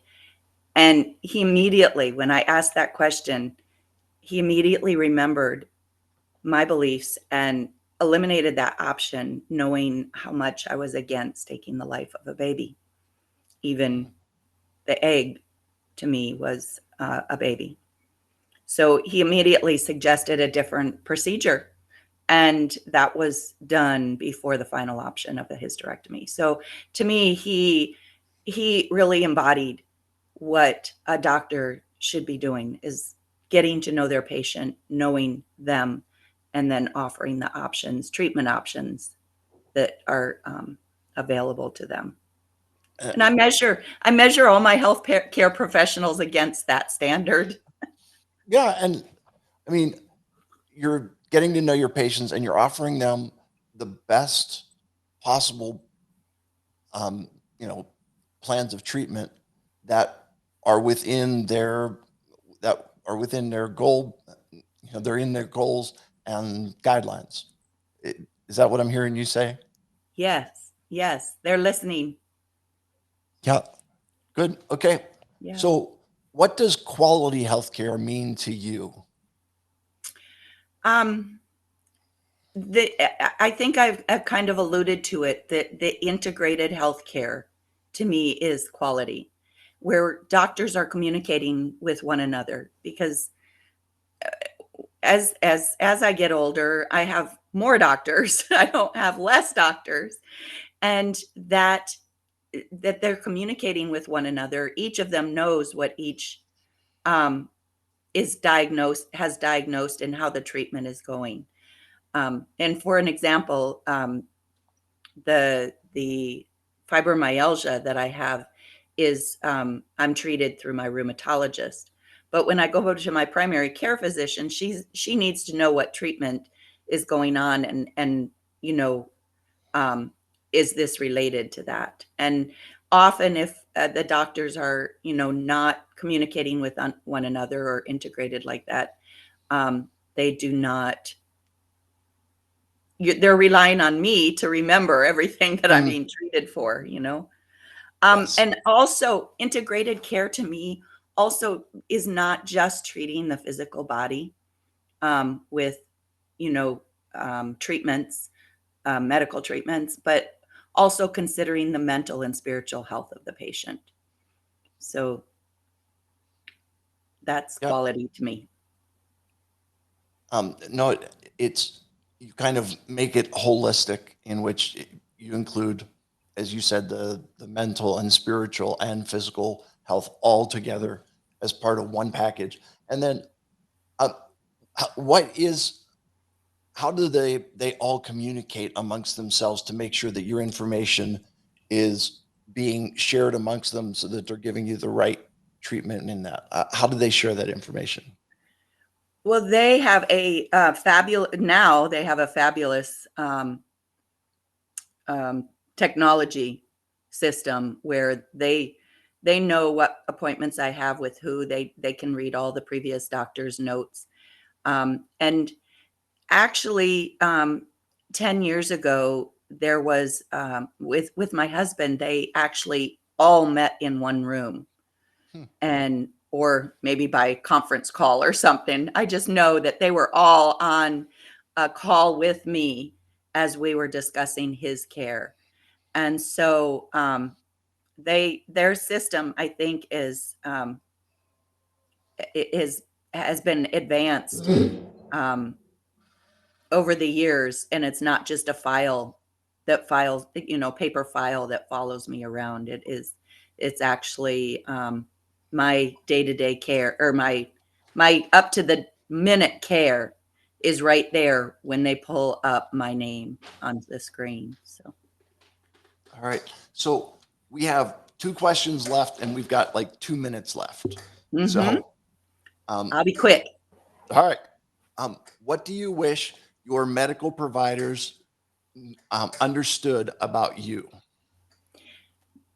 Again, I've kind of alluded to that, but I want to know the reason why something is happening to me, not just treated with a prescription of pills or physical therapy without knowing the root cause of, basically like pain or, the symptoms I'm having. I want to know the why before I get a bottle of pills that goes home with me.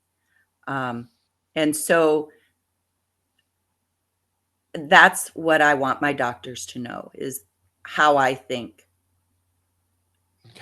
first. Yep. They've got to know you and know what's going through your mind. All right. Last question for you is, what is one thing medical professionals can start doing today to improve the quality of healthcare? Take the time to listen to the patient. Often we're going into a doctor visit and we have this little time window, and that's what they're looking at. They're not necessarily looking. They're not looking at the patient, but looking at the time and pushing to get us out. And so I think that a 5-minute or 15-minute visit is barely enough time for me to describe symptoms, much less for the doctor to determine a diagnosis and a treatment. And so it's certainly not enough time to get to know the person and their beliefs and their feelings and their expectations. So I think that they need to, the system needs a revamp, that it becomes less like a cattle herd and more like this is a person. Right. Okay. Listen, Josie, thank you so much for sharing. I appreciate your thoughtfulness that went into those answers, and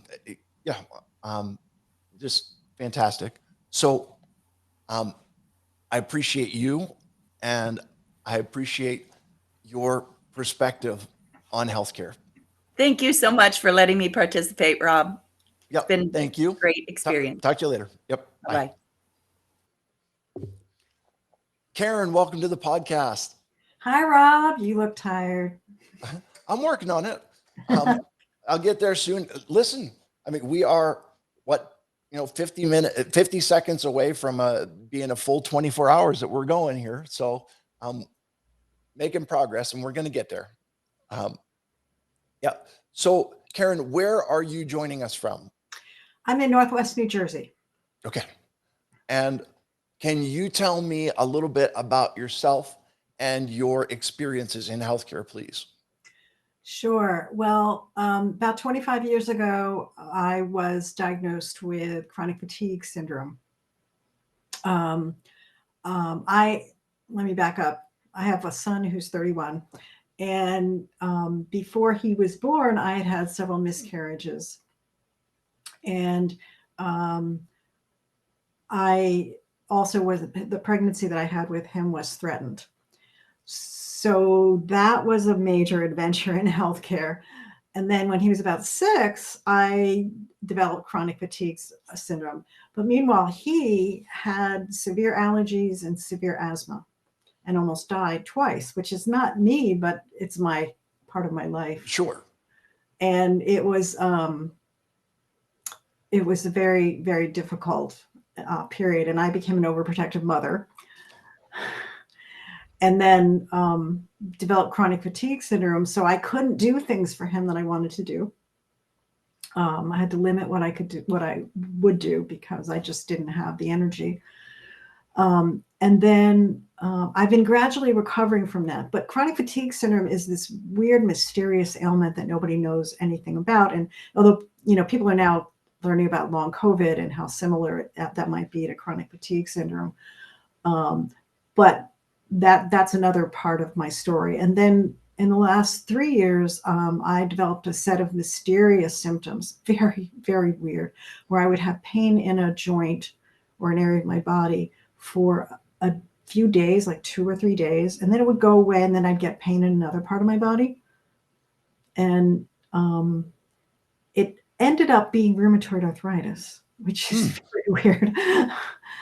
And then finally, just about a year ago, I had a burn on my foot, and I was bedridden for a long time.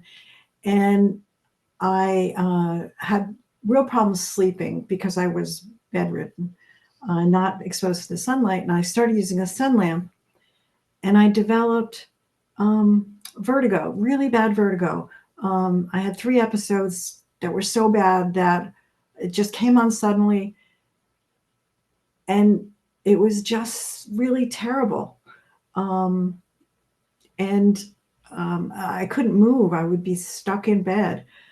And so I guess those are my adventures in healthcare, me and my son. Yeah. So, how do you, I take this in the spirit in which it's intended. How do you keep developing these odd things? And it's just it's kind of one thing after the other, or one thing on top of the other. Well, it ended up the vertigo was the sun lamp. So I was doing something to cause it. Okay. So that part of that is mine. But my primary care doctor says my rheumatoid arthritis was probably, he called it smoldering for many years. And the pains that were happening were, I was under stress at the period, and so it was coming out in that way. So that was a very weird presentation, but it ended up being like sort of normal. That it ended up being mostly in my knee. After I went through all that, then it would end up being in that. So sort of a combination of what I'm doing and just diseases are weird sometimes. I mean, they just, doctors study. Okay, so I have a background in the pharmaceutical industry. I know how to research a disease state. I know how to talk to doctors. So I'm going into this doctor's office, and I know what I'm talking about. I don't know his expertise. I don't know what he knows, but I know enough to talk his language, and I know enough to have hypotheses. And I like doctors who can talk to me in such a way that they respect my expertise. And the doctor with about the vertigo, when I went to an ear specialist, he was not interested in what I had to say. but my primary care doctor was. My primary care doctor knows me. He knows that I've done my research. So anyway, I think I stepped on another question that you're going to ask me later. It's okay. I'm not going to holler at you and I'm not going to get mad. It's not the first time. So, have you met a healthcare hero in your journeys? Yeah, I have two. My primary care doctor, who pays attention to what I say, and he really works with me, and he's the one that helped me recover from the chronic fatigue syndrome, which is really unusual. I mean, most people don't recover. I'm not totally recovered, but he developed he worked with me, worked with my body, and he helped me come up with a way to recover. It took a long time, and I'm not totally done, but yeah. And then I have another one who I would consider a medical intuitive. He's a chiropractor, and he's found some weird stuff and and fixed some weird things. So that's great. It's what would you say are the characteristics of a healthcare hero? Like your previous interview, somebody who listens, but also somebody who respects what you think and believe and say. Again, I've worked in the pharmaceutical industry, so I know a lot, but I also know that doctors, I worked in the pharmaceutical industry for a pretty long time over the period in which the internet became available. And I would hear doctors as they had patients come in who had Googled their disease, and the person thought they knew what they were talking about and they wouldn't pay attention to what the doctor said, and they didn't respect the doctor's expertise. I think that what a good relationship with a doctor is when you both listen to each other and respect the other's opinion and expertise. And I know the doctor knows a lot more about this disease state than I do, but I also know when he's not listening and he's not paying attention. So true. And there are times when I'm pretty sure that people who are on here will look at me and say, he's not listening and he's not paying attention. And it's because I'm trying to multitask and I'm not good at it. I've actually been convicted about this because I've got a lot of stuff going on and that doesn't make it right. But I'm definitely not able to multitask in the way that a doctor is not truly able to multitask either. No one really can. I was told that the human brain can't handle multitasking. That, if you're trying to do two things at the same time, then instead of your brain power being split 50-50, it gets split more like 40-40, if that. I will put myself as a prime example of someone who is struggling to listen and pay attention and get other stuff done all in the same breath. So we're working on it. It's a work in progress. Thanks for your patience. What do you wish that your medical providers understood about you? That I'm capable of understanding what they're saying, and I can deal with more than what they tell the average person, because of my pharmaceutical background. Okay. So you're able to handle things from the technical perspective that other folks aren't able just to follow, if that makes any sense. Yeah, that's right. That's right. Okay. And did I ask you what quality healthcare means to you? No. Oh, good. Well, I thought, every now and then I get ahead of myself and I question myself, and then I don't always turn out to be right. So you're catching me on confession at 24 hours. So what does quality healthcare mean to you, Karen? When the doctor and the patient work together, the doctor providing his expertise and the patient providing the information about their symptoms and what's going on with them, and the patient is honest. There's been times when I've known that the doctor isn't going to react well to something I tell. I had this one doctor I went to once, who was a primary care doctor, who I told that I had chronic fatigue syndrome. And, he checked out when I said that. He just didn't pay any attention to what I was saying. And I never went back to him. And that's not quality healthcare.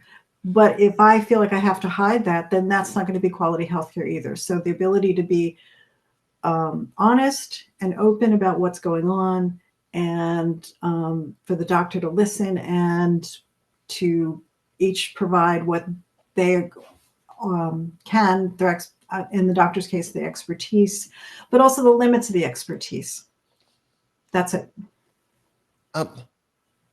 Talk to me about what you mean by the limits to the expertise. What is that? So I'll use an example, the ear, nose, and throat doctor who I went to about the vertigo.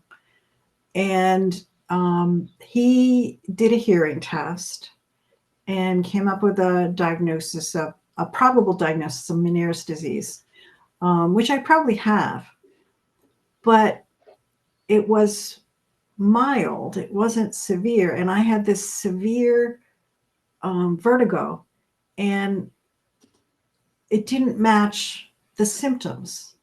So when I said, could it be the sun lamp that I was exposed to, that I had been exposing myself to, he said no.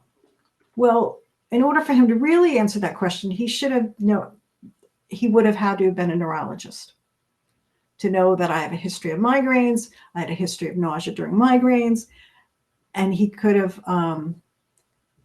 if he had that sort of background and known what his limits of expertise were, or if he had that sort of background, or known that maybe a neurologist would have been helpful, that could answer the question. Instead, I had to do my own work with my primary care doctor, try experimenting, and I haven't had since I stopped using the sun lamp, I haven't had a vertigo episode, and it's been over a year. So I think I was right. I think he was wrong. That was the limits of his expertise, because he was talking about something that was outside of his expertise.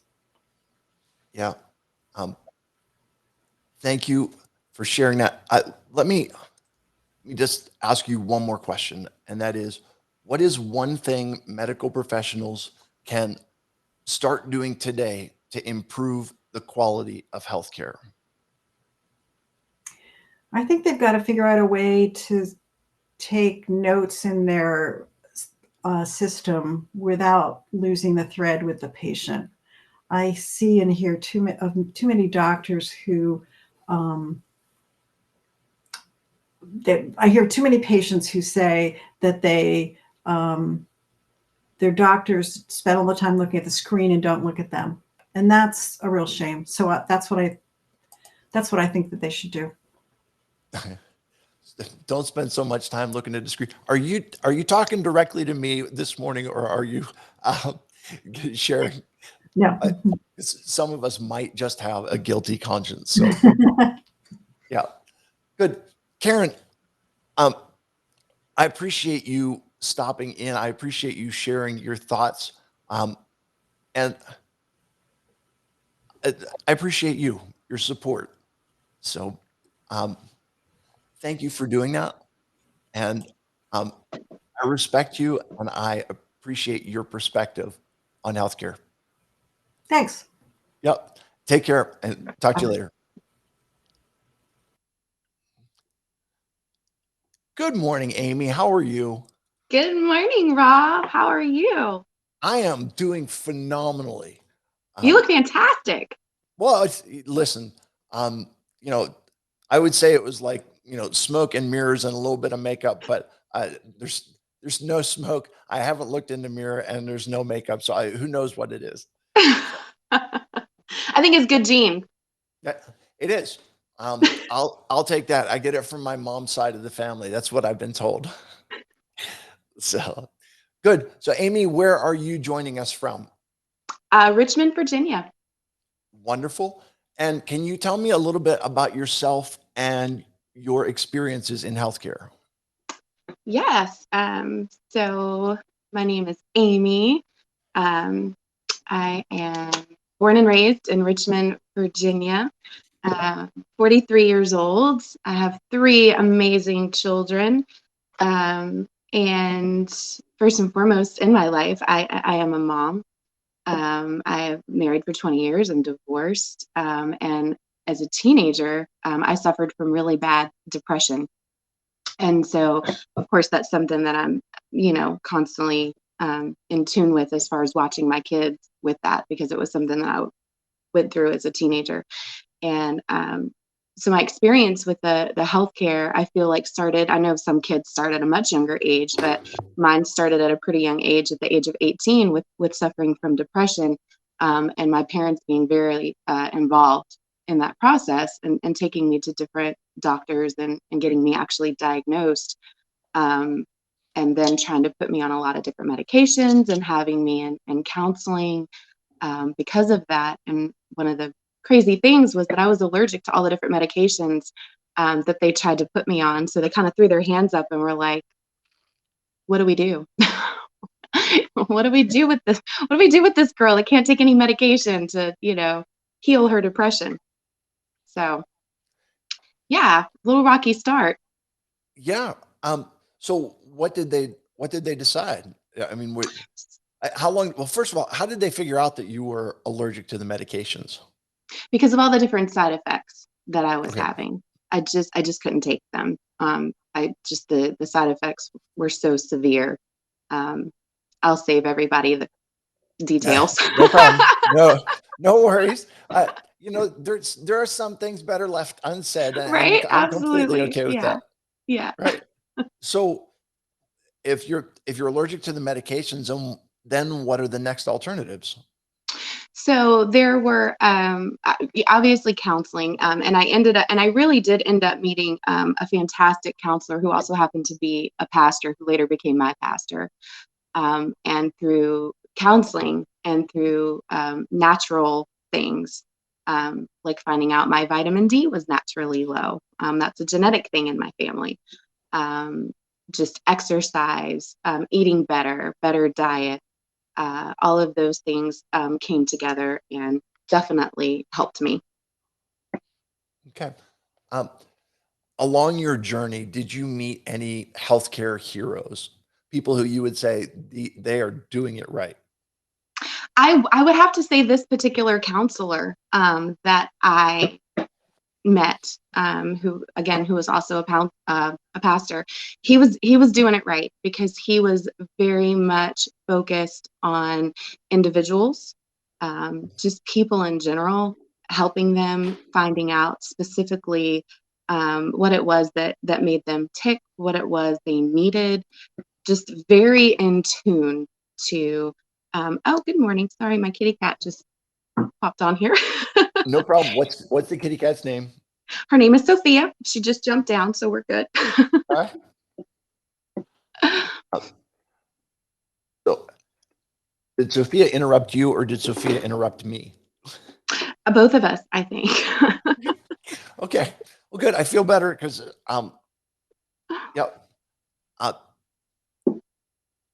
we were talking about your healthcare hero. Yeah. And had you completed that thought? I think I was wrapping it up. Yeah. Okay. Well, good. Now we're all on the same page. What does quality healthcare mean to you? Definitely patient-centered.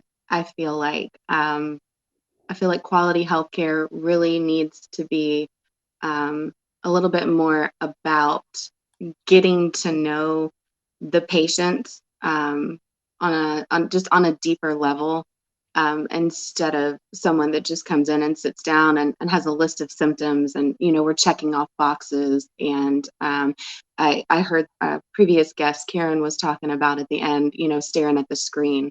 I think a lot of times we feel like that. We feel like just another number. We feel like we're just another box that's being checked off for the day. And I feel like it really needs to be so much more centered around the individual person, and time. I know that it's not specifically the healthcare worker's fault that they're only given a certain amount of hours a day to see patients, but I feel like something really needs to be done about the amount of time that we are allowed to go in and actually sit down and talk to our healthcare provider. Being able to try to cram everything in and into just a few minutes I just don't feel like it's fair to the patient, and I don't feel like it's fair to the provider either, because it's not giving you the time that you need to really be able to understand exactly what's going on. I like to leave feeling like I have some answers, or at least I have a plan to get those answers.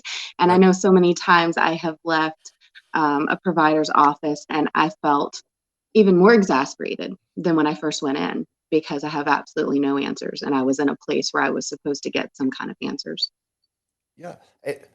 And it's hard when you go to the people that are supposed to have the answers and they don't.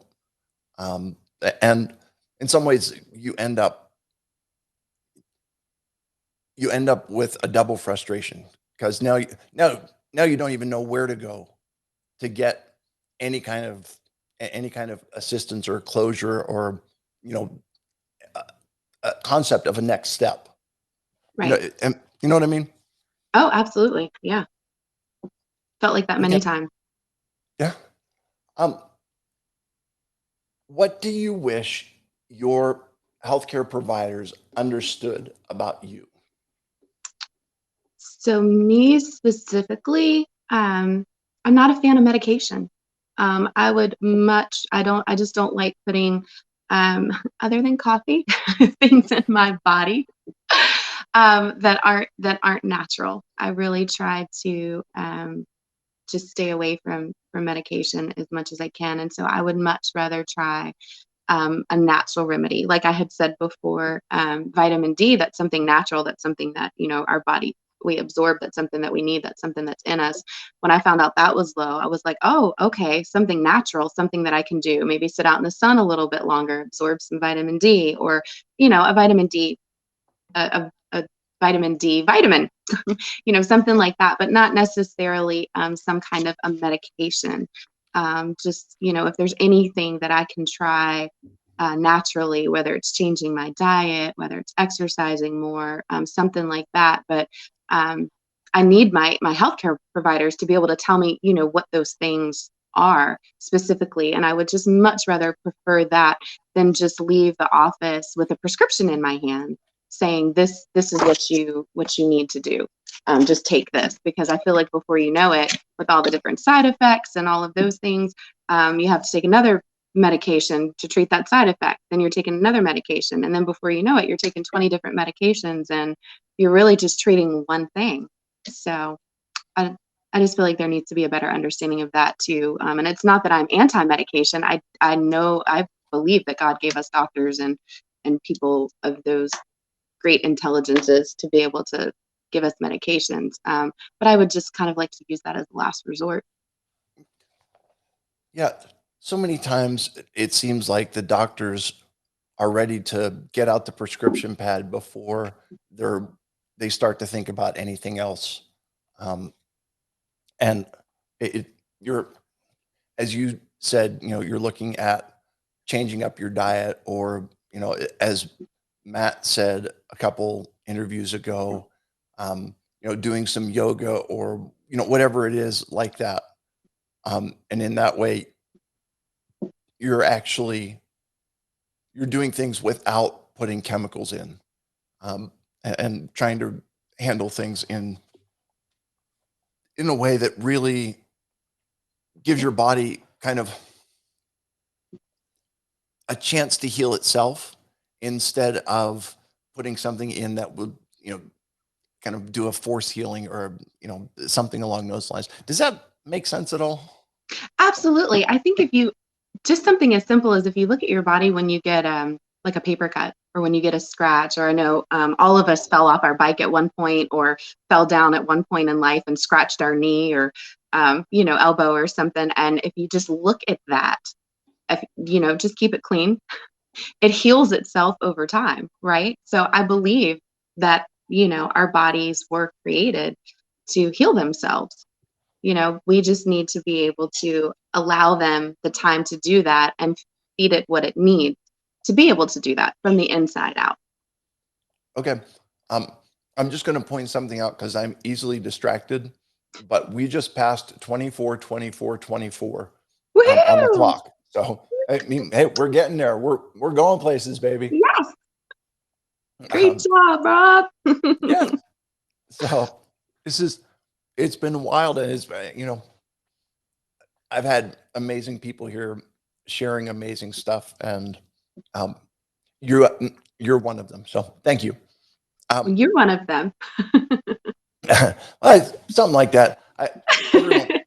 Everyone has to put up with me because I'm the goober that put the whole thing together. So it all works out. What is one thing that medical professionals can start doing today to improve the quality of healthcare? I think that is a great question. There's a few things. I actually made some notes over here because I loved this question. I thought it was a really great question. I think better follow-up. I think, again, kind of getting back to that, getting to know your patients, getting to know people on a deeper level. I just think better follow-up. I know we are in the day of technology, and so everything is coming through a text or an email. But I feel like just a phone call, just a phone call, even if you just leave a message on the voicemail, just to hear a human's voice, a real human that cares, would just go so far in doing so much. So I definitely think just kind of better follow up. Even if you send that email, follow it up with a phone call, or if you send a text, follow it up with a phone call, reach out and check on things. Also, I feel like we need to improve access to care. Health insurance is just so expensive. And as a single mom right now, health insurance, I get my paycheck at the end of the pay period and I'm like, oh my gosh, what am I paying for? So I feel like we definitely need to improve our access for that. And again, just scheduling in more time for our patients, more time for us to be able to be seen, so we can feel like we're being heard. And then also on the flip side of that, I feel like we need some more incentives for our nurses and for our medical staff. They're burnt out, and not to take a dark note, but my social media has been flooded lately with friends of mine that are actually nurses from here all the way to California, and they have so many friends that have actually taken their lives that are in the healthcare field because they are so burnt out and they're so exhausted and they're so tired. I've always said to my kids, I have to take time out for me. I used to feel selfish about that, but I don't anymore. I say I have to take time out for me because I need to be the best me that I can be so I can be the best mom for you that I can be. And so I feel like our medical staff, I feel like it's the same thing. I feel like we need some more incentives for them. I feel like we need some things for them where they can take some time out so they can be the best version of themselves. So in return, they can be there for us, the patient, and help us with these long lists of demands that we have, like spend more time with me, follow up with me more, those kinds of things. So Yeah. And you're not alone in I mean, like, I don't think the demands are unreasonable, but I also like it's definitely a catch-22. We complain that the cost of healthcare is too high. And then we say that they don't spend enough time with us. And so, if they spend more time with us, are they going to, are the prices going to have to go even higher, or how do you handle that? And it's kind of a catch-22 scenario. Does that make sense at all? Oh, no, absolutely. I agree. And I was thinking about that as I was answering this question. I was thinking the exact same thing. It is absolutely a catch-22. But I definitely think that it's something important, that everybody, they need to put their heads together and we need to be able to figure it out because obviously it's needed all the way around. Yeah. So true. So here's what I would like to do with you, if it's okay. Okay. My next guest is not here. Okay. So if you don't mind, we can wrap up this this part of the conversation, and then you and I can hang out and we can talk for a little while. Would that be all right with you? Absolutely. All right. So I will say, Amy, thank you for being with me, and thank you for sharing. Thank you for supporting me. Thank you for just being a fantastic person, and I appreciate your perspective on healthcare. Thank you. Thank you so much for having me. It's been a cool Oh, experience. you bet. So, so for anyone that doesn't know this, Amy is, she is an author and she is a movie. Are you a movie director or a movie writer, or what was your official title with the movie? Oh, well, so I did write the book that inspired the movie that I was in, and then I also got to play the lead role. So I'm an Yeah. actress. Oh, yeah. Oh, little old me, just writing a book and then starring in the movie about my book. You know, that's really impressive. And you have any projects that you're working on now? Actually, I do. I have two projects that I'm working on right now. I have a very good friend. His name's Russ Randall. He owns Spinal Act Drama, which is in a film company here in Richmond, and he has written a phenomenal script called The Wilderness of Different. It's about four autistic boys, and they kind of go on a unique journey. It's kind of like Rain Man meets the Goonies. If you've ever seen either one of those films, it's like these two films kind of got married. It's a phenomenal script, and we're working on that right now. We're in pre-production. So that just basically means doing the fundraising for it, tying up loose ends, just kind of polishing off the script, kind of getting feelers out there for people that might be interested.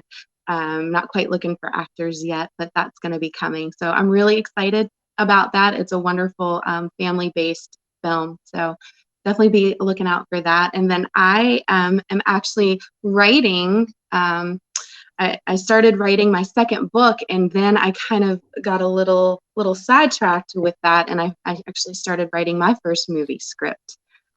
So I'm really excited about that, and that is about four women, all with different relationships that go on a camping trip, and they have some pretty funny experiences while they are camping. So I'm very excited about that. Yeah, you should be excited. You're one of those people that every time I talk to you, you've got something new and exciting going on, and it's always amazing. So very cool. Thank you. Yeah. How are your kids doing? Oh my gosh, they're fantastic. So my oldest Andrew is going to be 21 in June. It's something about 21. It's like, they're an adult when they turn 18, but then it's like when they turn 21, it really feels like you have an adult. So I'm Right. kind of like, am I really old enough, to have an adult child? I guess so. My middle son, Jonathan, is 19. He goes to Christopher Newport University. He came home Wednesday and he spent the entire day with me yesterday because I have to work Mother's Day. So yesterday was my Mother's Day gift from him. We spent the whole day together. It was absolutely wonderful. And then my 14-year-old Maggie is a volleyball phenomenon. She started playing volleyball a little over a year ago and fell in love with it. And stuff just ended with that. We did school volleyball and then we did travel volleyball, and then she threw some soccer in there on me. And it just ended. So I'm looking forward to the break. Love watching her play, but it's exhausting. Right, and yeah, you are running hither, skither, and yon, trying to, yeah, trying to get that to work, and it's crazy how that is. And for some reason, it seems like all that you do is drive to and from practice and games. if I'm, if I'm not mistaken. And hopefully your kids do a good job at saying thank you and reminding you that how much they appreciate what you do for them. They do. They're wonderful kids. They do. They thanked me. We went to lunch yesterday, and then I made dinner for them last night, and they thanked me over and over again. So it was very nice. Wonderful. And are you staying healthy and doing okay? I am. I actually am. I have lost 40 pounds in the last 2 years. And Congratulations. thank you. Thank you. During COVID, I started walking, and walking turned into hiking. And then that kind of turned into a love for camping. And then when the weather got yucky, I decided to actually join a gym. And I have a really wonderful workout buddy that has been training me. So I'm actually lifting weights and getting stronger. And it's been awesome. And because I'm doing all those things, it makes me just want to eat healthier. And not treat myself as much, so I can continue to get stronger. I just, with my kids getting older, it just made me realize I am getting older too, and I definitely want no. No, our kids grow older. We do not. We Right? don't. I keep Yeah. trying to tell people that, and they don't believe me. So I was like, oh, okay, I guess I am getting older. Right. So when you go hiking, where do you go hiking? So there are a bunch of beautiful parks here in Virginia. I love waterfalls, and I just love water. So if I can go hiking in a place that has water, I am double happy.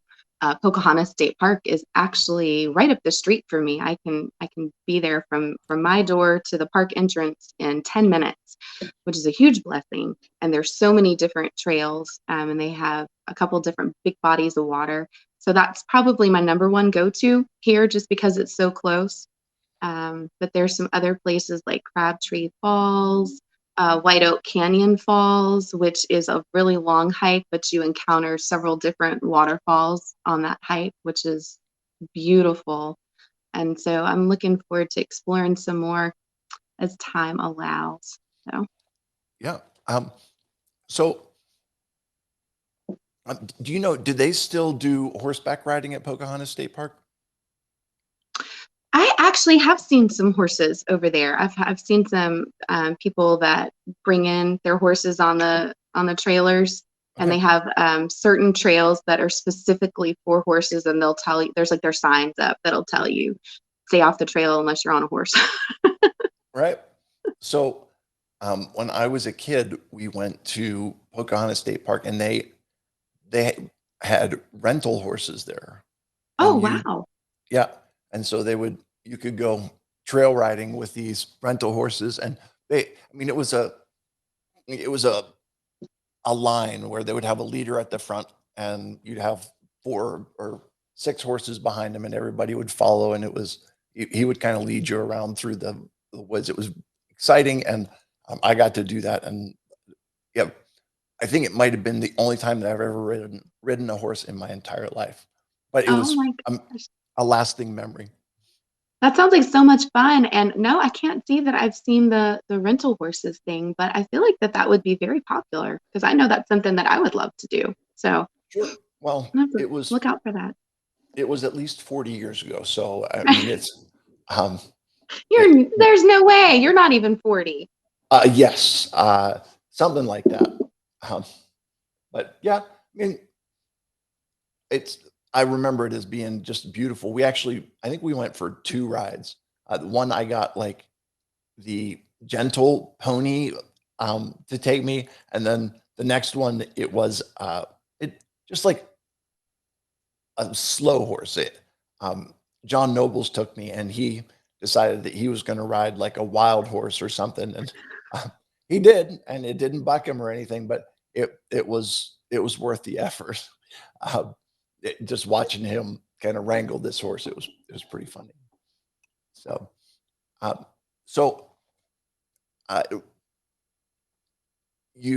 your plans for Mother's Day are to work?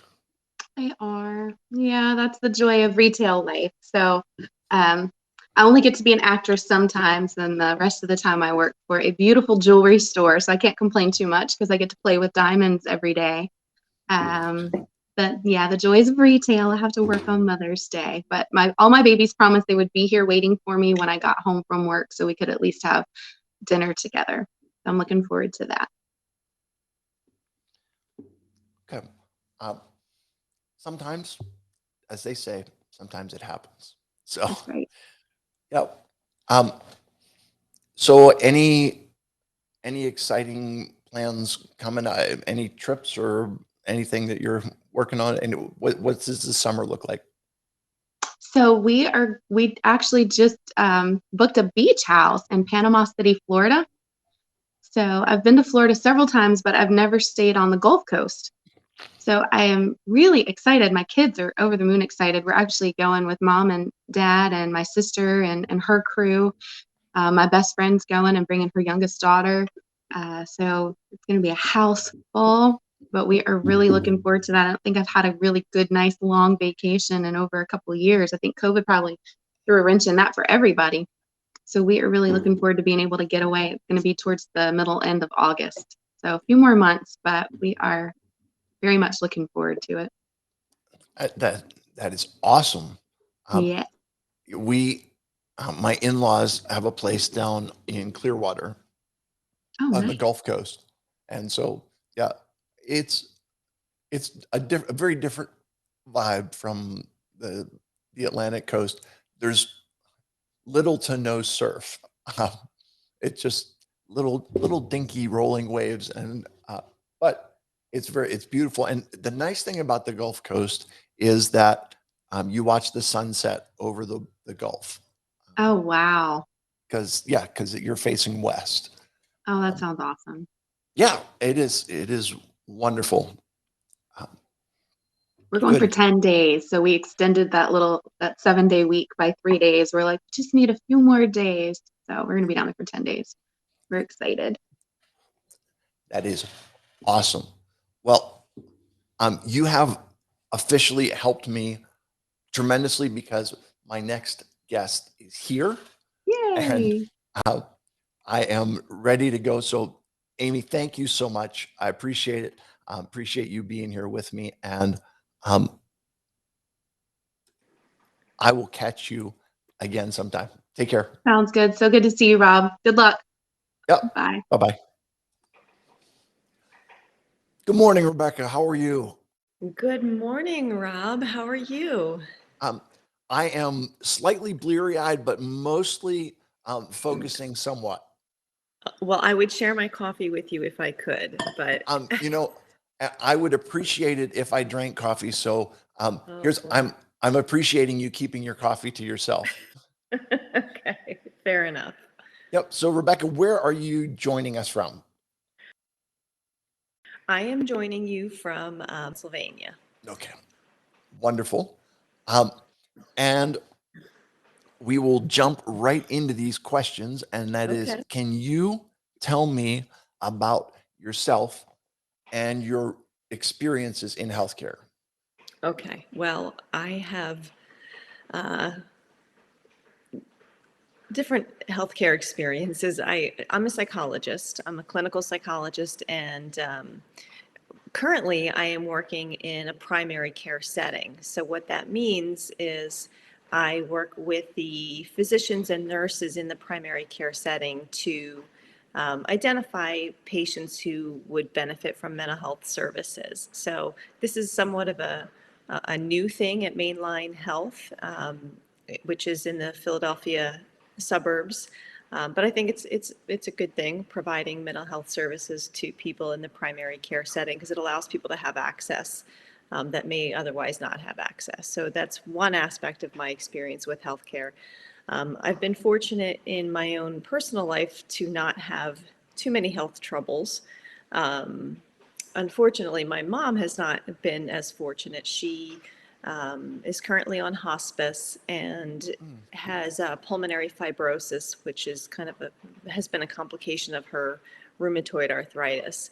So most of my experiences and frustrations with the healthcare system have kind of been through her experiences with the healthcare system.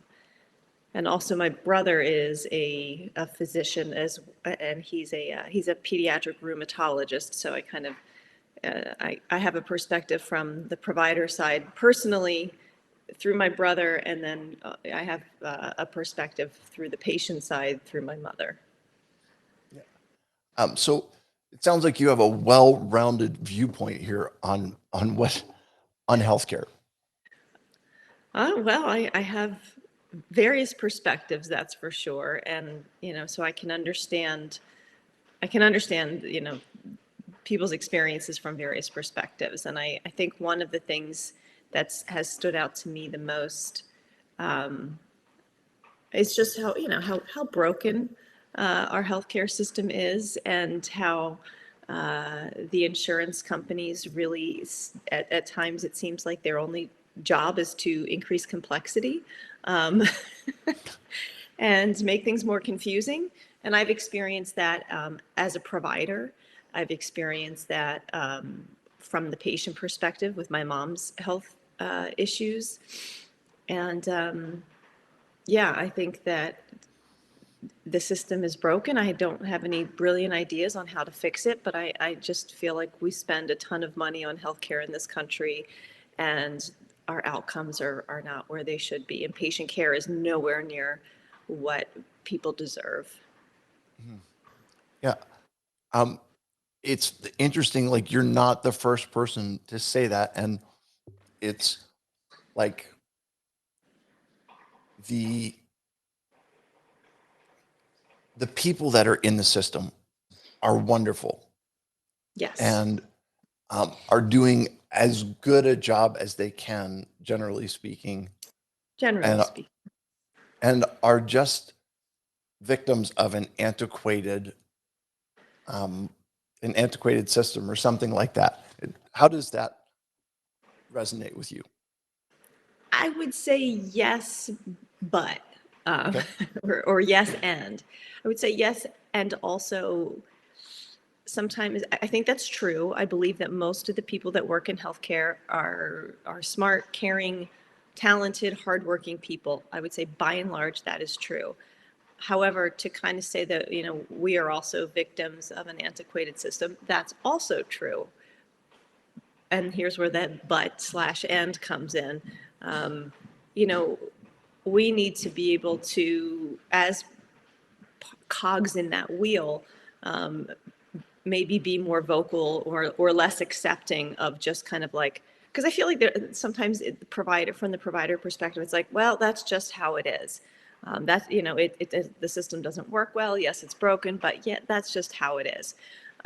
So that to me is a little frustrating, because I feel like maybe there should be less kind of apathy and more kind of activism. But again, it's difficult. It's definitely difficult. I think one of the biggest frustrations that I've experienced, especially through the perspective of my mother's healthcare, is just the absolute absence at times of coordination of care.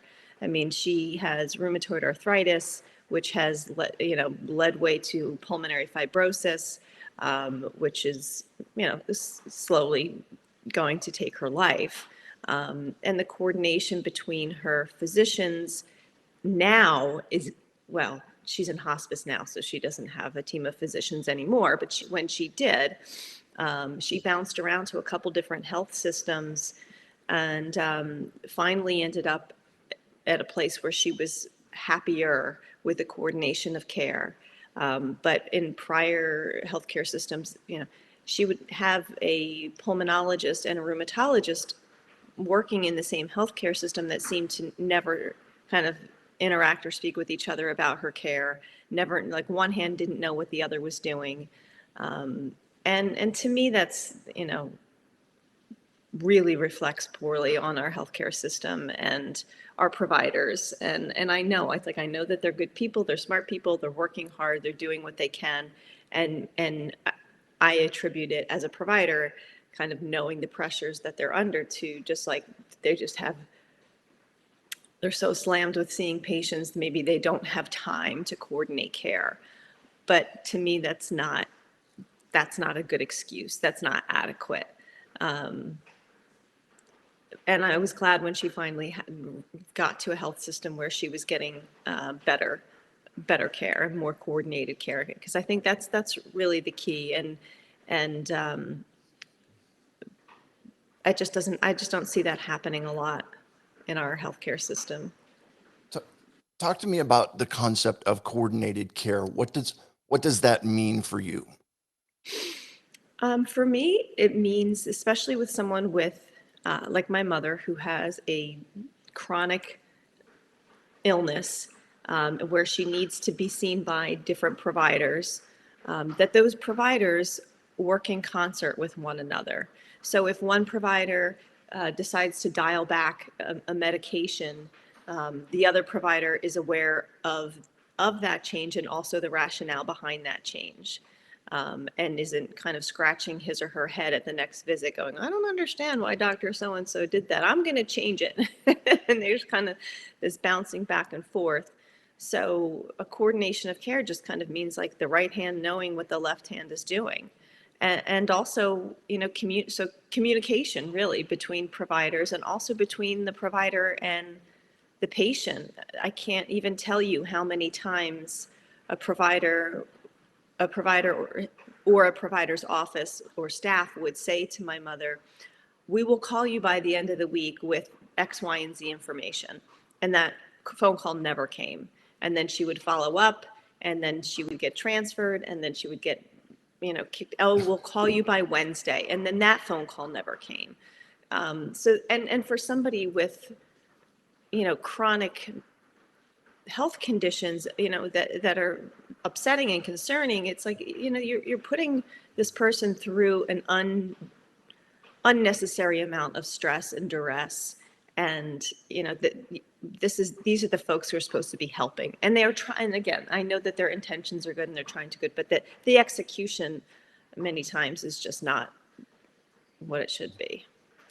And the road to heaven is paved with good intentions or something, or the road Right. to, whatever, whichever way that road goes, it doesn't go to the place where you want it to.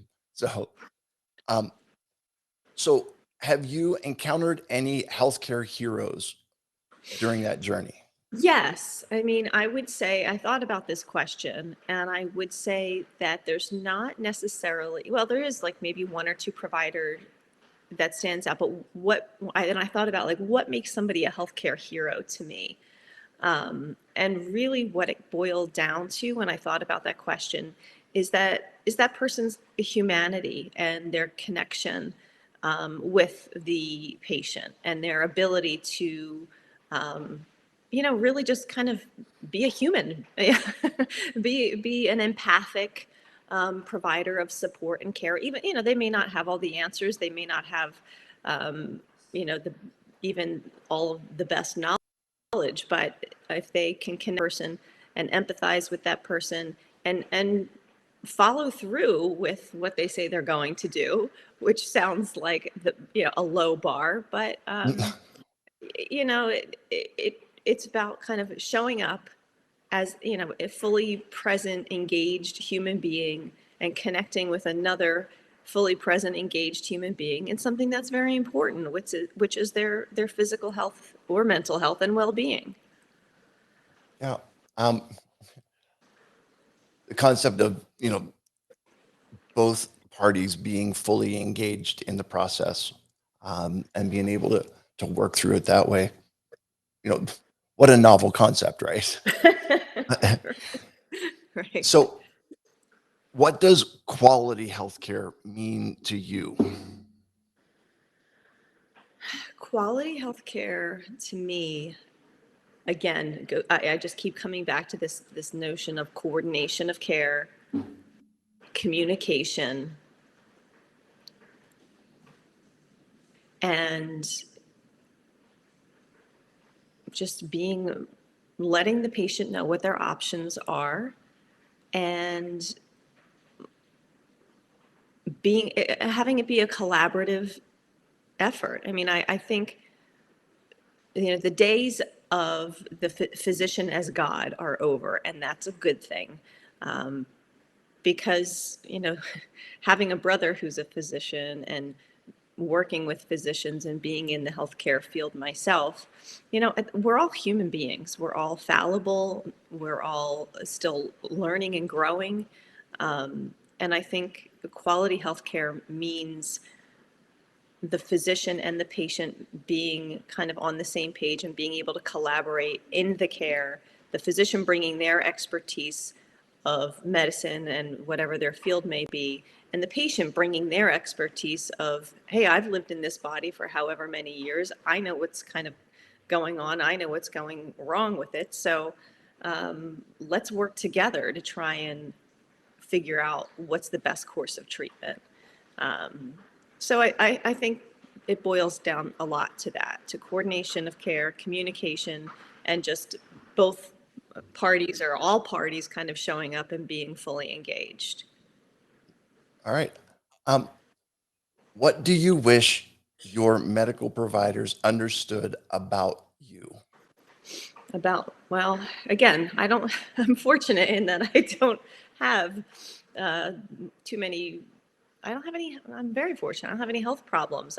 I'm a healthy person in my late 40s, and I feel very blessed to be that way. But so I'll kind of shift that question into what do I wish my mother's healthcare providers knew about her. And I guess that would be that she needs that human touch. She needs their medical expertise, but she also needs their humanity. And her relationships with her providers go much, much better when she feels as though she's heard, when she feels as though she's respected, and when providers follow through in the ways that they say that they will. So I think that's really important for her healthcare providers to know. Yeah. What is one thing medical professionals can do to improve the quality of healthcare? I'm going to sound like a broken record here. Coordination of care. Coordination of care. That's huge. I mean, as a psychologist, since I'm not a physician, sometimes I am not kept in the loop with a patient's, what's going on with the patient, because I'm maybe not seen as on the same level.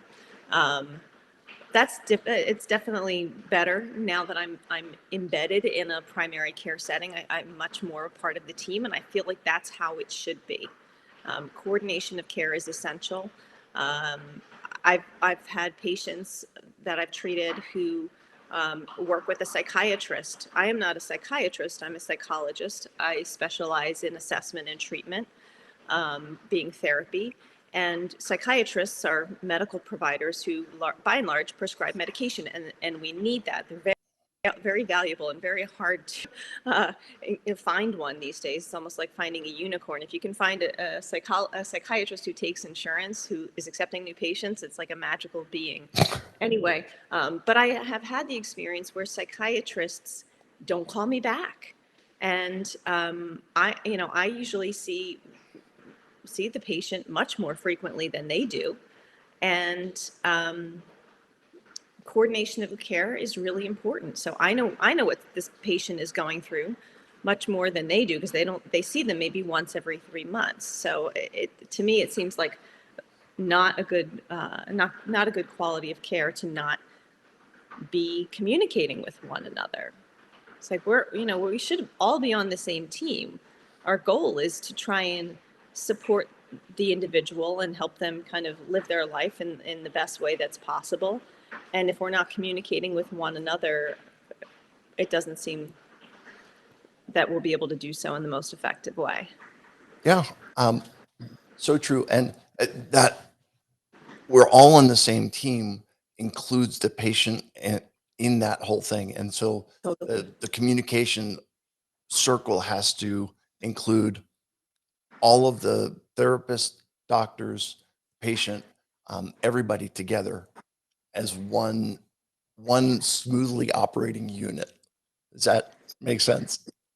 I couldn't agree more. And I understand there's so many challenges to that, but that in a utopian healthcare world, that's how it should be.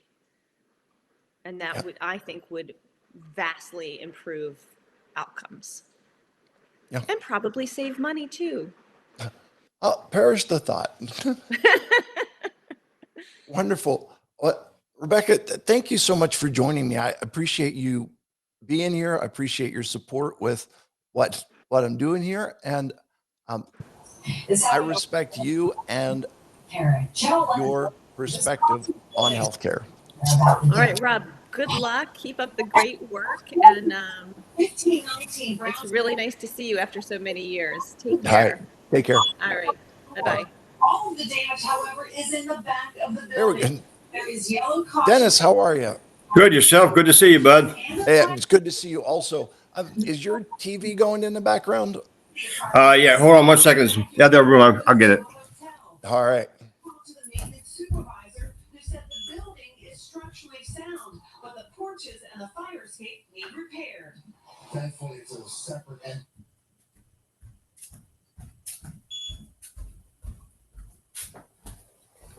Sorry about that. Oh, no problem at all. So, hey, I appreciate you joining me. Dennis, where are you joining me from? I'm from Latrobe, PA. Wonderful. So can you tell me a little bit about yourself and your experiences in healthcare? Mine, I don't have a whole lot. I don't have, knock on wood, thank God, I don't have a whole lot wrong with me. Other people may argue that point, but physically, other than being 65 years old, I'm okay. Now, my wife, Amber, it's mostly with her. She's diabetic. She's got, diabetic neuropathy. She's been type 1 since age 10. And so, unfortunately, it's a debilitating disease as time goes on. Irritable bowel and some other, fibromyalgia. So I deal a lot with more on her end, helping her out than I do necessarily on myself. But, So, are you, when you're helping her with her care, are you doing advocacy? Are you providing care? Like, what's your role in that? My main role is right now being that her diabetes has progressed to the point where she doesn't drive anymore. Her eyesight's not that great. So I pretty much drive her around everywhere. Now, when I was working for my company, I worked down in Pittsburgh a lot, so I could take her to the different doctors down in Pittsburgh. Now that I'm retired, I drive her wherever she needs to go. It's mainly just taking her to the different doctors, and trying to help her with her medicine. I set up all her medicines and everything, weekly, and just try to take care of her as best as I can, whatever she needs. So it's mostly on Amber's that I deal with doctors in healthcare. Sure. So, have you, in either your experience or your experience with Amber, have you met any healthcare heroes, people that you say are doing it right? We really like our primary healthcare guy, Dr. Gross, here in Greensburg. Very nice to deal with. Other than that, some of the doctors are very nice to talk to. I mean, she has so many, I can't even remember all of them, the different specialists that she goes to. Some are very nice. Some of them is almost like they don't care as much. I mean, it's more of a business than it is, and I understand maybe they can't. I don't know. So specific heroes, my brother-in-law, Lindsay. There you go. I mean, I think he does it right. I can't imagine him not. But so other than that. So if you were going to describe a healthcare hero, what would you say? Somebody that actually, when you're in their office, not being so clinical, sitting down when you're talking to them, actually wanting to hear what's going on with you. Like our primary care doctor does that. Some other doctors, it's just like boom, boom, out the door. And unfortunately, with what we went through with COVID and everything, a lot of it is through what we're doing right now online. we don't even get to see them one-to-one. So I guess that's about all I have right now on, I don't know. Okay. And I mean, to me, a healthcare hero is somebody who is kind of going above and beyond to make sure that your, that your needs are getting met, or someone that the entire medical community could learn from by watching, seeing what they're doing. So, and it's, to set a bar which is kind of a low bar. Anybody who is working in healthcare right now probably deserves at least some form of hero recognition. Oh, sure. Yeah. Because you got COVID and you've got just everything else that's going on, overworked, understaffed, underpaid, the whole 9 yards. Yeah, makes it crazy. She has one doctor that is her psychologist, psychiatrist, I'm not sure what you call, but she deals with, and we do it online, but she seems very caring. She came to our church play and really, I mean, just a very nice lady that seems like she really cares. So I'd say that's one of them. I think she goes beyond, because she really seems to care what Amber has to deal with every day. So. Cool. What does quality healthcare mean to you? Well, being that I just turned 65, I went from 30 years working for my company in great healthcare, being paid for by Cigna, and now that I'm with Medicare, trying to get that all straightened out, trying to get with the right health insurance, and we went around and finally found a good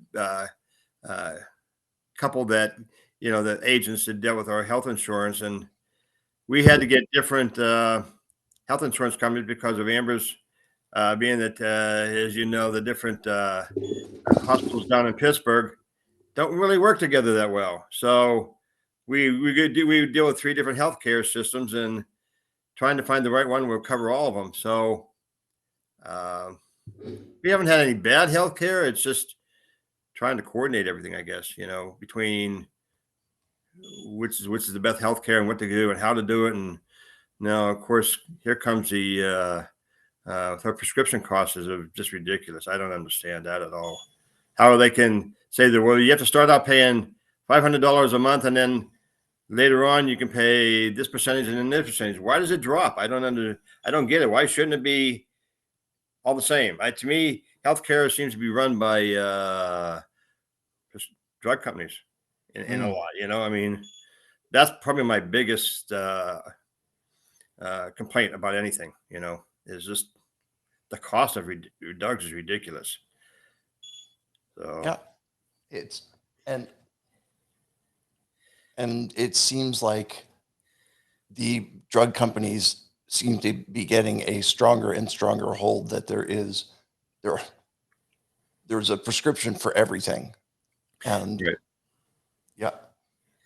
I understand the part of, like, say, a new drug is going to cost more till it goes to what do they call that?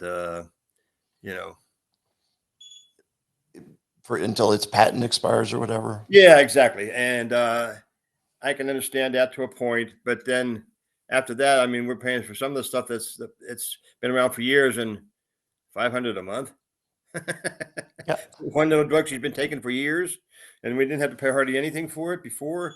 So I guess my biggest complaint would be the drug costs, and she takes so many that, is one affected, and I don't know, it's just hard to say. So. Yeah.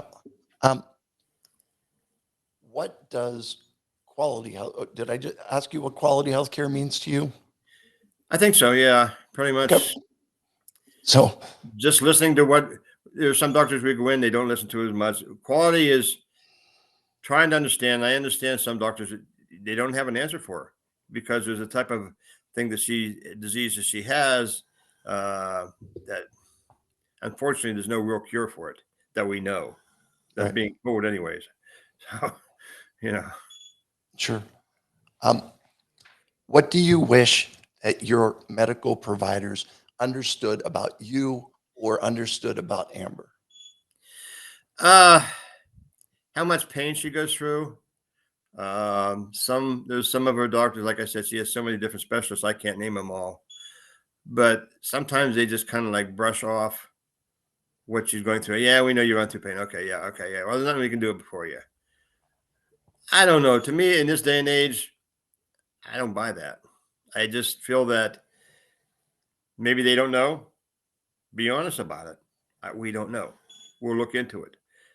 We've had some doctors. Well, let me research this and I'll get back to you. I appreciate that, but when just kind of brush you off. Well, let's try this. We'll up this drug. We'll do this drug down, and then I don't know. I guess that's the best I can know how to answer for now. Sure. All right. And then what is one thing medical professionals can start doing today to improve the quality of healthcare? Oh boy. I'm not really sure. How do you improve it? Well, I certainly don't want national health care.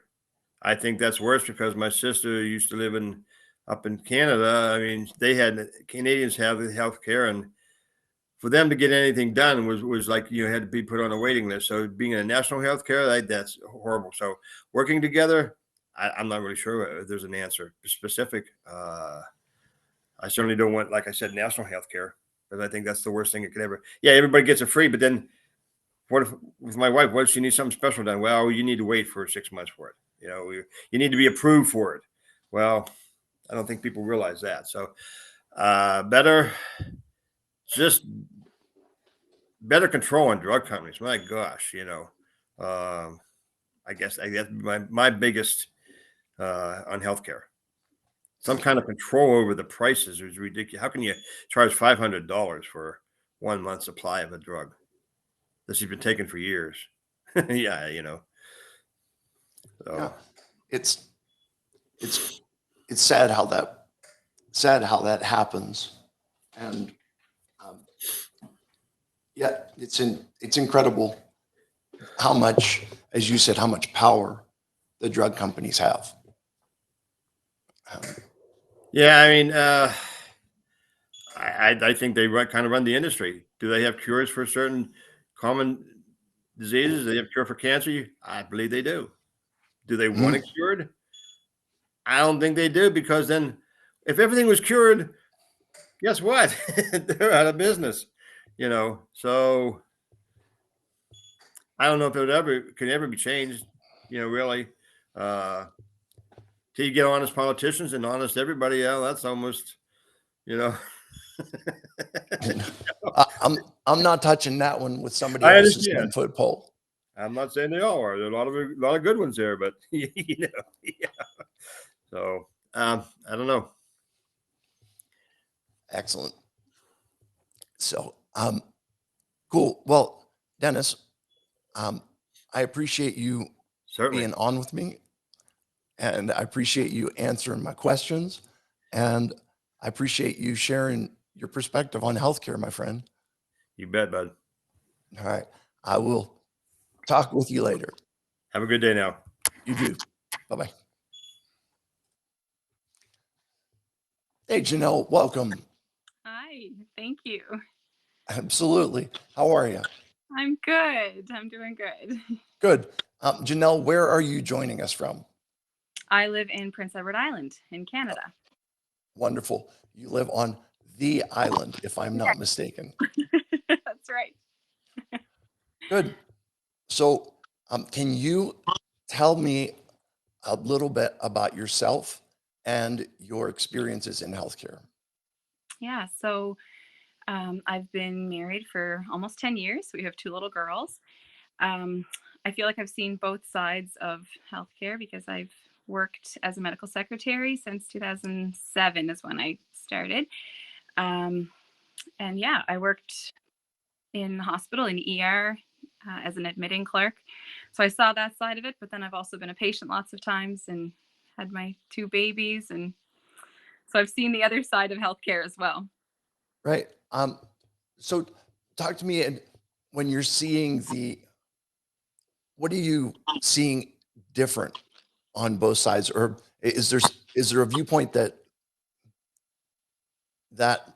like does working in the industry change how you view it as a patient? Yeah, for sure. I think whenever you see how busy people are on the inside, you understand more about wait times in ER, or you understand there's a lot more behind the scenes that you don't maybe realize if you haven't worked in it. And also, um, sometimes I remember whenever people would come to my window, like they might just be one of how many patients I would be registering that day. But for them, that was their one visit. And people could become maybe just a number. But then when you're on the healthcare side of it, when you're the patient, you understand, you kind of see both sides. Right. And it's like you said, um, when somebody when someone comes in, they are generally just another patient. Like you have how many hundred of them that come through the office every day, and you got to deal with all of them. And then, but for each of them, the other side of the coin is for each of them, it's a it's a big deal that they're there. There's a big reason why they're there. There's something going on in their life that needs to be remedied or fixed or healed. And um, not being able to do that, or being seen as just another number or just another patient when your entire world is literally turned upside down, is it's a huge issue. Does that make any sense to you? Yes, totally. Yeah, I think that's fair. All right. Um, can tell me if you've met any healthcare heroes in your journeys. Yeah, I have. I was thinking about it. Um, I feel like when I had my babies, the hospital that I was in was wonderful. Um, they were busy, but they made me feel like I was the only patient on the floor. Yeah, they were really wonderful. And I felt like that whole group, my obstetrician was excellent, and the nurses and the cleaning staff, they kept everything so clean, and right down to the day I left and the cleaning lady came in and said, did you get any of the knitted blankets that the people donate for the babies? And I said no, and she said, I wanted to make sure you got one. And it just yeah, she knew the nurses were too busy to make sure I got that, but she made sure that. So yeah. And then my family doctor as well would be a healthcare hero. She is organized and she makes time, she listens, and yeah, I feel really fortunate to have her. Good. Um, so your description of her is she makes time and she listens. Is that yeah, is that the accurate description? Yeah, it is. Cool. Yeah. Okay. So what does quality healthcare mean to you? I feel really fortunate because I feel like I have seen the quality side of healthcare here in Canada, because for the things that I've um, been in the hospital for, it's been things that you don't have to wait for. I haven't been on any wait lists for surgery or had surgeries canceled or anything.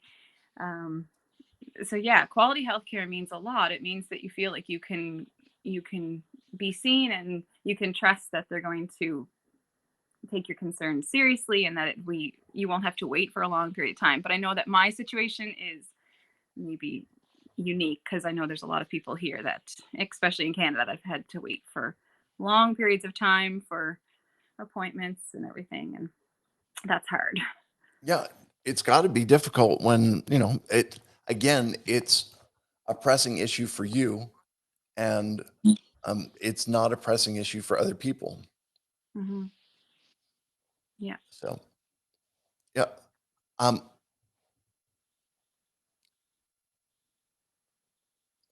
what do you wish that your medical providers understood about you?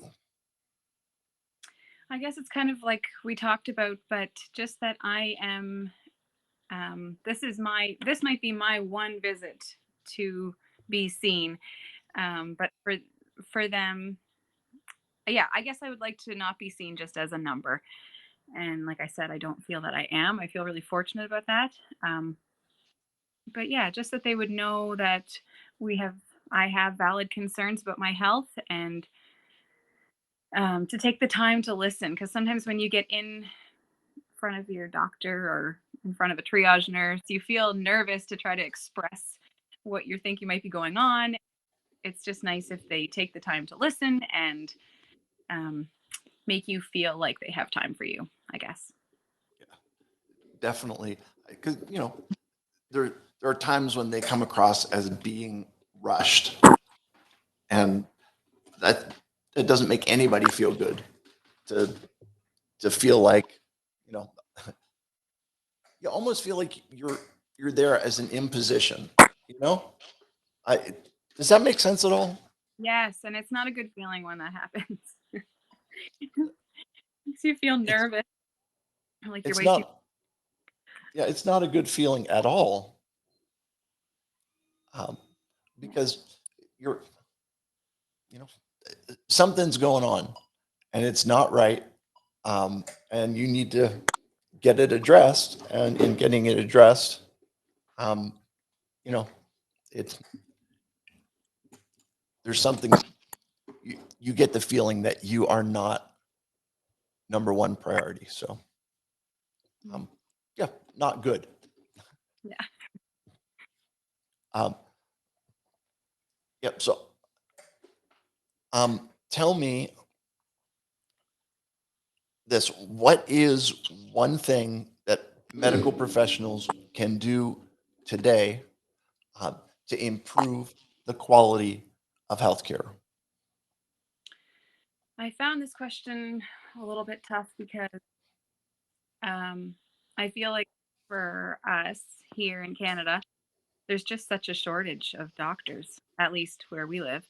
And so the doctors are under a lot of stress, but I feel like that goes above them in a lot of ways. So I guess I don't know if they could push for help so that people aren't so overworked. I feel like that would be a big thing. But then thinking of my own family doctor, like I said, I feel like she runs a very organized and efficient office, and I feel like that would be a big help to improve. Like she doesn't keep you waiting. Everything is like if you call, they call you back. It's just like I feel like the office is run very well. So yeah, I feel like that would be one way to help. Okay. Um, how does any suggestions for how to take that and move it to other systems or other areas of the healthcare system where with your doctor, she's calling you back, she's doing all the things that she's supposed to. How do we move that elsewhere? Does that make sense? Yeah. I don't know. I think it's for a lot of people, it's above their heads. I think that's the trouble, right? I think for a lot of people, it needs to be on the manager and above level, and that can be hard. Rob, Yeah. here is your reminder. So, oh boy. Post-shift change notice. I've got Alexa barking at me over here. Uh,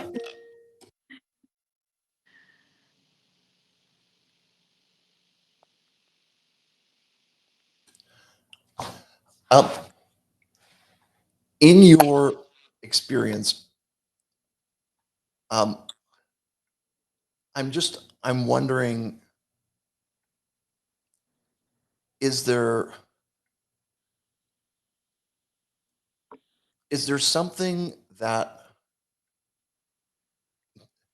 you appreciate about the Canadian system that it makes it stand out for you, that makes it says this is why I'm proud to be a Canadian. This is why I'm proud of the Canadian healthcare system.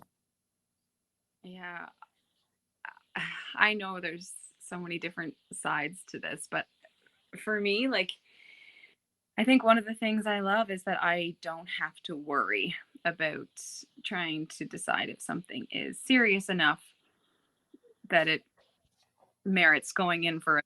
Like, if I have a concern, I know that I can go in, even if it turns out to be nothing. It's not like wasted money for me, I guess. I guess it is being paid for, but not, Right. you know, It's somebody's money. it is. Yeah. Good. And are you feeling, do you feel optimistic about the Canadian healthcare system, or is it something that you are concerned about moving forward? I haven't been concerned about it. The only thing that I find really sad is the wait times. I feel like it's a little crazy at this point that people have to wait so long to be seen. Okay. Like, yeah, my sister lives in Cancun, and she can text her specialists if she has questions or concerns, and that just seems so foreign to me, you know? Yeah. That would be very cool to be able to do that, but I don't know how that would ever happen here. So, I mean, are they using it? Because I know, like here in Pittsburgh, we have an app that you can, but it's not texting. It's just sending, electronic messages, which it's maybe a step up from email, but it's definitely not texting. Does her doctor give her like your cell phone number? I think so. Wow, that's impressive. I know. My doctor's not doing that with me, so Yeah, if she had a concern about the kids, she'd text the pediatrician. okay, Yeah. very nice. Well, Yeah. listen, Janelle, thank you so much for joining me and for spending time with me and for answering all my questions. And I respect you and I appreciate your opinion on healthcare. Oh, thank you so much for having me. You got it. Jill, welcome to the Rob. podcast. How are you? I am doing okay, thank you. Good. I'm hanging in there. So, Very good. We Yep. watched some last night. oh, good. I appreciate that and hope that you enjoyed it. I've been finding it quite interesting. So, Okay, sorry, I'm getting my volume right. Okay. nice. All right. So, are you ready to jump into this, my friend? Yes. All right. So, can you tell me about yourself and your experiences in healthcare? Yeah, so my name is Jill Pro. I grew up in Michigan, but I have Pennsylvania blood. And in 2016, I moved to Ohio. My experiences in healthcare have been lifelong. I was born with a congenital heart defect, and I had open heart surgery at 15 months old. And then actually, I've recently had another open heart surgery in February of this year. So I have been involved in the healthcare system as a patient my entire life. And then another interesting perspective I think I have is I am also an attorney, and I have done a lot of, I've been on both sides of the equation. I have defended healthcare providers for malpractice claims. And I also have been on the other side where I'm involved in mostly pursuing auto claims, people that were in car accidents, but it does involve a lot of time spent reviewing medical records, working with providers. So maybe a little different perspective than a patient or a caregiver. Yeah, excellent. Well, I appreciate you getting on here and sharing both perspectives, and particularly interested in that perspective that you've got, kind of that lifelong experience of being in the system and around the system and through the system and all of that kind of stuff. So question for you is then, as you've gone through this, have you seen or experienced anyone that you would classify as a healthcare hero? Sure. I think I would have to say, you know, I'm alive today after all these years because of a lot of healthcare heroes throughout my life. I treated at the University of Michigan for many years, and started, it was a very small congenital heart program, and it grew to be, you know, where there was an entire building. So to really pinpoint someone would be difficult. But I can speak to a most recent experience I've had here at the Cleveland Clinic. I had open heart, like I said, I had open heart surgery in February, and it was quite extensive. And following that, I developed some troubles with my heart rate, which is fairly common. But they were having trouble getting it regulated. It was really affecting my heart function. And I had a doctor. She technically isn't even my doctor. She is a colleague of my doctor that had kind of taken over my case because I was in and out a lot, and he, you know, was trying to fit me in. And she just really went out of her way. I passed her in the hallway when I was at the hospital for another visit, and she stopped and talked to me, kind of updated me. And I mean, that was really something that she could have said, call my office tomorrow, I'll make an appointment and charge me or the insurance for. But she took the time to just stop in the hallway. And then, you know, the different doctors couldn't kind of figure out what was going on. And she just happened to notice that this was another time that I was in the building, and she called over and said, hey, stop by and see me. I might have some ideas. And so she fit me into the schedule and kind of pinpointed the problem and, you know, helped me get more on the road to recovery. So I think she's awesome. She's a young doctor, but she really went out of her way to help me, you know, even when it maybe didn't fit in her schedule or she wasn't going to be able to bill for it. Definitely patient-centered care. So patient-centered care, what does that concept mean to you? I think that it's, you know, sort of meeting the patient where they're at, and seeing them as a person, not just a problem to fix. And, you know, sort of going out of their way to make sure you're not just healed or, you know, maintained, but recognize it as a person, and yeah, just not see you as a number or a problem to fix, but see you as a person. Yeah. And to me, patient-centered care means it's got to be driven by the patient, and it's got to be it's got to take into account the entirety of the patient, you know, their family, their work, their relationships, all of those things, their goals, desires, everything. And then all of those factors need to be wrapped up into, you know, into what is considered patient-centered care. And, you know, the extension of patient-centered care is family-centered care, right? Where it's literally, it's just the next iteration of it that has a little bit broader of a scope on it. and it's making sure that it's hitting, you know, it's cognizant of not just the patient, but their entire, you know, relational circle. How does that resonate with you? Very much. I think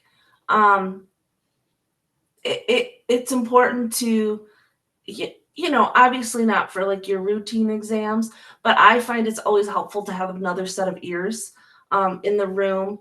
And also, like the other day I went to a checkup and the same doctor said, "Where's Eric? How's Eric doing? Has he gotten a chance to kind of recoup?" And Eric is my husband, and relax and kind of, so, you know, she was concerned about how this had affected him. She remembered his name. She, you know, so, you know, whether they truly remember it or they jot down in the chart right before they come in, husband Eric, 2 kids, or whatever, Right. you know, they recognize that your health affects everyone in your family. But also I think it's on you as the patient to bring other people into your care as well. You can't expect them to understand or to take care of you if they don't truly feel part of it or understand. Like in my case, I've been dealing with this my whole life. So the terms, you know, I know all the terms and I'm educated. My husband, maybe not so much. He's only been dealing with this since he's known me. So, you know, making sure your family is educated is important too. Yeah. It's the education piece can't be understated. And to me, I feel like in this day and age, there are 2 sides to education. One is that medical providers should be educating their patients.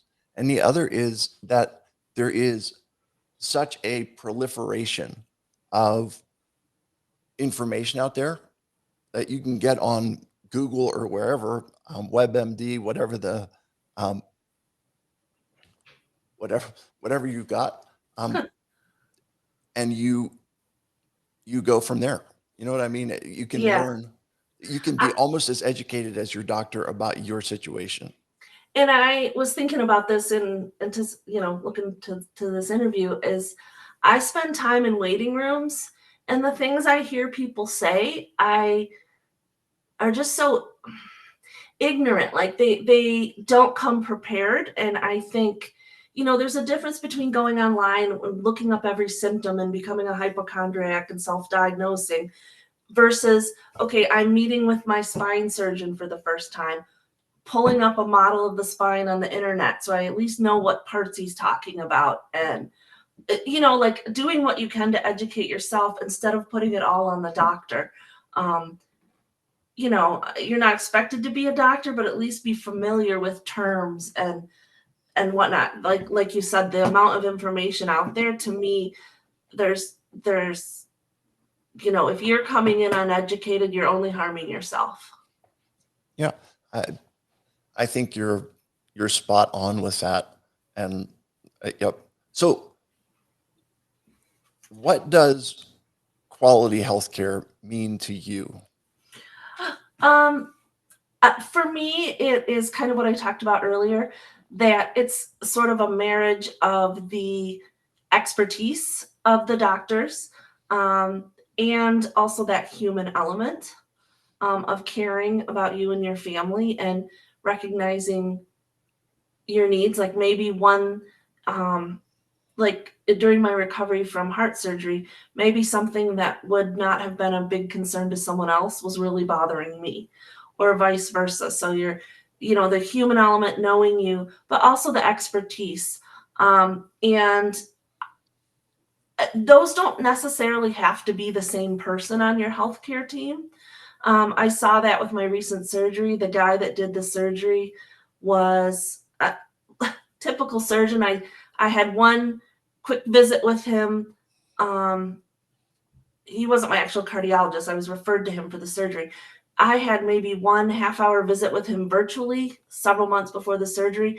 And the day before the surgery, I saw him for 10 minutes. And that was my only contact with him. And he was very businesslike, did a miraculous job, but he was not really a communicator, but he was surrounded by his nursing staff and his resident. I mean, their communication skills were top notch. And so that really kind of showed me that it doesn't have to be the same person. That if you're a healthcare provider and communication is not your,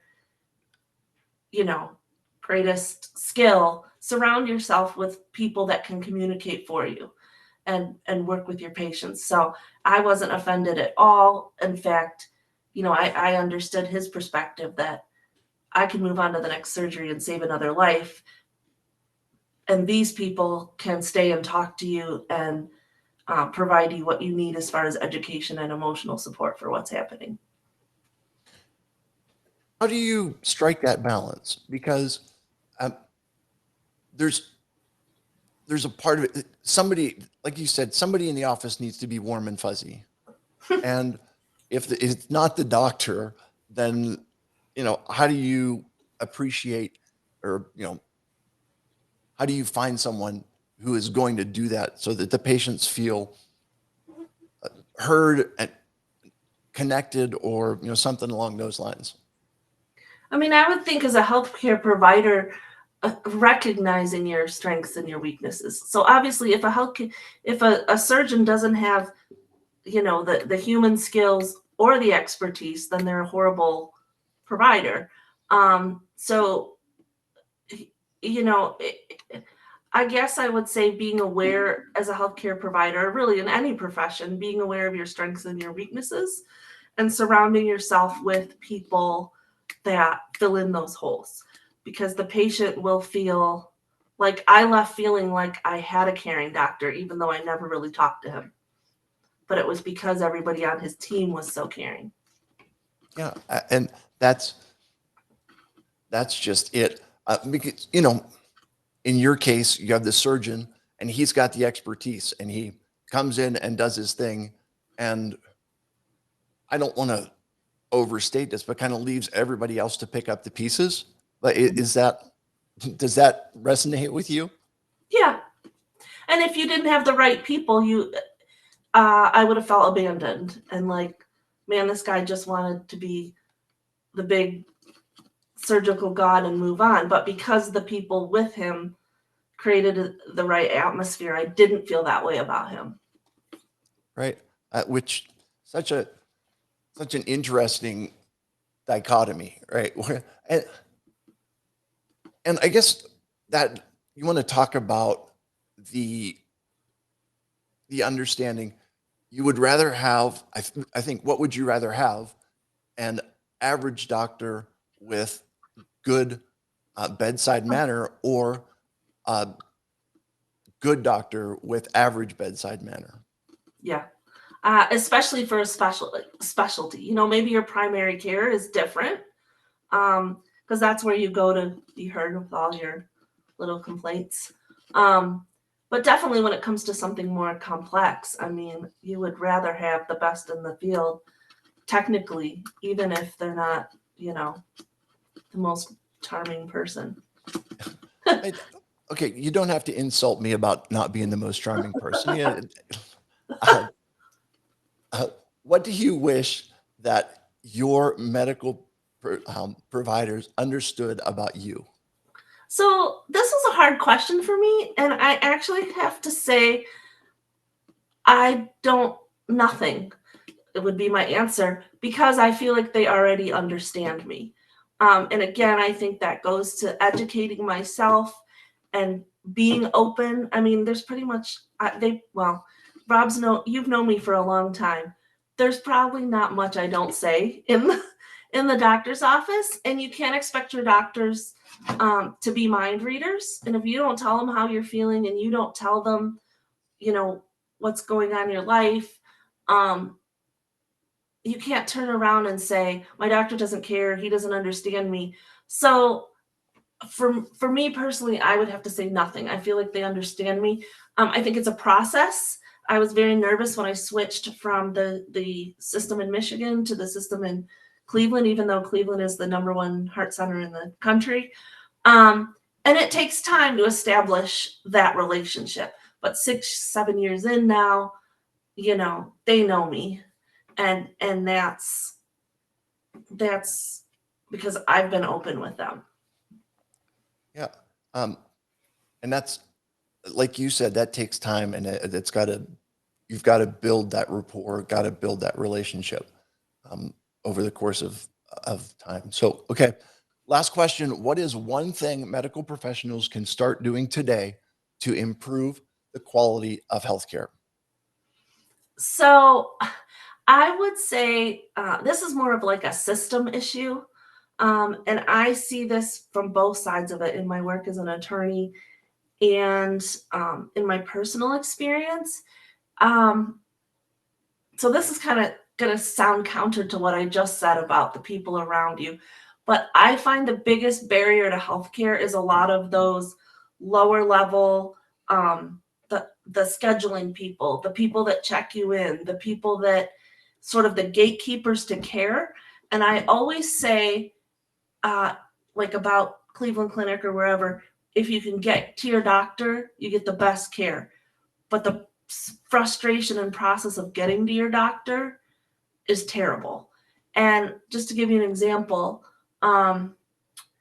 when I check in at the heart center, if I have 3 or 4 different things, so maybe I have a blood work and an EKG and an ultrasound, each place I go, even though they're desks right next to each other, I have to do the complete check-in, provide my insurance, my ID. So the hospital has now paid 4 people to do the same job. And I know how that works, and it, you know, that's just the way it is. But I look around and I see people who leave because they're so frustrated with the system, or I see patients like at work in their records where they called 3 times and the person on the phone was just ignorant and not patient, so they never went back. And now they're 6 months down the road. And so I've learned to deal with it because I just know that's how these big hospital systems are. But I Right. see it all the time. People that are, by the time they go in and see the doctor, they're so frustrated by the lack of common sense in the bureaucrats of the system that, you know, of course their blood pressure is through the roof because they've just had to check in 4 places. And, Sure. you know, they're an 82-year-old man and he has to scramble to find all his stuff 4 times. So I think it does. And I don't want to pick on those people. But just in my personal experience, that's what could use some improvement is the process of getting to the doctor.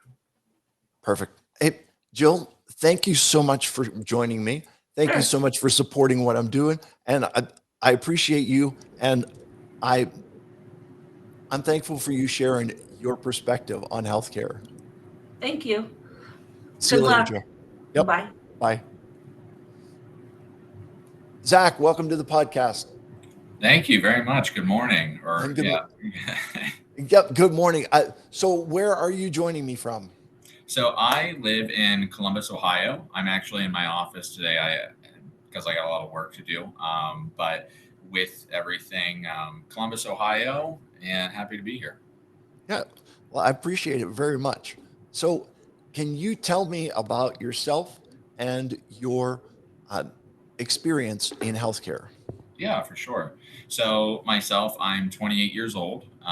Pretty much lived in Ohio my entire life. Within that, stayed in the Columbus area for a profession. I am a benefits consultant, so broker, or if however you want to look at it, but essentially I help employers with their benefits, and that connects with health insurance and all the other different insurances and to get them care. So I kind of have a unique experience and outlook in that regard, because not only do I see my own experiences, but I see a lot of other experiences as well across the country. But especially with myself, I have gone through different systems. I've been part of the military through my stepdad. So I've done their traditional HMO model where everything goes through the base. I have gone through a popular fee-for-service model just with regular private practice, as well as I see direct primary care for my physician. They're the ones that referred me over to you to be able to help out with the podcast. So I see for my PCP, I see a person who has basically gotten out of the fee-for-service game and just does a monthly subscription. So within that, I switched over to them after my private practice, which was one of the part of the largest independent conglomerations of PCPs. They were bought by Optum, and knowing I deal with insurance on a regular basis, I said I don't want Optum having control over my care. Or even the slightest influence. So that's when I decided to get out of that entirely. Okay. Along your journey here, have you encountered any healthcare heroes? As part of that, I was trying to think through that, and I think, it's hard to say. I don't really have too many experiences, but I've been part of different, seeing different therapists that they've been able to look outside the rules. They're willing to look, what is traditional and what is non-traditional, and embraced what the best solution was. And there may not be a direct person that I view as a healthcare hero, but I think healthcare professionals that have embraced the solution and the individual rather than the red tape and the guidelines that are there, which are there for a reason most of the time, but ultimately look past that.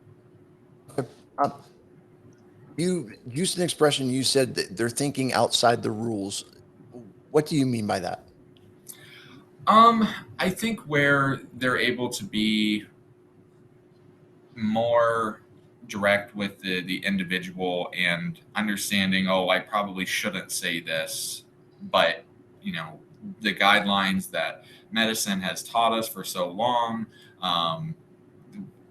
basically in order to be able to actually have a relationship and get to know somebody and work through that. And I would even say the rules being almost like the fee for service. We just assume that that's the lay of the land. That's the rule, where you can get out of fee for service. You can do bundled payments. You can have direct relationships with employers. You can have direct relationships with patients and get out of the 9 to 5 of submitting reimbursements, right? Yeah. Okay. What is your definition of quality healthcare? Within that, I would say quality healthcare does not have to do with bedside manner in any regard. It deals with low readmittance. It deals with a reduced amount of needing to go back for additional care. It's non-invasive. Quality healthcare is the newest procedure, newest education. And within that, I'm not just newest and untried, newest and proven healthcare that is able to help people. And I believe that quality healthcare is understanding the individual rather than viewing every individual as a nail and versus being a hammer, right? Right. Yeah. It's, I mean, that's the old adage that when you're a hammer, everything looks like a nail. So, yeah, not everybody fits the same mold. Definitely. Yeah, Continue. I think that probably most of your listeners would probably say that they are somebody that tries to view it holistically across the board and tries to really address each person as their own unique individual. But largely, it's we all get into a box at times where it's like, oh well, I work on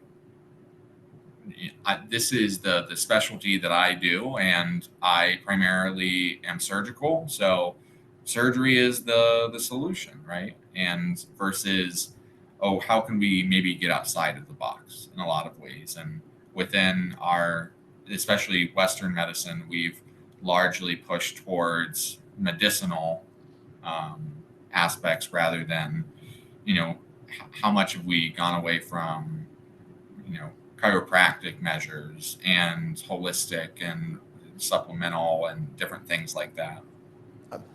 So you bring up chiropractic. How do we get back to, because there are within modern medicine, so to speak, there is a view of chiropractic as being old quacks. Okay. And they'll say things like, he's not a real doctor. He can't even prescribe medicine, like those kind of things. So how do we foster the respect and return to that kind of mutual understanding of the fact that there are other disciplines that are doing good things also? Do you understand what I'm saying? Yeah, for sure. And I think it's hard from the physician standpoint because there's not a ton that we can do in my mind, from the physician standpoint. It predominantly comes down to who's coordinating the care, right? And when insurance is there to basically say, this is the way that care works and we cover this. I mean, how many insurance plans don't even cover chiropractic measures? So from that model, it's an additional cost for the patient to have to go through that. And so I think from a physician standpoint, I think truly trying to have a relationship with the individual, having a relationship with the patient, and steering more towards that primary care to be the person who is coordinating the care, who is saying, once they are able to actually have a long relationship with an individual, they're able to impact where the care is going. I think 7 minutes is the average time their average PCP sees their patient. I hated that, and that's why I went to the direct primary care model. Now my doctor spends an hour with me, even if they don't want to, right? And from there they're able to say, oh, it sounds like we can push here. And based on having that relationship that everybody probably got into medicine for, they are just stuck with, all right, I've got 7 minutes, here's a solution, go with it. And I don't want to see you back, or I do want to see you back so that we can bill you. But from there, here's the thing, this is going to be the next thing. So come back if that doesn't work. Yeah. Okay. So I want to pick up on something that you said earlier, and it's the concept that we will cover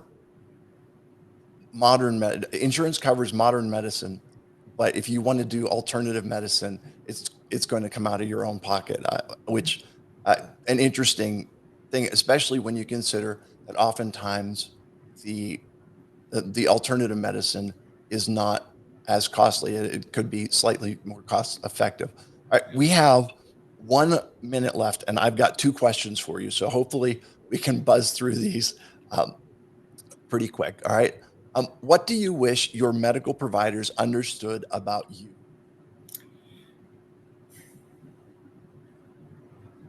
That I want to have a relationship with you. And within that, open communication. I want technology there so that we can interact on a more timely basis. If you don't know it, get a Spruce app. Sign up your practice with Spruce. Okay. The technology's out there, and it's easy to find. Yeah. All right. Last question. What is one thing medical professionals can start doing today to increase the quality of healthcare? Stop doing fee for service. Okay. Talk to me. I mean, are you going to a capitation model? Is that what you're suggesting? Or Yeah, I think there's a lot of nuances in healthcare that are broken in a lot of ways, and we all play a part. And fee for service generally only increases more care, and it almost prevents it almost encourages misdiagnosis in a lot of ways. And stop worrying about what you're billing. And if you can do a capitated model that works for everybody, you can actually focus on care and not dealing with billing or submitting more paperwork for reimbursements. Yeah. You've got the power. Like, you're the one that everybody has to go back to at the end of the day.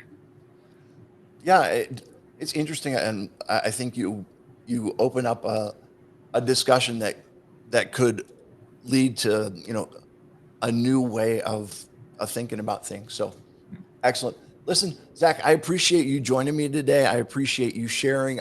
I appreciate you, and I respect your perspective on healthcare. Thank you. You guys have a good one. You as well. Take care. Good morning, Denise. How are you? Good. How are you, Rob? I am well, thanks. Where are you joining us from? I am from sunny Hilton Head, South Carolina. Wonderful. You have not always been from sunny Hilton Head, South Carolina. You were from overcast, rainy, drizzly Pittsburgh for a long time, but you have a very nice tan.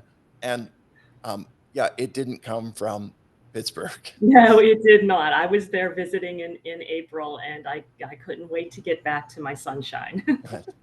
No doubt at all. So thank you for joining me, and let's jump right in here. And can you tell me a little bit about yourself and your role or your experience in healthcare? So I'm lucky where I have been mostly healthy most of my life. So my experience with healthcare has been minimal. I'm one of those people who don't see my primary care physician unless I absolutely have to. However, I do have an elderly mother with dementia. So most of my healthcare experience is through her and getting her the care she needs. Okay. And what is it like for you? I'm assuming you're having to do a lot of advocacy, I'm assuming, and what happens? What's the dynamic when that's happening? Are you going with your mother? Are you, what kind of obstacles do you face in that experience? Yeah, there were several obstacles at first. My mother is not a wealthy woman. She was a single parent most of her life, but she did work and saved, and she had a little bit of money. However, she did not have long-term care insurance. And to try to get the help you need with something like dementia, you either have to be very wealthy or very poor. There is nothing for that in between, because the cost of services are such that it is just unaffordable for your average middle-class American. Yeah, and it's so difficult that you're looking at. To me, dementia is one of the most difficult things to deal with from this point. Okay, and that is, with me, I've got a physical disability, right? So I use a wheelchair, and when you look at me, you can see my disability. I look different than I used to, but I'm still me. My personality is the same. Everything's the same. I'm still Rob. Okay. As opposed to dementia, where the person still looks exactly the same, and their memory, their personality, all of those things are altered from what they used to be. What's your reaction to that analogy? Yeah, I mean, that is 100% accurate. I have a lot of people who say to me, well, you're lucky to still have your mother, but I really don't, because she doesn't really know who I am most of the time. And she's not the same woman who was my mother. And so I really don't have her anymore. No, I once heard someone say, and this made me scratch my head. Okay. And there was a woman that talked about her mother who had dementia and had dementia for a number of years and passed away.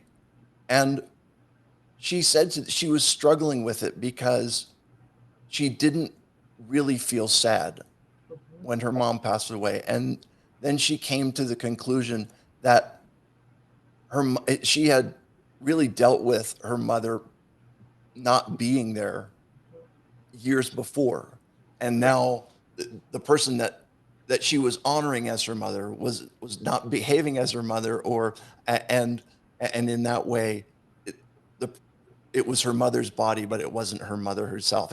Does that make sense at all? Yes, I grieved for my mother 2 years ago. And at this point, I 100% understand where she's coming from, because I would probably be more relieved than anything as long as she didn't suffer. Right. Okay. So along this healthcare journey, have you met any healthcare heroes? Absolutely. Anna Marie is one of my mom's primary caregivers at Friendship Village. So I found so many heroes there. That's probably one of the best facilities. And it took me about 1.5 years to get my mother there. And it was a lot of advocacy, it was a lot of work, and it was a lot of determination, and emails and phone calls and emails and phone calls. And I got her there, and she's thriving there. She's thriving. Anna Marie is just amazing. She keeps me informed, and it's very difficult being the power of attorney and the primary caregiver, but being 700 miles away. And they make it easy for me because they keep me informed at all times. I have weekly calls with them, and Anna Marie just has the patience of a saint. Okay. What's Anna Marie's role? She is just a CN, I think they call them. So she's just kind of a nurse practitioner who just oversees the unit that my mother is in. Okay. Which is a special unit within their skilled nursing facility. Got it. And I mean, what's not to appreciate there, that it's about from what I'm hearing you say, it's about communication, but it's also about compassion, and it's about putting the patient in an environment where they flourish. Correct. Okay. And for your mother, that's in a facility. For someone like me, if you put me in a facility, I'm going to fade. I'm not going to flourish, right? But Right. you've got to find what the happy medium is. You got to figure out what works for the individual patient. Correct. And then you move forward with that as a plan of treatment. Does that resonate with you? Yes, 100%. 100%. It's when my mother was with me, she was doing okay, but she needs to be around people. When they get dementia, they get very lonely and very scared, and she needs constant people and stimulation around her in order to keep her mind active. Yeah, that's important as well. The understanding that just because someone has dementia doesn't mean doesn't change the fact that they need some form of mental stimulation. Correct. So, Correct. Good. So, what does quality healthcare mean to you? Quality healthcare to me is more about wellness. It's there's healthcare is more treating a symptom than looking at a root cause and creating the wellness around it, eliminating the source of the issue. you know, you go to the doctor and they're so fast to just write you a script. You have a complaint and they write you a script instead of saying, okay, so let's figure out why this is happening to you. And let's backtrack and say, okay, if this is happening to you, then what can we do to stop it from occurring instead of just covering it up with a pill? Yeah, what you're talking about is so important that we're not dealing. We don't want to deal with symptoms. We want to deal with problems. We want to find out what the root problem is, and then you address that, because it's the difference between a wellness model and a sickness model. Correct. Okay. Correct. Where with a sickness model, you are treating people for being ill, and there's a cycle of, there's a cycle of revenue there, in which they continue on the same path, and with the wellness concept, you're getting people back to where they need to be, and in doing so, you're really creating a better life for them, in which they don't need the medication, they don't need the treatment anymore. Have I properly framed that? Absolutely. Absolutely. I'm a big advocate for chiropractic care. I see my chiropractor weekly. You know, my husband was having really bad arthritis and joint pain in his hips. And we did stem cell injections, which were not covered under our insurance, paid cash for them. You know, it's all about the wellness. It's all about getting better and feeling better and living your best life. Yep. Agreed completely on that one. So good. For you, what do you wish that your mother's medical providers understood about her? That she doesn't just want a pill to fix what ails her. She just wants to be, for her, she just wants to be happy, and she just wants to have companionship. And and you know, with dementia, it's a progressive disease. And you know, she's to the point now where she's starting to get a little agitated and acting out a little, and they just keep pumping her full of more medication and pumping her full of more medication. And it's like, and I understand where they're coming from, but also, is there something you could do with her to keep her entertained to avoid those act outs? Yeah. You know, were there things that your mother enjoyed doing that could be used to, you know, to give her some form of stimulation that's not just, you know, drugs to kind of. right. Yes. Yeah. I mean, she loves to walk. She loves to take walks. She loves sitting outside. You know, she loves animals. You know, she loves cats. You know, have a cat come to, you know, a cat Sure. visit, you know, a pet visit and things Right. like that. You know, she loves things like that. And she likes to have a beer, you know, Okay. sit her down and give her a beer. She'll chill Right. out. Give her a beer and let her take a cat for a walk, and she'll just be in her glory, right? Is that what I'm hearing you say? Yes, exactly. Put a cat on her lap and a glass of beer in front of her, and she's going to be content for hours. There you have it. Good. All right. Last question for you. What is one thing medical professionals can do to improve the quality of healthcare? I think they really need to focus more on the wellness. Just like I said before, it's not about walking out with prescriptions. You know, I go to my doctor and I'm healthy, and I walk out with 3 and 4 prescriptions. It's like, I don't need these. I don't want these. I never even take them. I don't even get half of them filled. You know, it's like, no, that's not why I come to you. You know, I have a cough that comes seasonally. I need to know what it is that's causing my cough. Don't just cover it up with all these inhalers and all this other crap. I want to know what's causing it. Sure. Makes perfect sense to me. So good. And did I ask you? Did I ask you my last question? What is one? Yeah, I just asked you Yes, that. yes, Okay. yes. You did.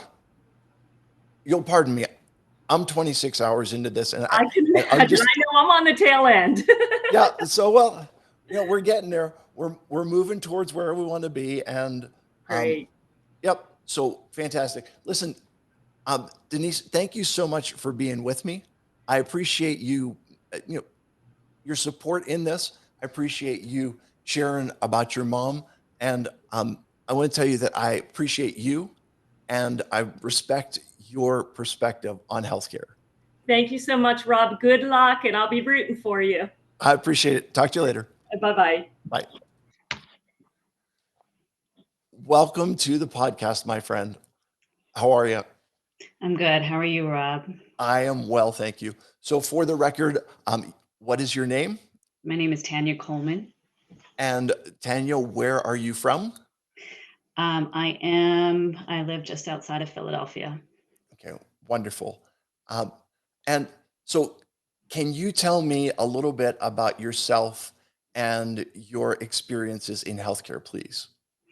Sure. I have experience in healthcare from both sides. I'm a nurse. I've been a pediatric oncology nurse since 1999. And my experience as a consumer in healthcare has largely revolved around my daughter. The rest of our family is thankfully very healthy, but my daughter was diagnosed with a rare cancer in 2013, and we were navigating the cancer world for a few years, and thankfully she is cancer-free for 7.5 years now, but we're still having to access the healthcare system for chronic late effects of cancer treatment. And so we're still in it in that way. Yeah. That there's got to be kind of I don't know. I was going to tell you what I think you feel, but I'm not going to tell you what I think you feel. I'm going to ask you about what you feel. What is the emotional feeling that goes with the, going through everything that she went through, getting her to a point where she's cancer free, and now you still have the ongoing medical follow up and medical continue. Like, what's the emotional feeling that goes with that timeline?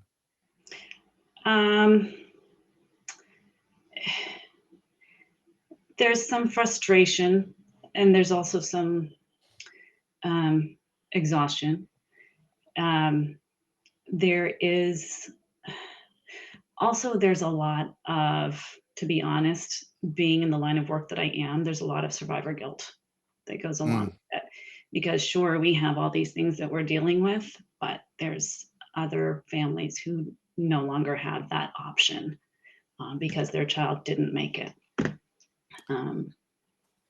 Yeah, that I'm sorry, I didn't mean to bring up a difficult thing, but I understand where you're coming. I understand where you're coming from. I think in a small way. So, tell me, like, as far as may I mention your daughter's name? Sure.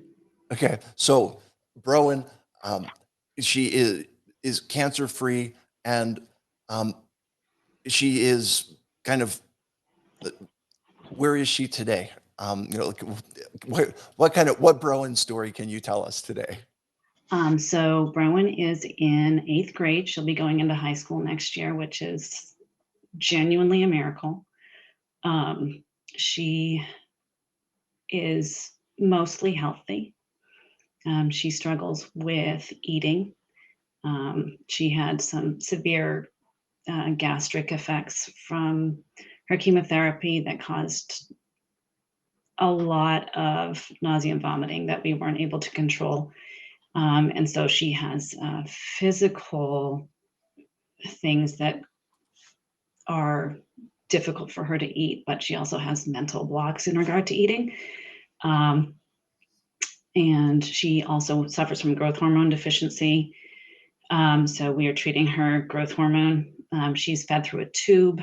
So we're in process of trying to get her into an intensive feeding program for that at the moment. And there are other things that she's followed for. She's followed by pulmonary, she's followed by cardiology, she's followed by endocrinology. But those are the main things at the moment. Okay. So last night, or actually it was very early this morning, I had on Paul O'Hanlon, and he's a guy, he's had a disability his whole life. Mhm. And he said that his whole childhood, he was followed by a variety of specialists. Mhm. And he said, you know what? I don't want to be followed anymore. I want to be led. And here's what he was saying, like, you kind of keep track of me, and I don't want you to keep track of me. I want you to give me, wisdom and guidance and be a guru or my sensei to say, this is the path, walk in it. What's your reaction to that concept? So I recognize my husband in that statement because he is very much looking at all our appointments and saying all they do is look at her chart and try this or try that, and we want to kind of figure out more about how to fix these things or how to live with them or whatever it is. So I think he would very much identify with feeling that way. Okay. Yeah. Good. So, I mean, Paul's a smart guy, and I figured he's probably not alone in that. So have you experienced any healthcare heroes in your journey? So many. I had to write down a few.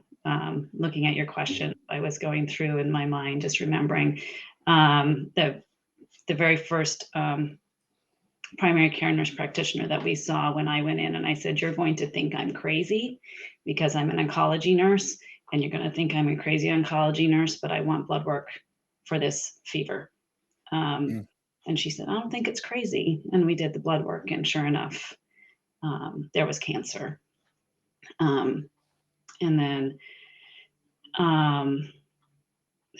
Rowan had a few oncologists that Dr. Bunnan was her primary bone marrow transplant oncologist, and she would do things like, she went out and bought a whole bunch of lights because they had to do exams every day, and Rowan was not at all into it. And she's a very strong-willed child, so she just went out and bought a bunch of animal lights that made noises because Rowan loved animals. And there was another oncologist who, for a full day, just played opposite day with Rowan. Like, if he wanted Rowan to do, look in her mouth, he'd say, "Keep your mouth closed." And, any number of the nurses that we had, they were amazing. I have to shout out the palliative care team because we had palliative care following us for a good long time. And I'm going to say, because I think it's a misconception in the US, palliative care is not end of life care. Palliative care is management of complex medical needs and symptoms. And they helped us go through decisions that no one wants to make for themselves, let alone on behalf of someone else. Yeah. Okay. So can I just interrupt you for a moment? I have a tweetable moment from what you just said. Can you give me the definition of palliative care again? Because palliative care. I'm not sure if Palliative it's care the is official not. definition, but it is not end of life care. It's not hospice care. It is management of complex medical needs and symptoms. I'm not sure that's an official definition, but that's basically what palliative care is about. Okay. Well, listen, it's the Tanya Coleman definition, and you're the one that's on the podcast right now, so it's completely okay.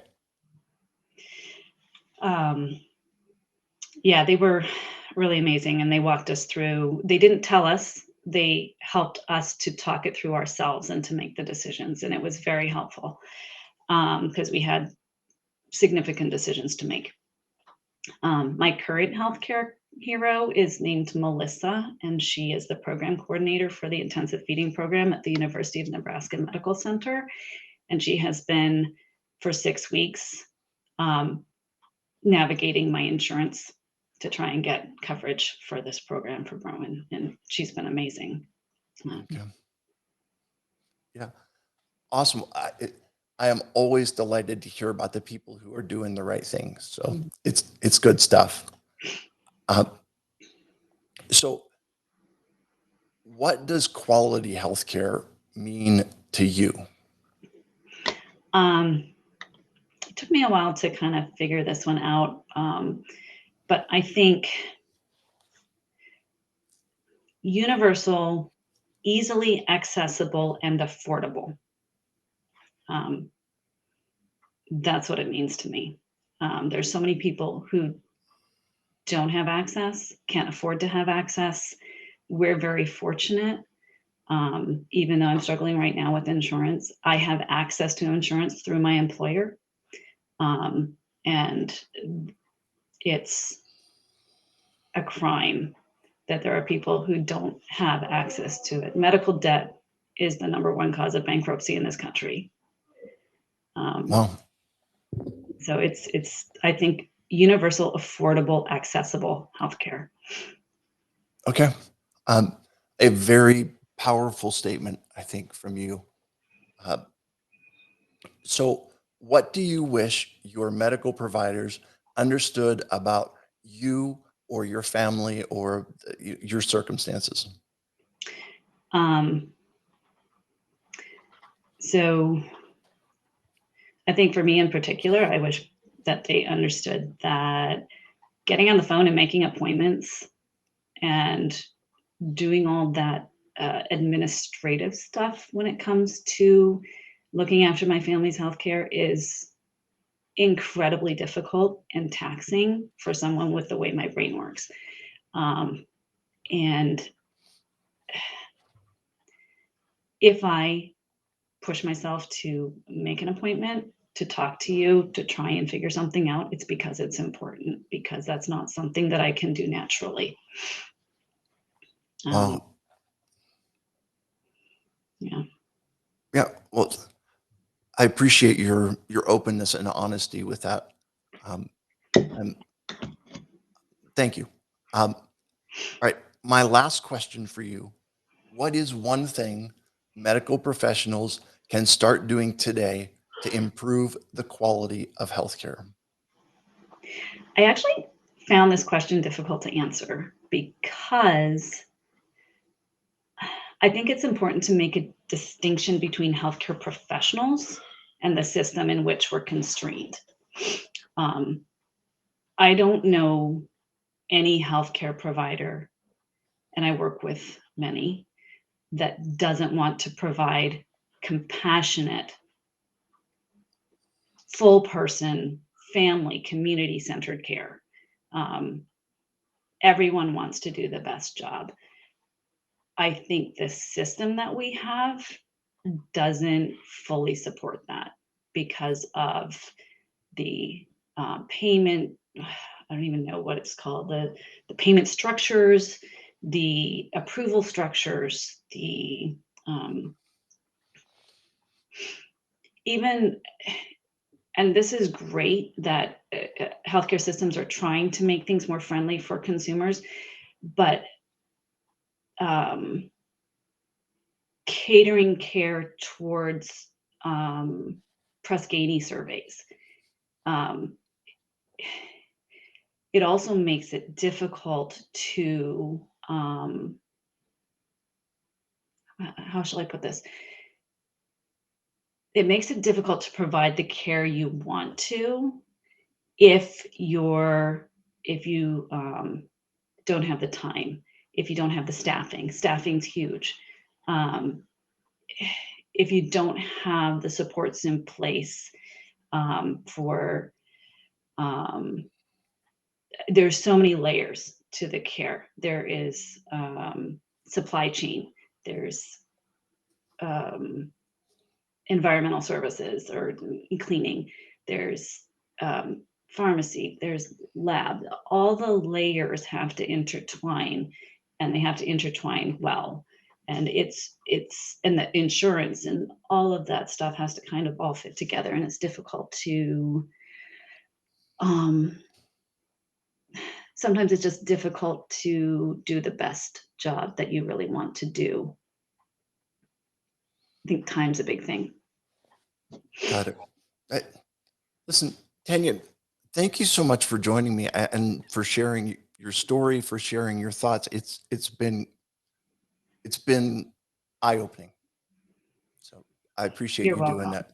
Yep. So listen, I appreciate you. I appreciate your time, and I truly appreciate your perspective on healthcare. Thanks, Rob. Yep. Talk to you later. Yeah. All right. It is now time for a short break, and I will be back at 10:30. Maybe.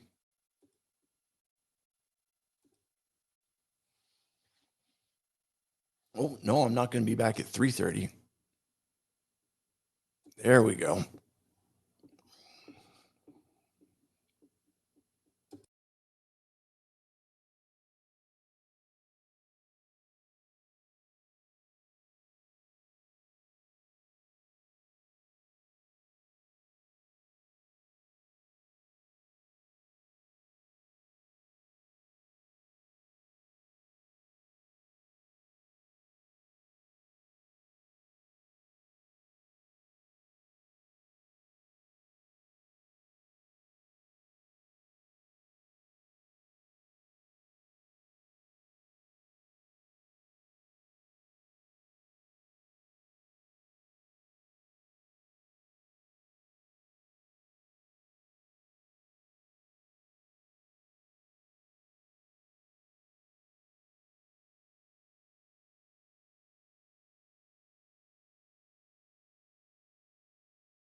I'm not hearing you, Rob.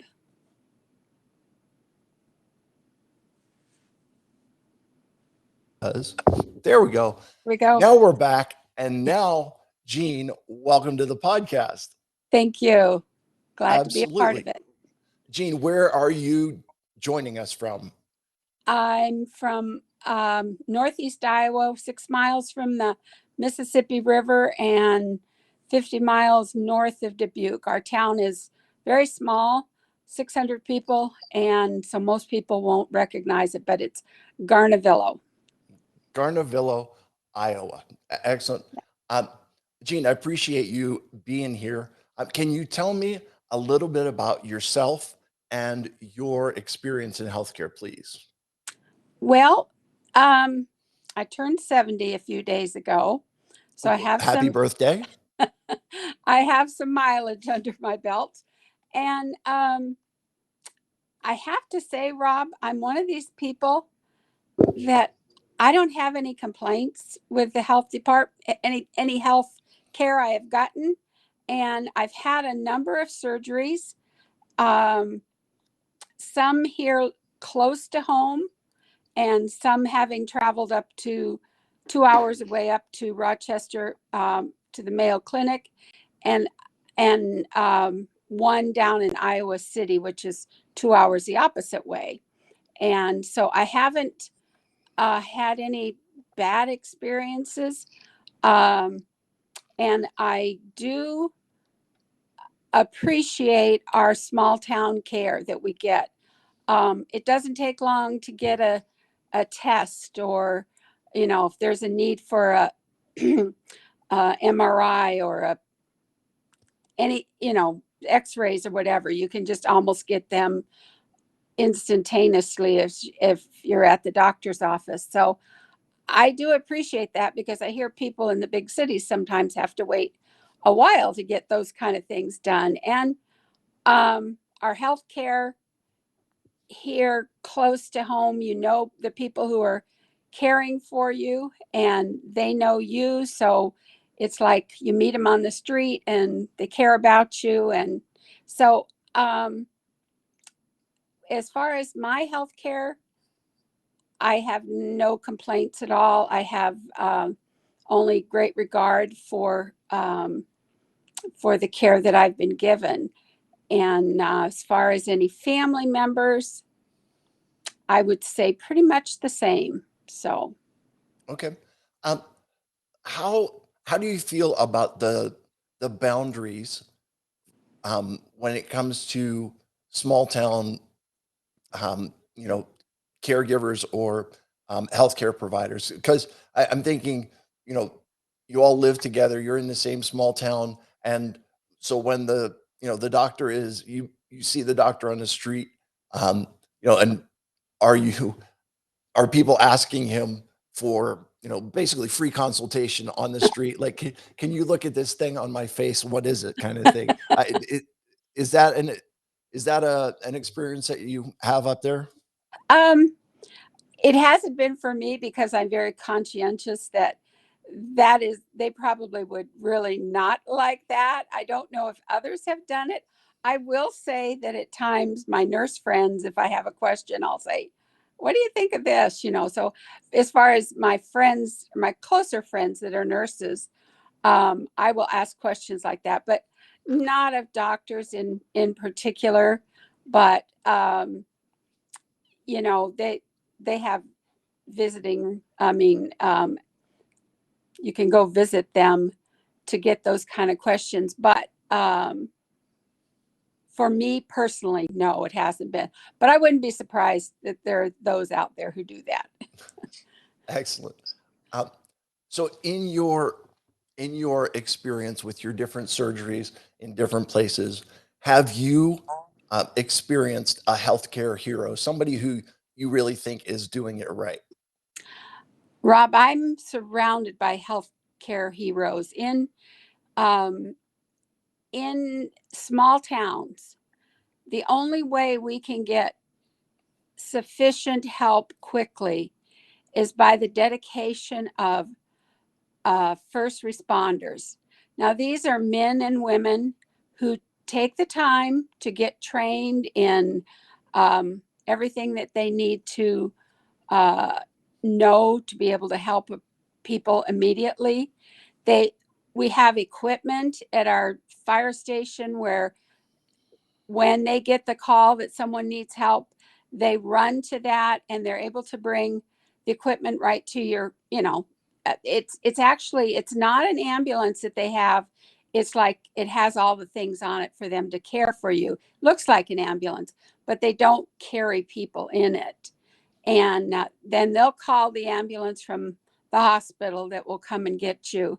But these men and women spend hours and hours and hours in a year getting further training, taking care of things. Monday nights at the firehouse, they meet for different things that maybe they need to talk about or maybe need to learn.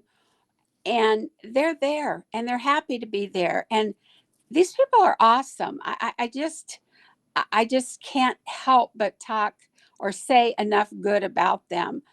Some of them are my personal friends, so I know what they do, and they are my heroes through and through. Excellent. What do you think are the characteristics of a healthcare hero? What if you were going to describe one? I mean, you've given us a description of some of the people in your hometown, but if someone were asking for the Jean Brandt healthcare hero description, what would you say? Well, I think, and each one of these in these first responders or EMTs definitely have this characteristic. They care about people and they're willing to give their time to help others. I think those would be the things, the two most important things is their willingness to give the time and their care for others. I'm trying to think if there's any, I'm not real creative, but the other thing that you deal with, and I thought you were going there a little bit ago, when you've got this small town situation, people know who the first responders are. And so there's this tendency to say, oh, I heard the sirens go out. What did they go out for? Well, they are still under the HIPAA, so that they have to keep their mouth quiet. And I really do think they do for the most part. If you find out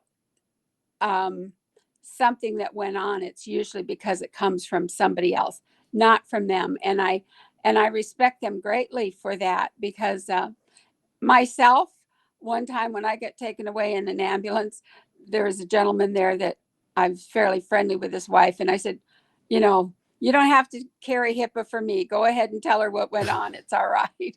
So, Right. but so yeah, they're trustworthy. They're caring. They're willing to give. So that would be Okay. the characteristics I would look for. Good. What does quality healthcare mean to you? Well, I guess being able to get what you need when you need it. In other words, if I go into I had COVID 2 years ago, and I went into the emergency room, and they were right there. Those are another bunch of heroes right there. Those ones that helped through COVID, but they had what they needed there for me right away. And they also knew these small town hospitals are very good at knowing this is beyond us. And then they will transfer you out to that night I went down to Iowa City, which is be over a 2-hour trip, or maybe 2 hours from the hospital. And so I think them knowing when, okay, this needs to go to somebody else, we can't handle it. I think that's a great quality, in a sense. I mean, they know when to say, we need to send you elsewhere. And wherever you go, you know, the bigger hospitals that we use, they're well equipped. Like I say, easy to get tests and scans and things like that you might need. Caring professionals. I mean, all of that to me goes into the quality of the healthcare. And I feel like we get that around here. I have just no complaints with whether it be personal or family members or whatever. There's only one incident that it didn't go well, and that's been quite a few years ago. But other than that, I really don't have complaints and feel like we do get quality health care in the rural area. I'm glad to hear that. So Yeah. good stuff. What do you wish that your healthcare providers understood about you? Well, I've been thinking about that. What have I not told my doctors that I would want them to know? And I think I tell them everything that I want them to know. I think that's the clue. I know people are sometimes hesitant to tell them everything, and by not telling them everything, they end up covering up something that the doctor should know. And if I'm going to go to the doctor, I have a list, because I might forget. Now that I've reached that 70 mark, the forgetfulness is coming into action a lot more. But a day or two or a week before, I start writing out what I want to talk to the doctor about. And I do talk to them. So I don't feel like my doctors or whoever I'm dealing with don't know what they need to know about me. I haven't had any experience with wishing that they knew more about me. I think they know what they need to know. Okay. And let me ask the question this way, and that is, if you are going up, let's just say that you're going up to the big city to have something done and you're meeting a new doctor, what would you want him to know as you arrive?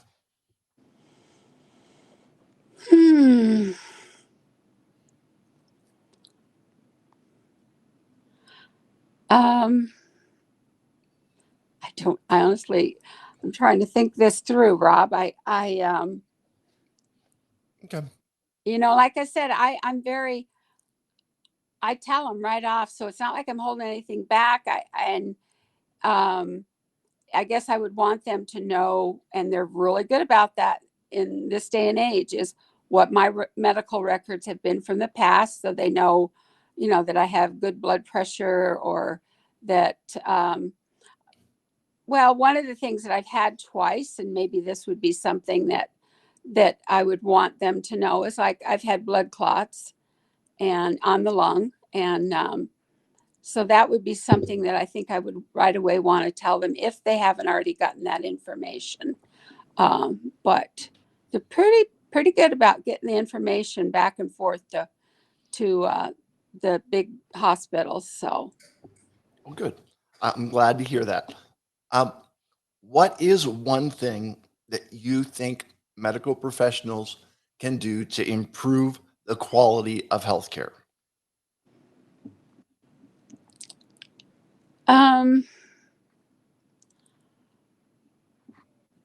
I think the thing working with that I see, I don't know the solution for it, but I do think it's sad that we live in a day and age where the doctors maybe have to be so careful because of lawsuits, to where, well, we've got to do this. I actually has been working with a lady I want to call her an elderly lady, but she's 20 years younger than me. And I've been trying to help her. And I can see where one mention of something and the doctors don't want to miss anything. So, they maybe almost go overboard with their care. And I always think that it's because, well, they're afraid if they miss something that there's going to be a lawsuit. And I feel bad that that pressure is under not only our doctors, but under our health insurance. And I think that makes health insurance a lot more expensive because they don't, I don't know if that could be a good thing, I know, but I do think it maybe gets a little out of hand. So that would be my one thing that I would think about. Okay. That maybe could be done different. I don't know. Yeah. So it's very interesting idea, and I think food for thought with that. So tell me, I guess I'm just curious about this.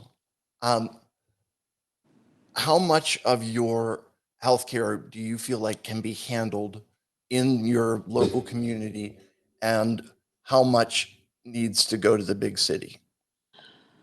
Well, there's routine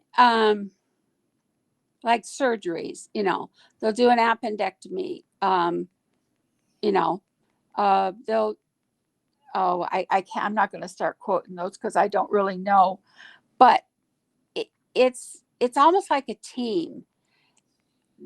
The local hospitals and the doctors and the nurses that work there, they know what they can handle, and then they know when to send you off.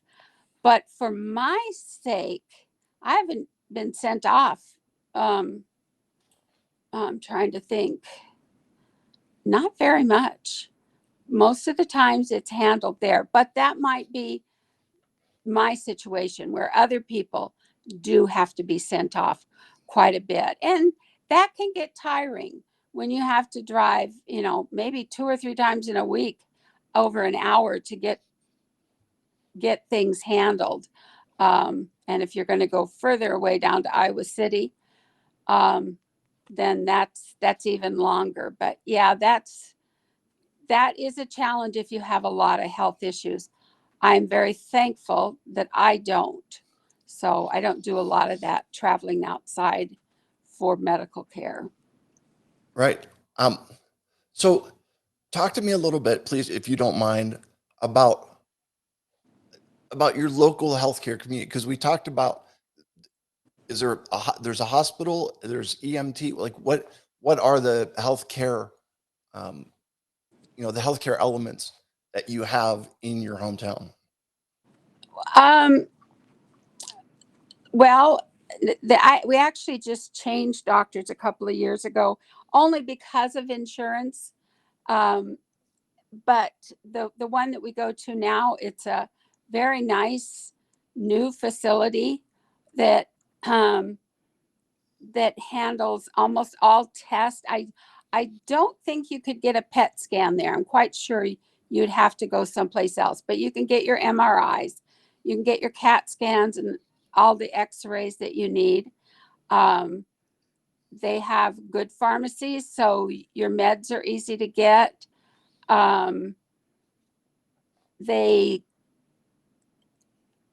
They seem to be, almost all your lab works you're able to get done there. And I don't know at what, because I've never experienced it myself. I don't know at what point, if you were in for instance, going back to the COVID, I was sent out because I had blood clots, and so they apparently felt that a bigger hospital could handle that. I don't really know. I don't know why they had to send me out, but they did.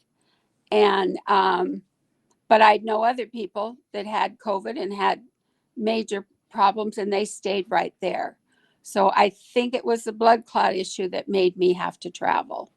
So I just about any emergency rooms, they've got good emergency rooms. I think they've gone to now where there's a doctor available almost 24/7. It used to be they'd have to call a doctor from home. I think the doctors are there at the hospital.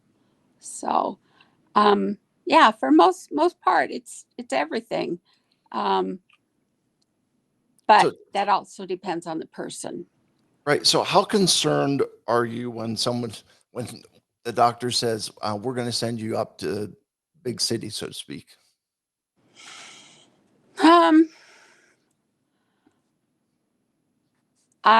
It doesn't really concern me. I mean, it's like it's not like it sets me on edge, you know. I just think, well, I guess that's good. I know that the trip up to Iowa City or down to Iowa City, when I had the COVID, they had me on all kinds of monitors and the screen right there so I could see my own, um, you know, stats and everything. And they didn't look very good, but I knew if my next step was heaven, I knew I was ready and that was okay. And so for me or for anybody else, whether it's be in the family, I just know that it doesn't like, oh, send me into a panic because we're being transferred. So it doesn't, but I know, you know, we have a grandson who has a medical problem and he has to go to the big city hospital all the time, but they're excellent there.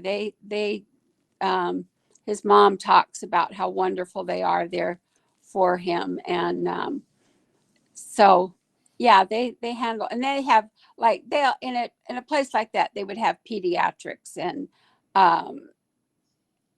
you know, infant care and stuff like that. So that would be something that, yeah, we wouldn't, for something that serious, we wouldn't have that available to us. Okay. Overall, how would you rate like the accessibility of the healthcare services in your town? Does it serve everyone? Are there issues with people who are not being served? Do you know?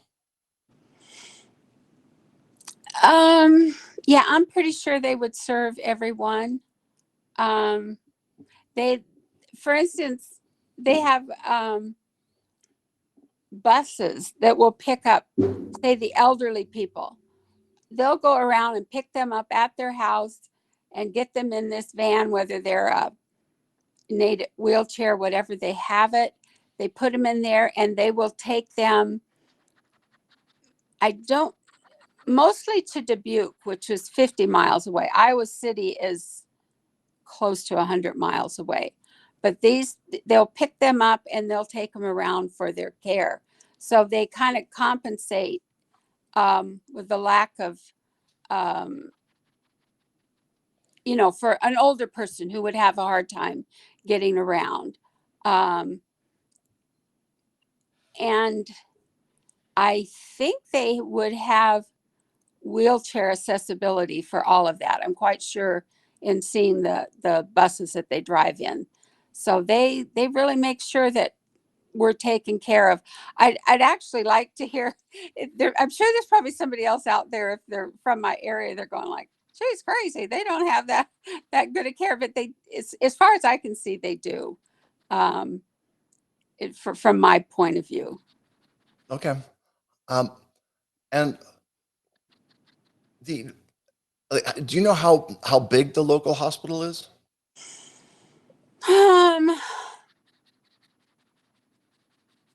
Well, the one that we used to go to, I think it might be something like maybe 12, 15 bed. Okay. And a lot of times what they do is your what do they call? same day surgeries. Okay. They do a lot of that at those hospitals. So sometimes there's not hardly anybody in there overnight. So it can be kind of quiet.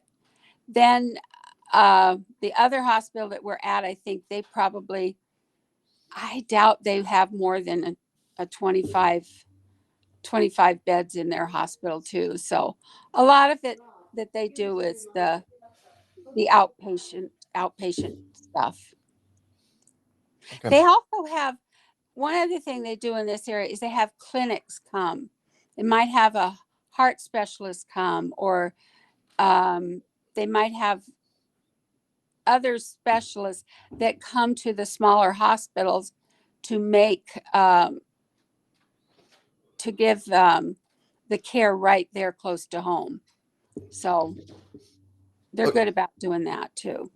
Okay, let me just make sure I understand that. So what you would have is you would have like almost a traveling entourage from one of the bigger city hospitals that goes around to the little rural community hospitals. Is that what would happen? Yes. And they in the hospital we go to now, which is in Guttenberg, Iowa. They have a special area that is for those doctors. You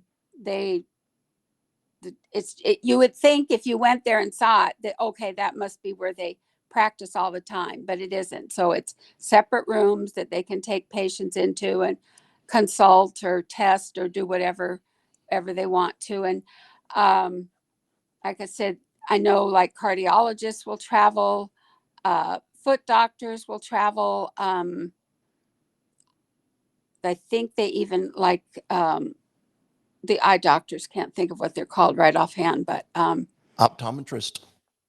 well, ophthalmologist. Okay. Yeah, a little step above that, but so yeah, all of those things are available if you can wait. Sometimes something might need more emergency care. Not, I don't mean truly emergency, but care within a day or two. Then you have to do the traveling.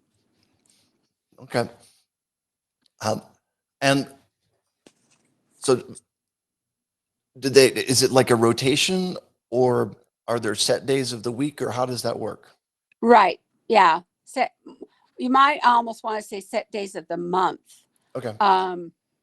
They might say, okay, this doctor comes there on the first Wednesday and the third Wednesday of the month. And so, yeah, there is rotations for these clinics, and it's not like you can just every day go in and see them. No, it's, but, and particular once you've gotten started with a doctor and maybe done all the stuff that he saw you in the big city. Now he can just see you closer to home. Okay. And I wonder about how the hospitals are equipped to handle it with do they have the right tools and material, or right tools and set up to be able to handle what's coming in, when the doctors come in from the city. Do you know what I'm saying? I do. And I'm trying to think of a situation, but I think if it's small, they bring it with them. If not, like I say, most of lab work and those kind of things they do have in the hospital. The only thing that I have seen recently, and it wasn't for me, was the PET scan. We had to travel to get a PET scan. Right. And they also, one other thing they do in these rural hospitals is they'll have semis that travel around from hospital to hospital that have like I know that the hospital in Guttenberg doesn't need this anymore, but like in Elkader, the semi comes in there and it has a whole MRI setup. So you go in there and And that comes on certain days, probably of the month. I doubt it's there every week. And you see those on the roads. They're just traveling medical equipment. It sounds exciting. Yeah, if you need it, it is. That's for sure. Right. I mean, you get the big city, you get the big city trucks coming into the little town. Yep. Yeah. So Rob, here's your reminder. very cool. All right. Refresh the Facebook feed. So tell me, just in your own words, what you ultimately are looking for when it comes to your healthcare experience. What do you want to get out of that? Want to rephrase that? I think it went through my head and didn't stop. Refresh the LinkedIn feed. So I'm just asking, at the end of the day, in your own words, what would you say? I will say that I've had a successful or a good healthcare experience if this happens.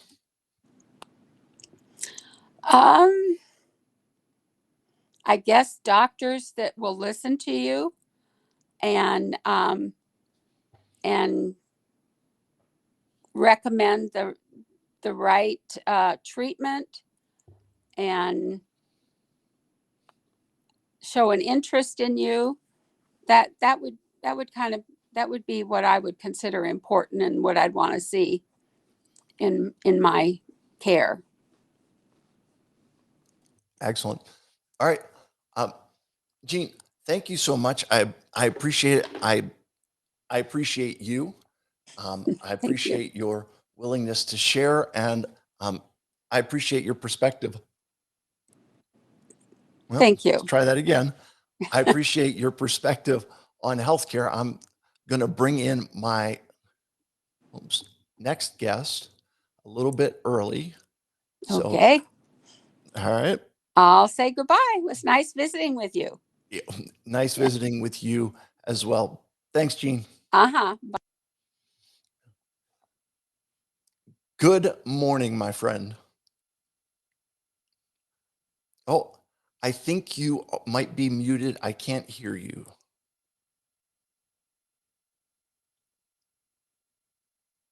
Still Hello? not here. Good morning, friend. Can you hear me now? I can hear you now. Yay!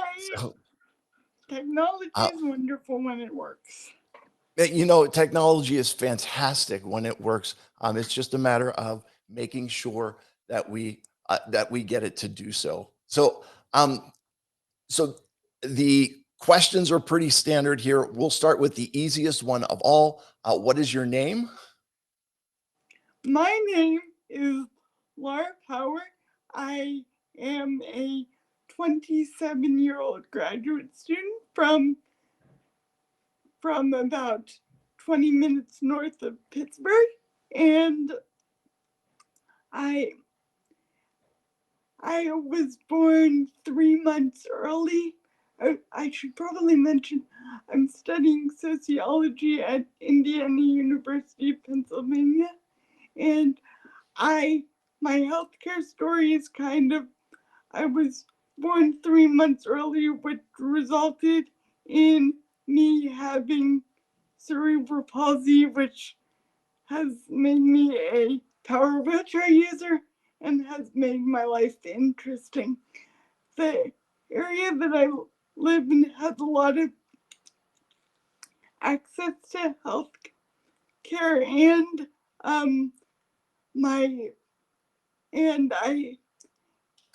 I was raised by medical professionals, so that kind of helps my experience too. I've had PT and for most of my life, OT on and off, neurologists, orthopedists, plus the regular PCP. So it's been a lot and it's been interesting. Yeah, no doubt about that. You've kind of started and answered my first question already which I'll ask the question again and put it this way. Is there anything you would like to add about yourself or your experiences in healthcare? Well, I'm well, I'm just gonna put this in because I put it in everywhere because it breaks ice. I'm a triplet, so that's fun. And my experiences for the most part have been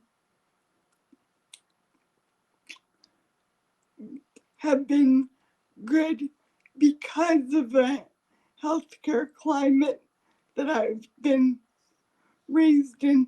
So a lot of things in terms of barriers that face people with disabilities due to my background and my age, because I'm still living at home, I have not had to experience yet. So that's kind of it. I hope I haven't said too much. No. You're doing fine. Okay. So, have you encountered a healthcare hero along the way? Someone who you would say this person is doing it right? The first, well, I've had a lot of good providers, but I really want to focus on my current physical therapist. His name is Dr. Ian Lodge. Yeah, Lonage with an N. I always mess that up. And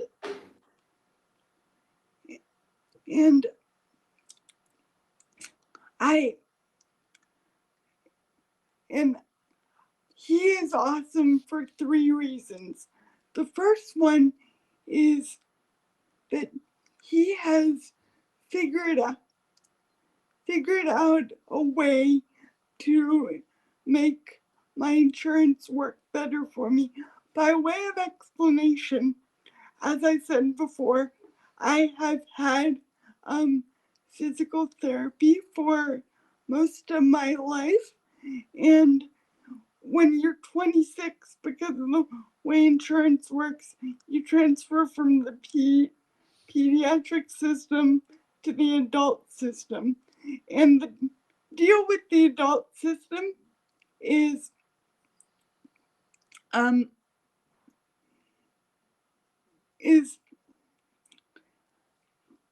that when you need therapy as an adult, insurance companies don't often support maintenance. So it's more of a rehab thing.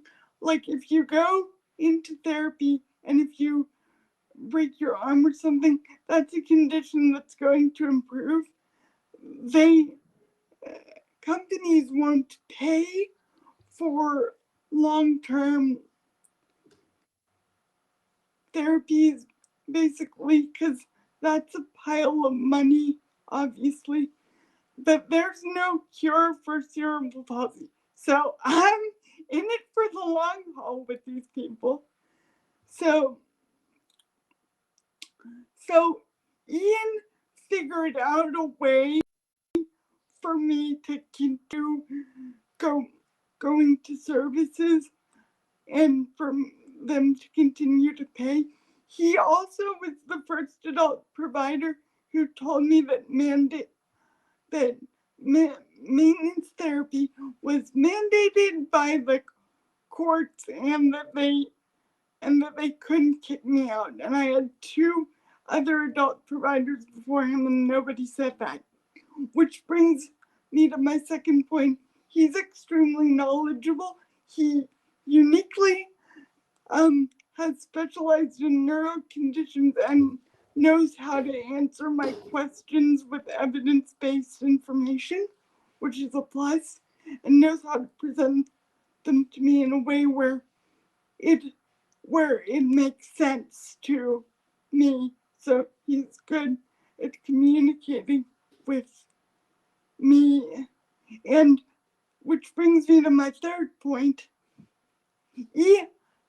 I have a great relationship with Ian, I'm and I'm able to tease him, which don't tell him that I'm saying all these good things about him, because it might not sound like that important of a thing that you're able to have a teasing relationship with a provider, but like anyone who knows me well will know that I have that kind of a relationship with with basically everyone.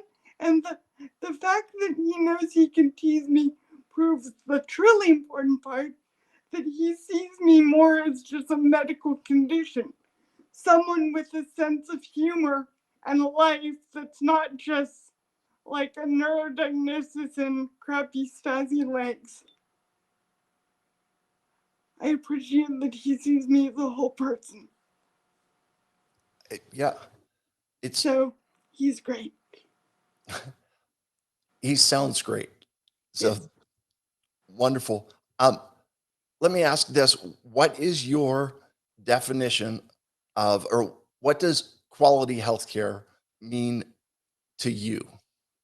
Quality healthcare means two things, really. The first one is, as I said before, willing to view you as a whole person and not just a medical diagnosis, really taking an interest in like other aspects of your life and viewing it in terms and viewing their job in terms of how can we help you improve this aspect of your life, and really having a relationship with you and giving you advice and not orders. It's a two-way street and not like a superiority complex type deal. Like my PCP is like that, words her advice in a way that is not, is like recommendations and gives me the knowledge that I need to make my own empowered decisions, which brings me, so it's a mutual relationship that actually cares about the other holistic aspects of my life. It sounds like a broken record, but that's really important.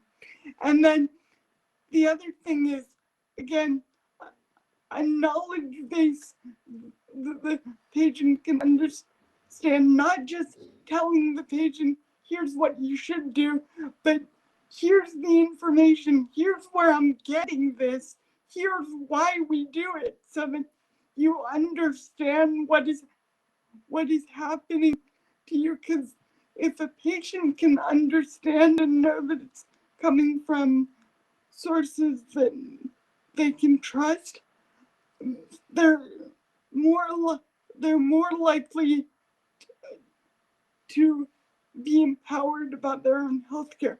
So evidence-based and a relationship where they know about the patient beyond the office are probably my two key points. Okay. What do you wish your medical providers understood about you?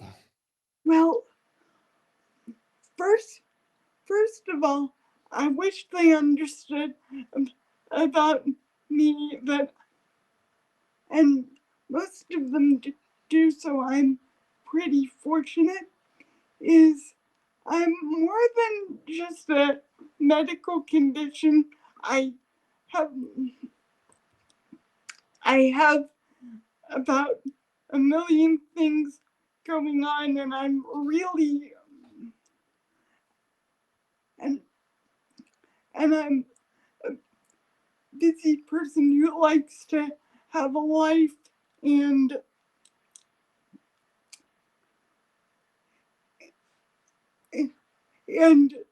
do things and be engaged in the community. And I just want the same things that they want and the same things that every human on earth wants, which is to be respected like a normal person with things to contribute.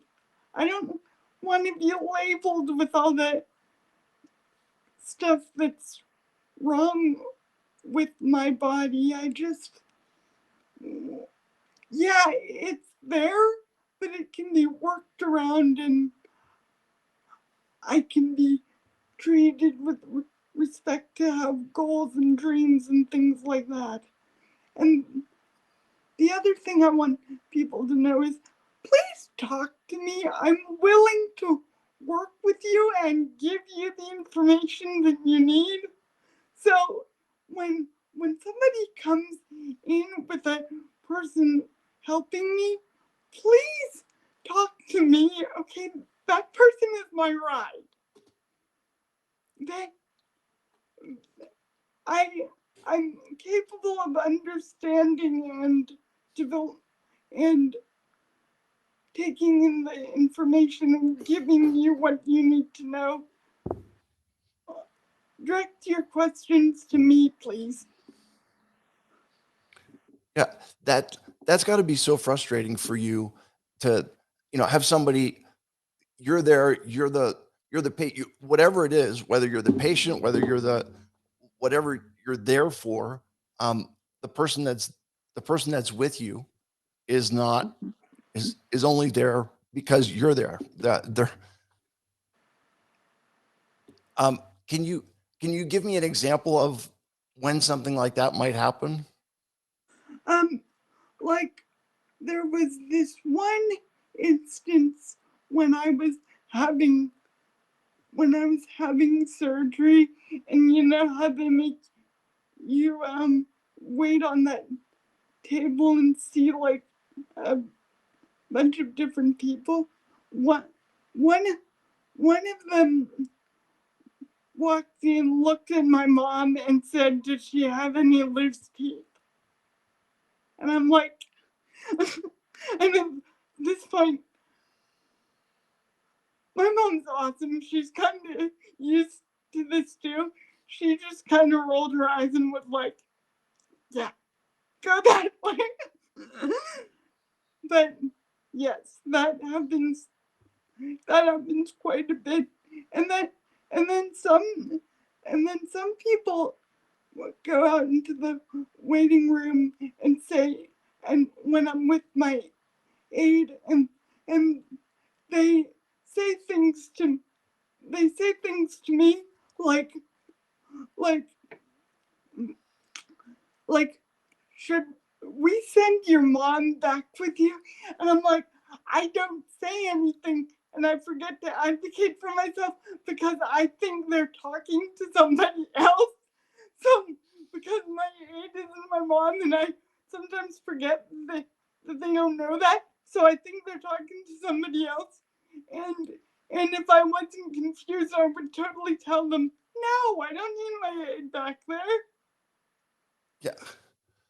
And the problem is that when they go back with you, then um, you can't, you have no privacy to talk about anything that you want to, or, um, you know, you're, you're talking in front of someone else, and your conversation, um, it, you're not willing to kind of share in front of, whether it's your mom or your aide. They don't have any need to hear what's going on in your personal business, right?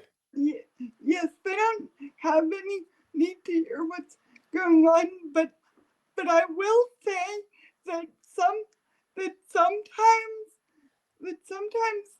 things, sometimes what it's like to be me and what it's like to help me are two different experiences. So sometimes, occasionally, my mom, not as much anymore, but sometimes when I was little, or just learning to do this, sometimes my mom would say things like, when I would get my meds adjusted, sometimes I still rely on my family's input, because even if I'm talking on my own and advocating for myself, I'll say to somebody, my parents are telling me they're putting more work into helping me stand up because I need my meds adjusted, and I don't have the perspective of what it's like to help me, obviously, which might lend more, which might make a case for why I need a particular thing done, but still I can say that for myself. I don't need them talking for me. Does that make sense? It does make sense. Um, and the issue becomes that as you, to put the two pieces together, that as you said at the beginning, talk to me, not the person that's with me, and then uh, don't bring them with me as well. So if you want to be there for privacy, and you don't want to have them there because you want them to talk to you alone. Am I putting it Yeah. all together properly? Yeah. Okay. Um, what is one thing that medical professionals can start doing today to improve the quality of healthcare? The biggest thing that I would say medical professionals can do is educate themselves, and they can do this in two ways. One, as I said, actually develop relationships, really talk to me, ask questions, ask, and I'm not talking about like medical questions, I'm talking about ask about the things if you were meeting somebody for the first time and you're a provider, ask about the things you would want someone you're meeting for the first time to know about you. Yeah. Uh, it's, I guess, tell me more about what would you want people to know about you? I mean, like, I would want people to know more about, like, it's one thing to ask about, like, things like how my head control is, but but what I don't get asked about by enough people is what it's like to actually do things that normal people want to do, like school wise, what it's like to have something when you're actually trying to balance having a normal life with it. It's like, it's one thing to say, oh yeah, I have, it's one thing to say, oh yeah, your thing says here you have chronic hip pain, but it's another thing to say, yes, you have, it's another thing to say, yeah, you have chronic hip pain, so it must be pretty hard to do school remotely if you're sitting for extended periods of time. Like, I don't feel like I get asked enough questions about like how this affects trying to trying to live your life, and how is this and how is this how is you doing this different from the way that I would do this? Because a lot of people just assume that the things you're trying to do can't be done because X, because XYZ wheelchair issue. Right. Rather rather than rather rather than okay, rather than the baseline should be okay, you can do this because you're obviously doing this. How is your experience different from the quote unquote normal experience? Like in what way do your medical conditions impact the things you actually want to do? Yeah,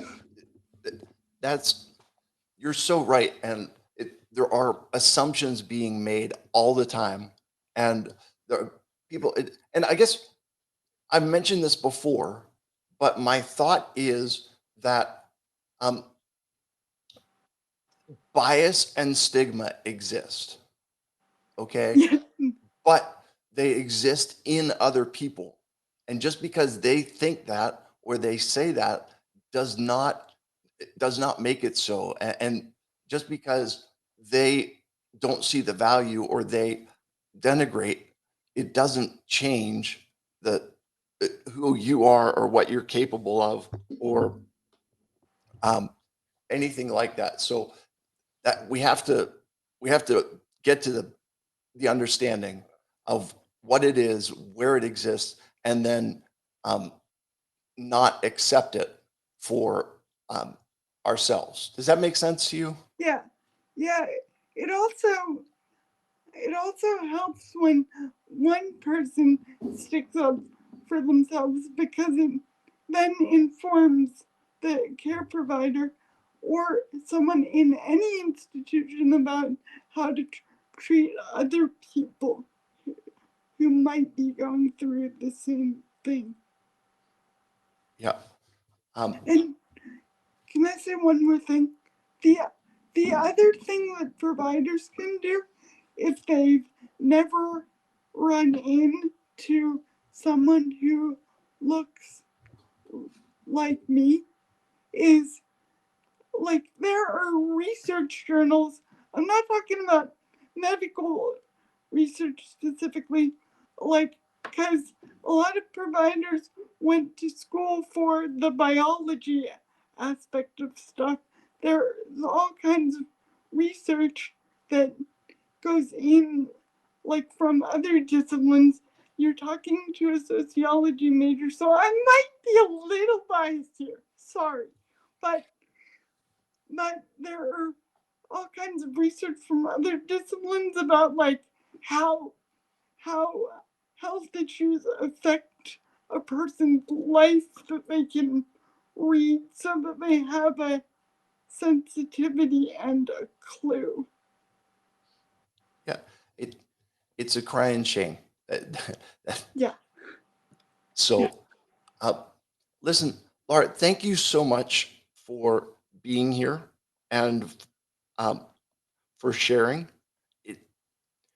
I really appreciate you giving us your perspective. I appreciate your support in what we're doing, and I appreciate your perspective on healthcare. Good luck with the marathon. Thank you so much. I saw the thing 27 hours. You got this. Appreciate it. See you later. Hello, Denise. Welcome. Hi, Rob. Good to see you. Really good to see you. Thank you. So, Denise, where are you joining us from? So I'm joining you from Toronto, Ontario, Canada. So I'm here to give a little bit of the Canadian perspective. Nice. I appreciate you doing that. So tell me, can you tell me a little bit about yourself and your experience in healthcare? Absolutely, I can. First of all, Rob, thank you for including me today. I deeply appreciate you contacting me and asking me to be part of this marathon. So thank you for that, first of all.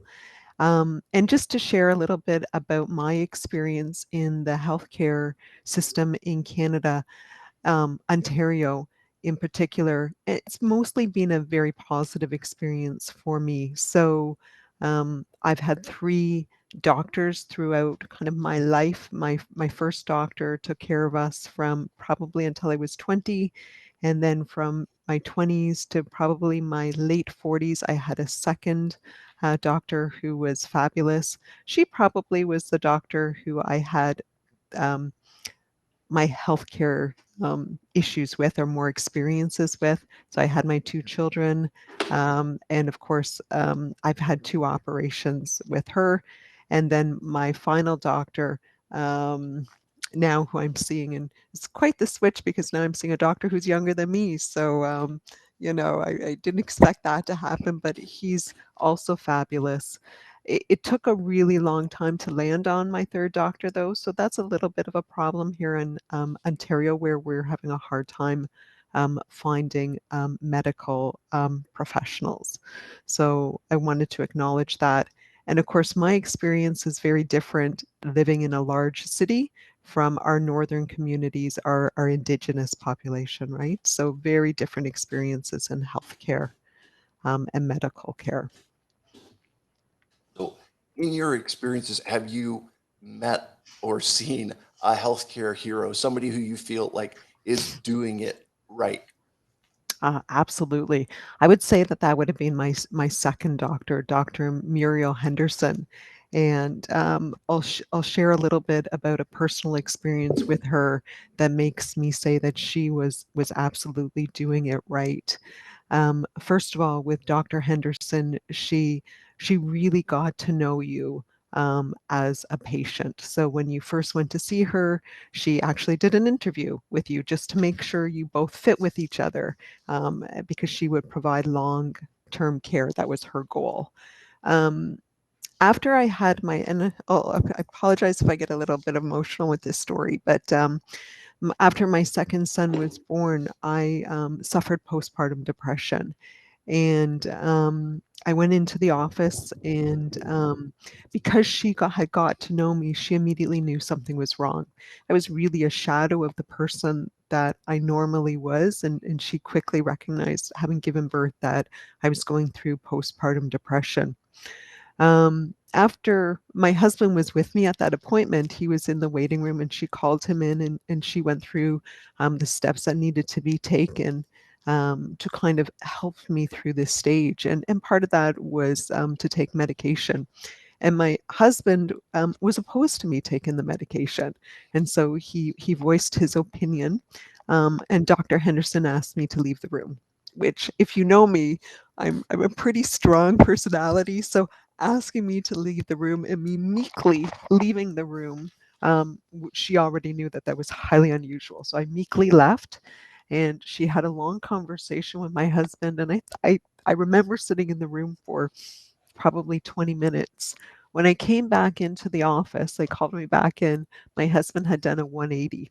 And so drove me to the spot to get the medication and really cared in a wonderful way for me throughout that period. Why she was my hero is she advocated for me at a time where I couldn't advocate for myself. And she stood in the gap for me. And she knew me, and she stood in the gap, and she advocated for me to such a degree that she spent probably 20 minutes as the office people came into the office, and she didn't care that people would have to wait for the next appointment. She advocated for me and for my mental health. And so for me, she is my hero. What an amazing story. And you know, your closest relationship obviously is with your husband, and she's able to help him see something that he was missing before. What a powerful advocate. Thank you for sharing Yeah. that. What does quality healthcare mean to you? Yeah, that's a good question for me. So I listened to some of the interviews earlier today, and so I think there's a bit of a theme. Um, but for me, I do struggle with the fact that my experience is different from other people's experience.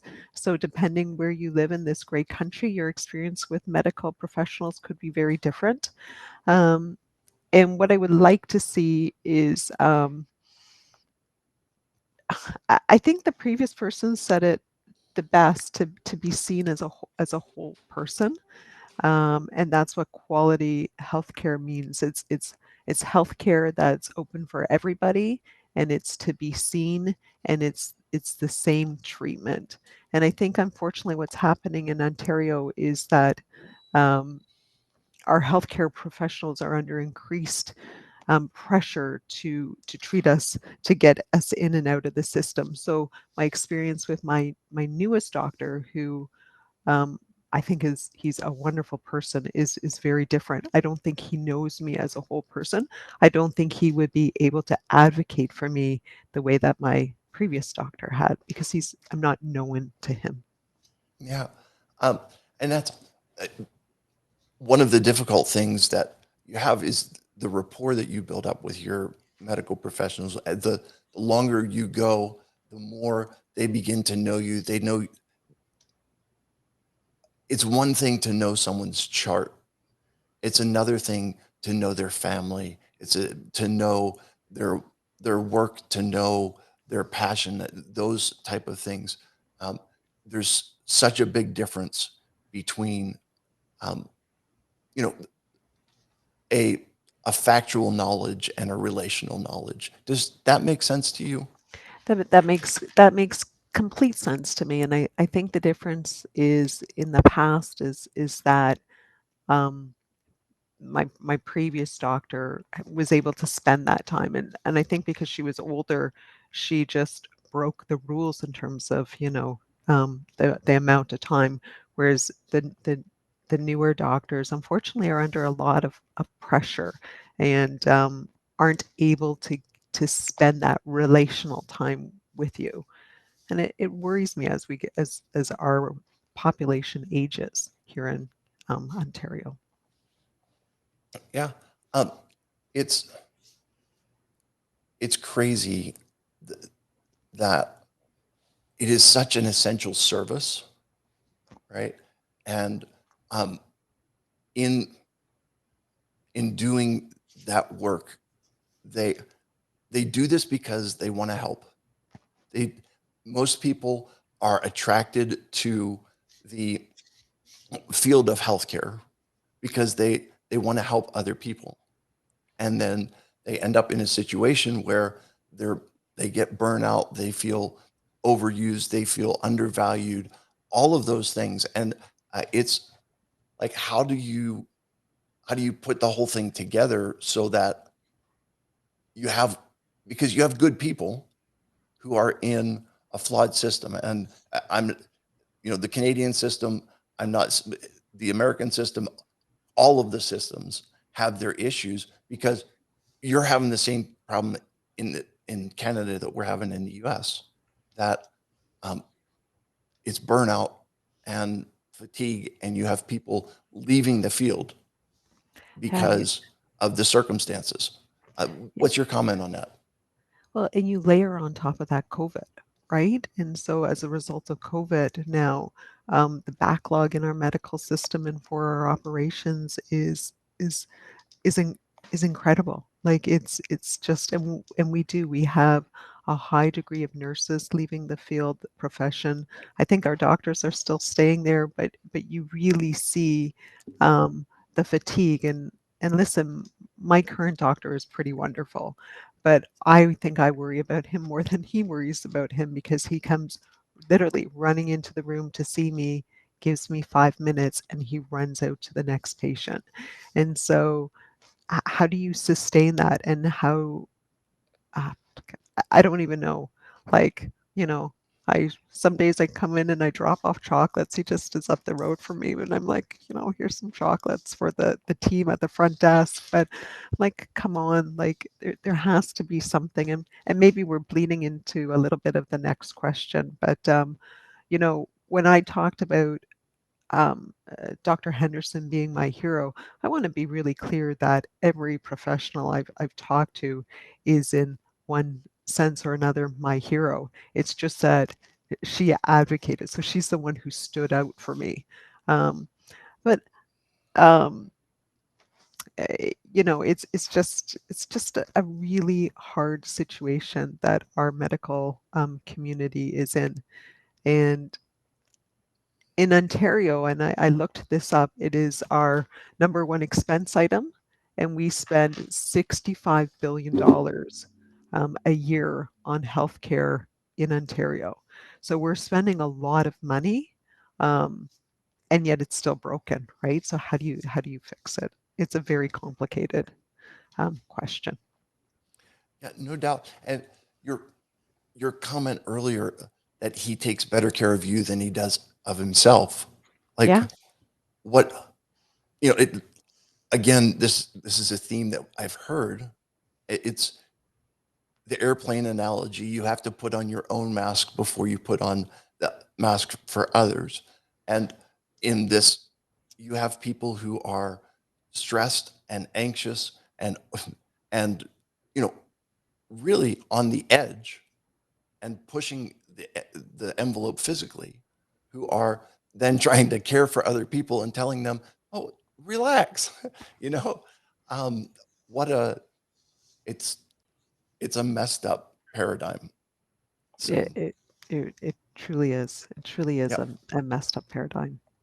sure. What do you wish your medical provider understood about you? Um, so again, I think I'll bleed a little bit into the previous answers, and that's um, I really wish he was able to see the whole person. I really think in this day and age, in terms of the mental health issues, and now I'm going to start to speak more into my children's experience, because I think this in unfortunately in the 2022, I think, Rob, you have young children too, that the mental health issues that our children face are so much more than you and I ever faced with social media, and just the pressures that these kids face, and the mental health issues are significant. And so it's not so much that I think with me, I'm fine now. But in terms of my children and the mental health issues that they face, I wish the medical community again spent that time to get to see them as whole people, to understand the mental health challenges that our younger generation are facing. So it's a little bit more an extension of me to my children, but that's really what and I don't think that they can, given that they're in and out within 5 minutes now, that they don't understand that these children are suffering and self-harm and things like this. Yeah, so true. What is one thing that medical professionals can start doing today to improve the quality of healthcare? Yeah, so I switched to maybe I'm a politician because I'm switching your questions around a little bit, Rob, because I think they are doing the best that they can do with the hand that they have been dealt. What I really wish for things to change is our politicians. It is right in here in Ontario now. We are going through a provincial. Government change, and so we're voting shortly. And the campaign is the number one issue is healthcare, and so it's a broken system. And so the medical professionals are doing the best that they can do within a broken system. And so I really want politicians to start to pay attention to figure out how we can solve this problem. 65 billion a year is a lot of money. We're heavily taxed here in Canada. Our healthcare system, people say it's free. It's free, but we pay through it with our taxes. So yes, I had children. I didn't pay anything. Things like that.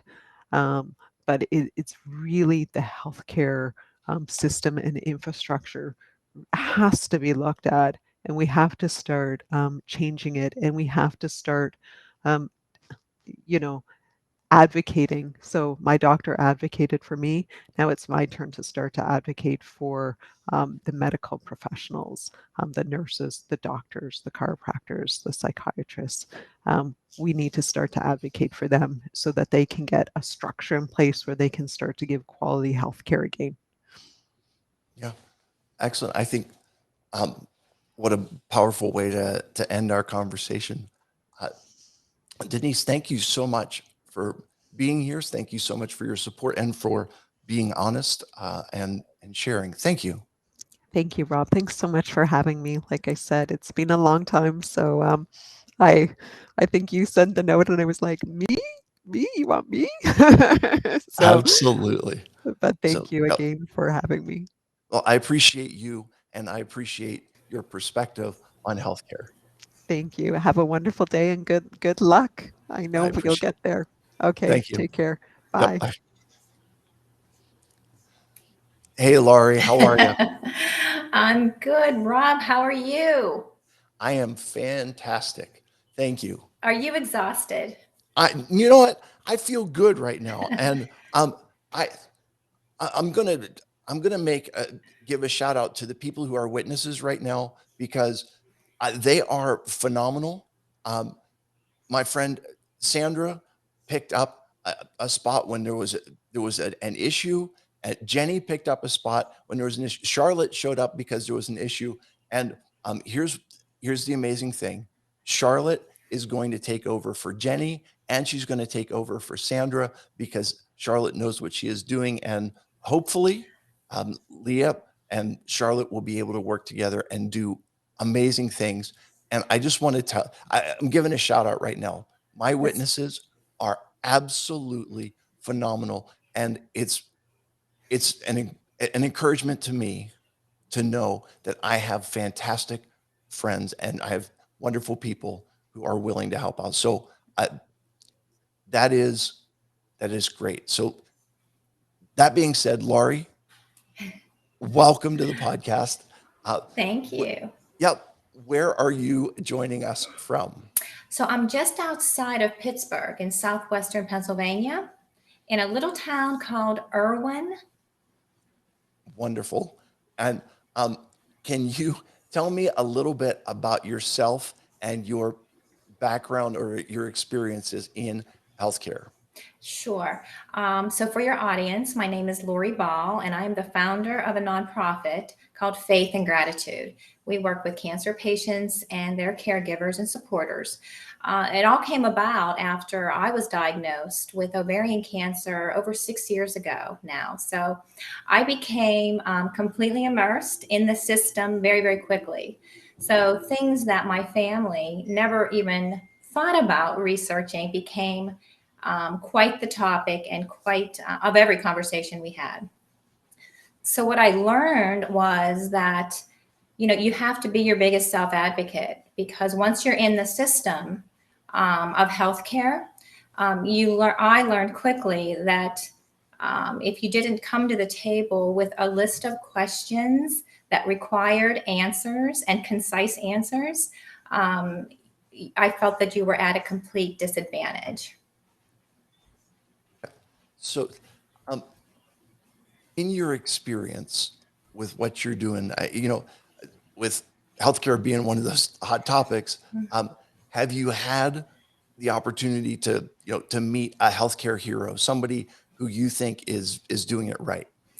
Honestly, I had. So I'm blessed to be in a hub of fantastic medical wellness centers or medical centers, right? We're here in Pittsburgh. We have University of Pittsburgh, UPMC. So we have, that's sort of a shout out, right? So I was being treated at McGee Women's Hospital, which is a renowned hospital.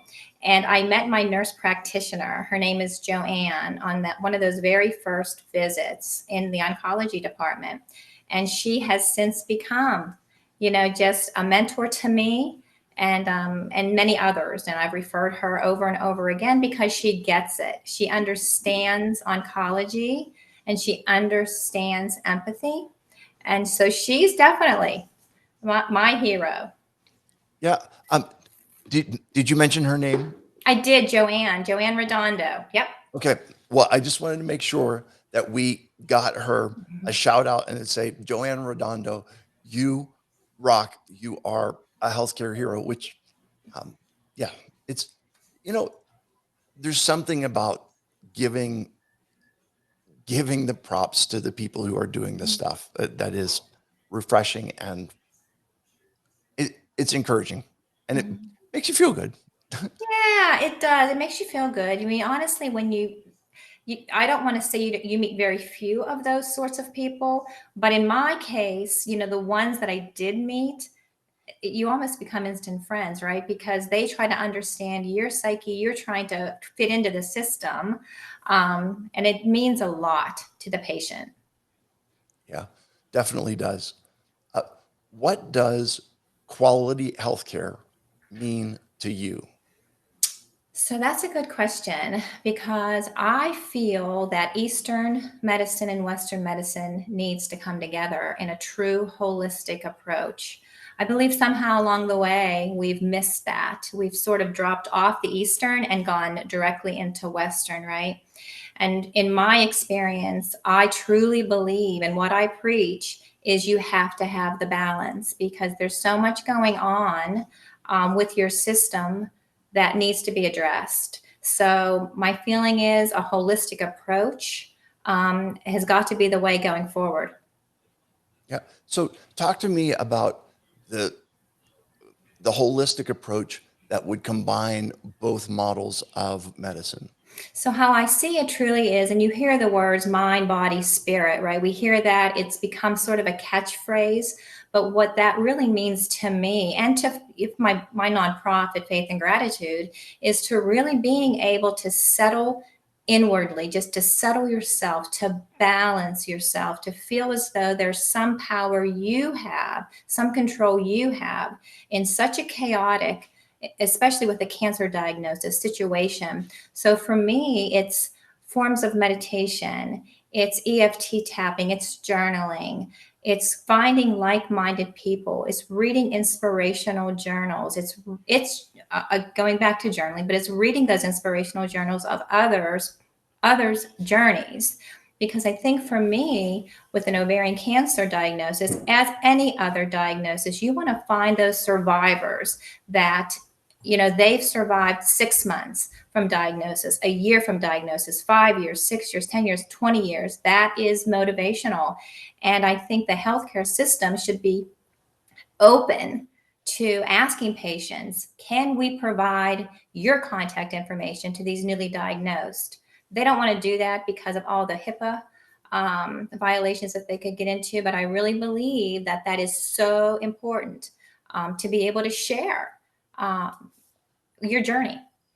Yeah, it's important to be able to hear from other people who have had a similar journey and are now on the other side of it to say, you can get through this. There is hope. There is something, and to also be able to ask questions, not of a doctor who has like an academic understanding, Mhm. and I mean they have somewhat of a practical understanding, but to ask questions of somebody who has the lived experience is a completely different, a completely different beast. What's your reaction to that? Well, I completely agree. And here's what I've learned also. Most of the people that we talk to, and we talk to many, many people every week. In fact, we have a support group that we do via online called our Celebration Circle. And what I encourage everyone to do is to ask the questions, ask the hard questions. But most people are so paralyzed when the doctor walks in with his white coat. They become it's almost an immovable situation where they're not able to articulate a question that will elicit a response for them. They just feel as though whatever they're being told by their oncologist, they shouldn't question it. They shouldn't come with questions because they feel as though that may cause a division with their relationship, when it is the complete opposite. My feeling is go in with the hard questions, be prepared to ask follow-up questions. If you don't feel that you are getting the answers to the questions you've asked concisely, you can fire your oncologist. There's a million of them. But I believe it's an interview process more than anything. And some of them will get upset. Some of them will not like to be questioned. Some of them will not want you to wait. They'll want you to make very rash decisions, but cancer doesn't grow overnight. That's just the fact. You always have time to take a breath, take a step back, and reassess the situation. So that is what I hope is a takeaway, that people can really not feel threatened.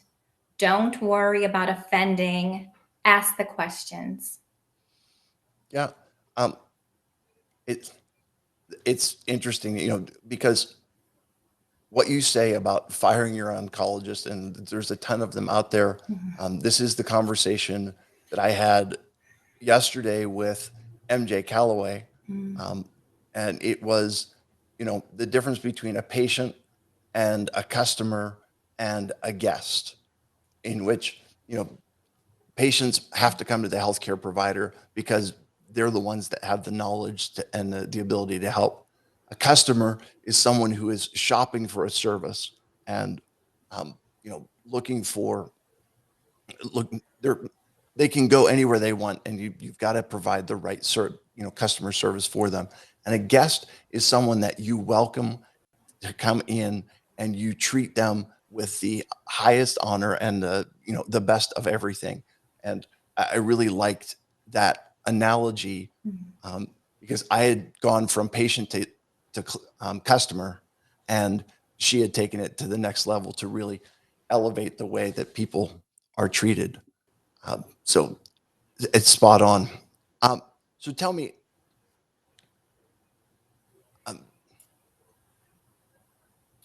what is one thing medical professionals can start doing today to improve the quality of healthcare?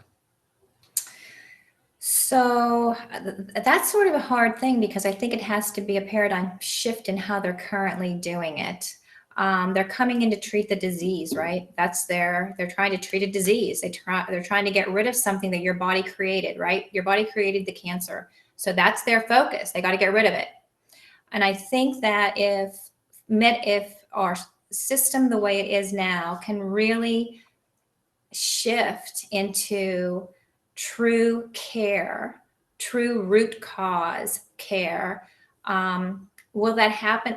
I don't think so. Not in my life. I hope so. And I pray that it does, because I believe it goes back hundreds of years ago, right? When we're treating with plant-based.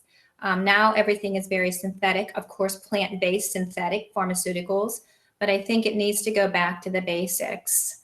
And I think that it's a tough paradigm shift, because we're big time into medications, and we're trying to eradicate, we're trying to, burn out, cut out, all these things.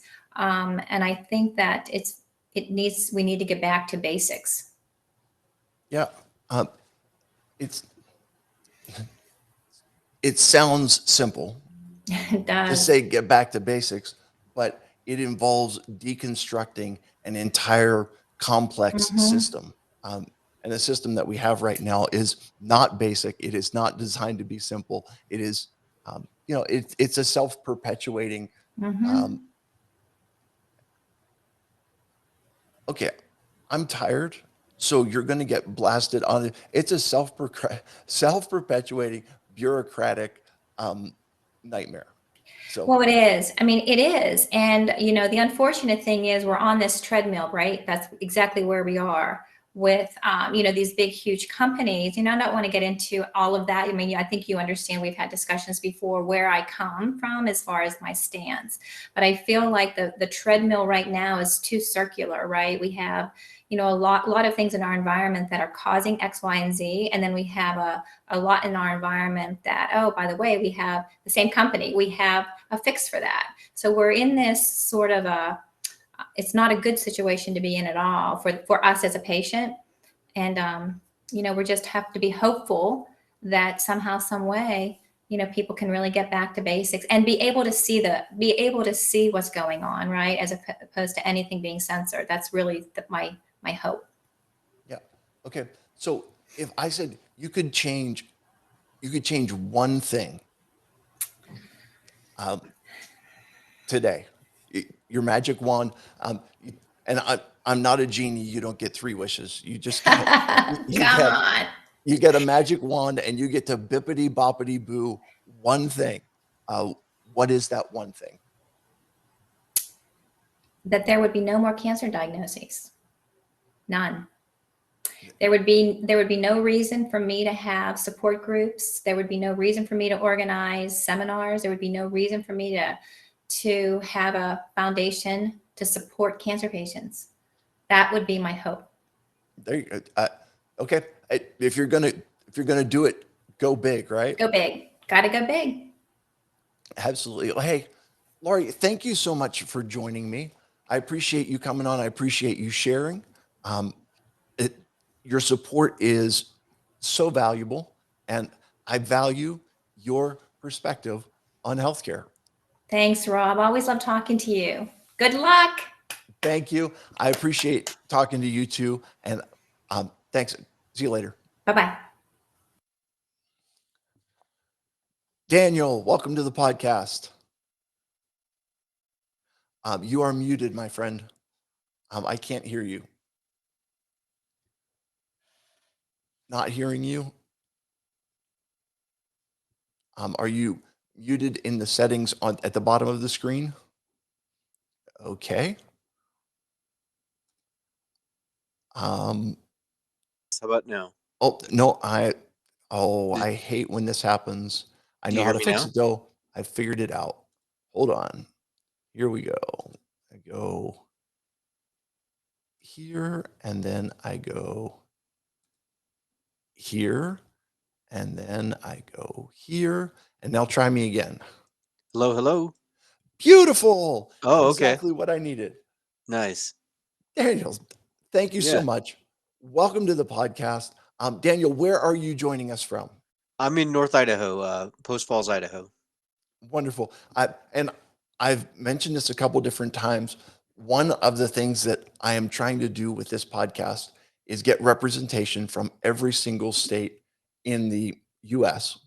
And Idaho has not had representation to this point. And you, my friend, are officially checking something off my bucket list, which I appreciate. I don't want to get everything checked off my bucket list because then, I've got no purpose in my life. Right. But you're at least helping me get one small step closer to where I want to be. So, excellent. So, Daniel, can you tell me a little bit about yourself and your background in healthcare? Yeah. So, my back. I'm not necessarily like a healthcare provider in any way. No. We're all about patients, my friend. It's all Yeah. good. Okay. My background was that I spent several months in the hospital a few years ago. Great time amount, about 3 weeks of that in a end of life room, hospice room type situation. Okay. Yeah. May I ask what happened? Yeah, they found blood clots in my lungs and in my right leg, and Okay. it was pretty bad. Yeah, it sounds pretty bad. And um, and then how were they able to, or what happened that you were able to come out of that and get to be where you are today? Yeah. So basically, they filled me up with all sorts of medications for blood clot busting, and there was a long period of time where I couldn't move afterwards. I had internal bleeding because of all the excess in meds, and then because of that, they had to put contrast in me to monitor the internal bleeding. So there's a lot of MRI machines, and because of the contrast, my kidneys went into kidney failure. And then because of that, I was born with a heart condition as well. So my heart went into heart failure with all the problems. Yeah, it was a lot. Right. They talk about when it rains, it pours, but what you're talking about is like when it rains, it drops cinder blocks on your head. Yeah. Like it's um, that's quite, it's a kind of the domino effect of everything kind of triggering something else. Um, yeah. Well, and so today you're alive and well, and Mhm. um, the kidney failure and the heart failure have been reversed, and your kidneys and heart are functioning well, I'm hoping. Um, so the heart failure, I understand that it's one of those things where like you're always in heart failure once you reach that. It's just something you monitor. But I, Okay. I am doing better. Like I can live normally again. I have since lost 180 pounds and still losing weight, and did that in about a year. Okay. So yeah, feeling Congrat- much, much better now. Congratulations on that, man. That takes a lot of effort and determination, and yeah, so good work. Yeah. So, okay. So, in your experience, did you come across any healthcare heroes, like somebody who is doing it right? Yeah, I would say there was a lot of them throughout my journey. I mean, I visited with a lot of different doctors, nurses, CNAs. I mean, I couldn't list them all, but I probably the doctors in the end of life room were very, very good and very helpful. The doctors, my cardiologist has been very great. Him and I have become pretty good friends throughout all this. Um, my hematologist, because I still have to go see one because the blood clots, just keeping an eye on that. He's a really cool guy. So the whole process has been quite the ordeal, but there have been some great people along the way. Okay, so what would you say is the characteristic that makes them healthcare heroes? So, like, you know, like I'm giving you a little bit of a difficult time. Like, great guy and nice people and all of that.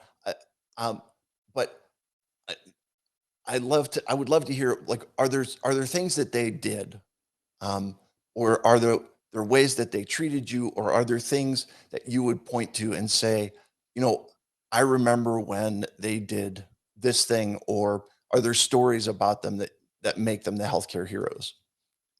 And if there if you, if there's not, it's okay. It's We're in a Yeah, judgment free zone. yeah. No, because of all the different things I had going on at that time, there was a lot of like trial and error with my situation.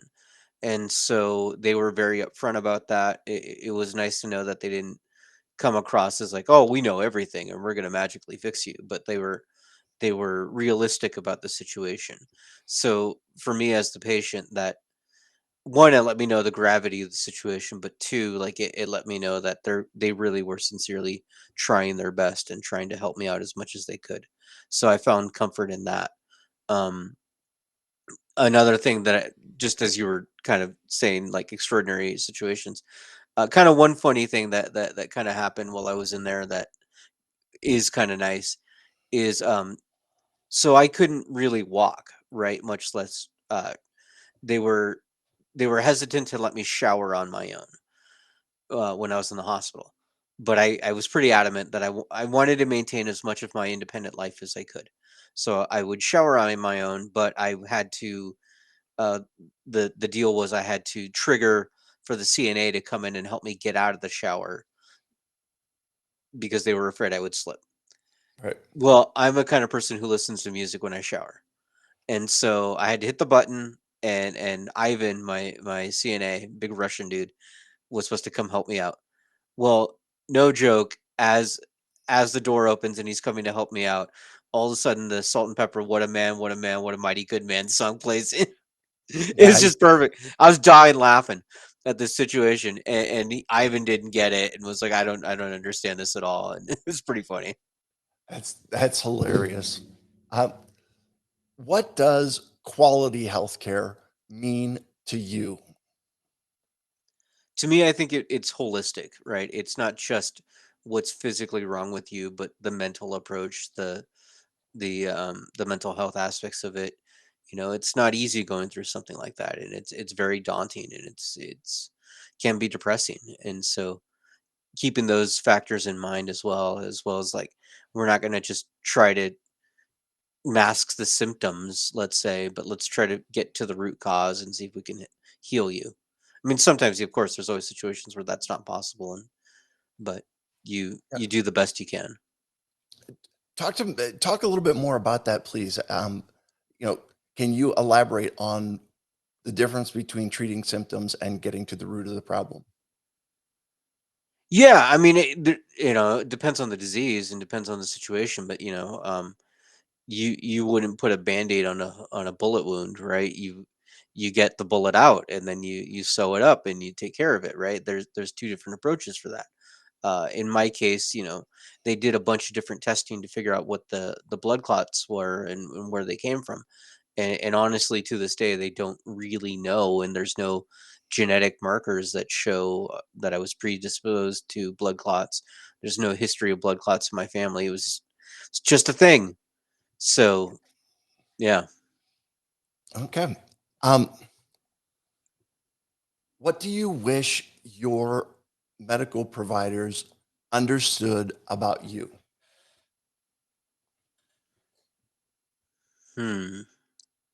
That's a good question. Um, they've all been pretty great about, like, really hearing me out and when I have concerns, or what I have, when I was feeling depressed about the situation. So I don't know if there's anything more I would ask. I feel mine have been pretty great, but I think there are people out there who have not had that experience, and so I wish more of the medical care providers would be more like that. Okay. So, um, I'm looking at your rig here. Okay. Yeah. And it looks like you've got on a gaming headset and that you're in a gamer chair. Mhm. Are you a gamer? No, oddly enough, I'm not. Surprisingly, yeah. I really like the chair, and then I also do a podcast, and so this is the headset I use for it.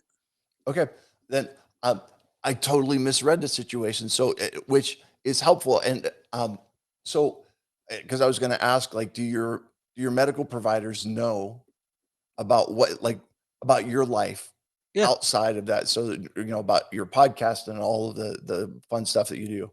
Yeah, they know Yeah, about it. Yeah, yeah. that's It's that's awesome, man. yeah. Because so many times you end up where people there's a barrier that goes up in Mhm. which people separate personal from business, Right. and in healthcare sometimes you have that barrier and it's up between practitioner and patient. Don't get involved, don't get attached, and that kind of thing. Does that make sense to you at all? Yeah, yeah, and I think that's partly because you have someone's life in your hands, so that's my understanding of it, at least. Sure. and Yeah. and it's a difficult thing from this, and that is, like, very few other businesses are like this, where you don't take anything home, where you take everything home from the office. Mm. And so most other businesses, you're done at the end of the day and you put your stuff in the locker and you leave, and nothing goes with you. Mhm. But in healthcare, when you do that, you leave, and everything, you carry all of your experiences with you from the day, and there's something in you Mm. that's on your heart, basically, from everything that you've seen and done throughout that experience. What's your thought on that idea? Yeah, I really that resonates with me. I spent 10 years as a journalist, so very similar. Like, you're not supposed to take it home with you, but you just can't help when you're covering, terrible situations. Yeah. Um, it's there's just no other way to do it. Part of that is the human connection, right? In Mhm. which, um, you know, if I'm a carpenter, I don't have a connection to the boards and the beams that I'm using. But when you're dealing with people, then the connection becomes entirely different. Does Right. that make sense at all? Yeah, yeah, that does. Yeah. Okay. You don't just clock out and tune out. Yeah. Um, no doubt on that. Um, what is one thing that medical professionals can start doing today to improve the quality of healthcare? Oh man, that's a loaded question because there's all sorts of different things that could be done. Um, I would say first thing start off with just listening to patients, right? Because people do have gut reactions about what's going on with their bodies. So maybe just really hearing them out and what they believe is going on with them. Because maybe there might be answers in there. It might not be exactly what the patient is saying is really the situation, but at least there can be clues there to better help the professionals. Yeah, good. Um, I think I think you've got a solid suggestion for us that we can. Hopefully, somebody will be listening. Yeah, So hopefully. it's good. Okay, so if you're in northern Idaho, Mhm. um, like, are you closer to like Seattle, or are you closer to Olympia or to Boise? Ooh, I think technically Olympia Okay, because Boise's 8 hours from me and Olympia is 6 hours. okay. Mm. Um, I'm imagining it's got to be beautiful country up there, man. Oh, it's gorgeous. Yeah. Yeah. And how far to the nearest potato farm? That would be down south, so it's Okay. it's pretty far. And is northern Idaho, is it like mountainous, or what's it like up there? Yeah, very mountainy. Any direction within 10 minutes, you'll hit a lake. So that's pretty. A lot of forests. Yeah, it's just it's beautiful up here. People tell us when they visit us from out of town that they can smell the pine immediately when they land. Okay. Um, Yeah. sounds good, man. And it looks like you've got at least a decent internet connection up there and the whole Mhm. thing. Surprisingly, yes. Right. So, okay. Well, listen, Daniel, I appreciate you being with me. Yeah. And Thanks for my having me. next guest is Patricia, and I'm going to bring her up here in a minute. Um, so, thank you for being on, Mhm. and thank you for sharing. Sure. And yeah, I appreciate you, and I appreciate your perspective on healthcare. Thanks for having me. Yep, you got it, my friend. All right. Bye. Bye. Oh, we're going to Patricia, but it looks like Patricia is not here yet, or I she am is. here. Oh, Can you hear me? I can hear you, but I can't see you. Oh, um, I don't know what to say about that. How it works? Go live on your channel. How it works? I don't know why I can do No. this. So is it down on the very bottom? There's a picture of a video camera. Oh, There. well, no. So you know what, It's Patricia? saying no. That, oh, it says that you don't have a video camera, which is okay. We can do uh, an audio only interview. Is that okay with you? Okay. Wonderful. Well, thank you so much for being here. I appreciate that. Patricia, where are you joining us from? Houston, Texas. I wonder if this makes a change. Changing it to the FaceTime. Never mind. All right. Okay. I'm in Houston, Texas. All right. No problem. Welcome, y'all. Although there's only one of you, so you're not a y'all, it's all good. All right. Can you tell me about yourself and your experiences in healthcare? I hold a lot of importance in eating a healthy diet. I mean, health, your physical health, the food you eat, and all the things that you consume, in fact. The media you look at, the people you surround yourself with, the thoughts you allow to penetrate your mind, and what you spend your thought on, which is creation ability, is very important. And it can either allow you know, the viruses and other negative entities and attachments and such in the form of negative thoughts and things to attack you, or it can help you, it can equip you to be such of a high and light optimistic vibration that you can let it go when it comes around. So physical health is the responsibility first and foremost of the person, each individual person, and you need to spend the time, because each person's individual. You won't ever find one book that's going to tell you every single thing you need to do. And, you know, some people might say the Bible's a start, and then, but you've got a million different perspectives, and you've got a lot of different data points coming from people of different genetic expressions. So you've got to play with your own physical vessel in testing to see what it is you need to do to relax, to eat right, to feel good, and to get rid of stress. Okay. So can you talk to me at all about your own kind of personal healthcare experience? Yes. I'm very lucky in that, because I've had this focus on eating properly, I really have not had any major health scares. My biggest component of health in struggle was growing up as a genetically, I had the genetic expression of clinical depression. And it was very hard to live my life like that.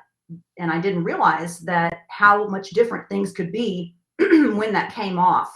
I kind of had an overnight deliverance, I guess, from all the prayers that my mother and everybody else had done for me. But I was delivered overnight. And when you get that veil come off, that comes off of your eyes, and you're able to see life in a different way, doesn't mean you don't still have depression, but you're able to see just how much brighter and more optimistic and wonderful life can be.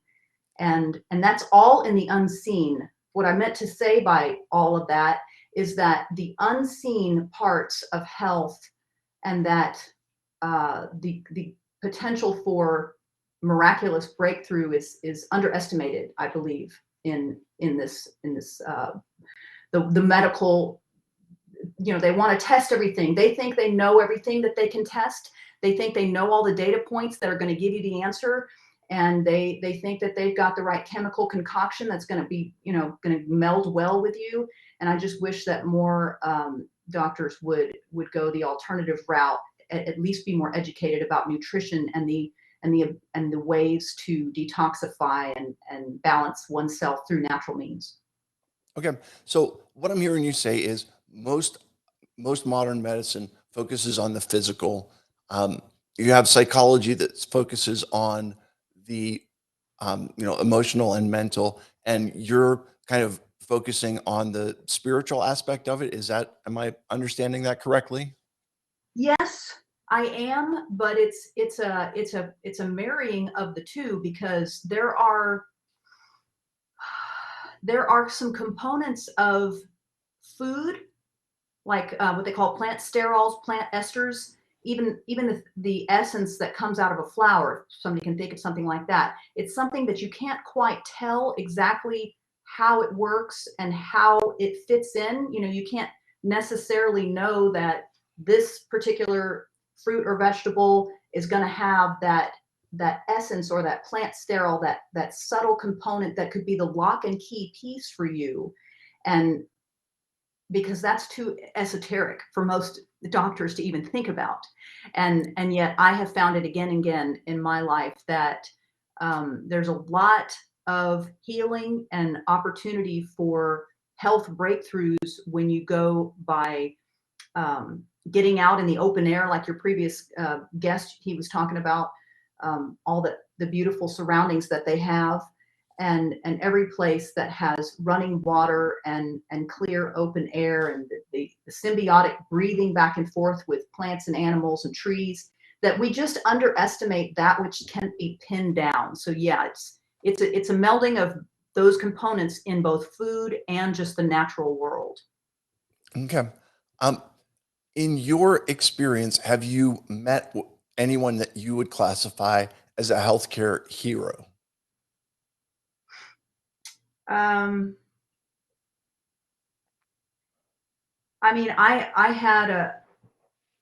have a friend, Art Copes, who was a pioneer in the chiropractic world. He had discovered a Copes brace. He invented a brace that helped people with low-grade scoliosis to have an alternative healing option by fixing and repairing and addressing some components of the gut from the inside out, rather than going to an orthopedic surgeon and being cut open and forcibly moved and changed and modified in that way. So I would say his invention and those others that do things like that from the inside out are our healthcare heroes.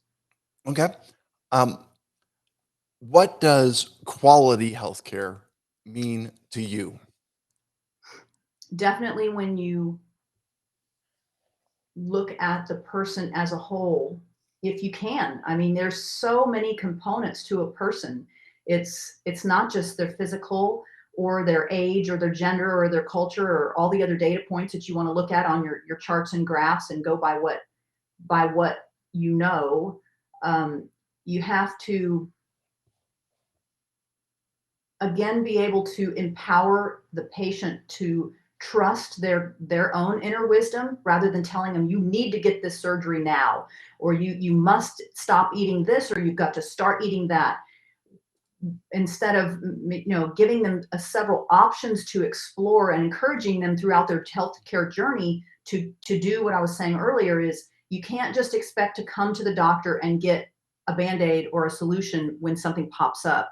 It needs to be more proactive, and it's a lifelong exploration of your physical vessel, your body, and finding out what works best through food, through de-stress, through all of that. Okay. What do you, I'm not sure how this question will work, but we'll try it anyway. What do you wish your medical providers understood about you?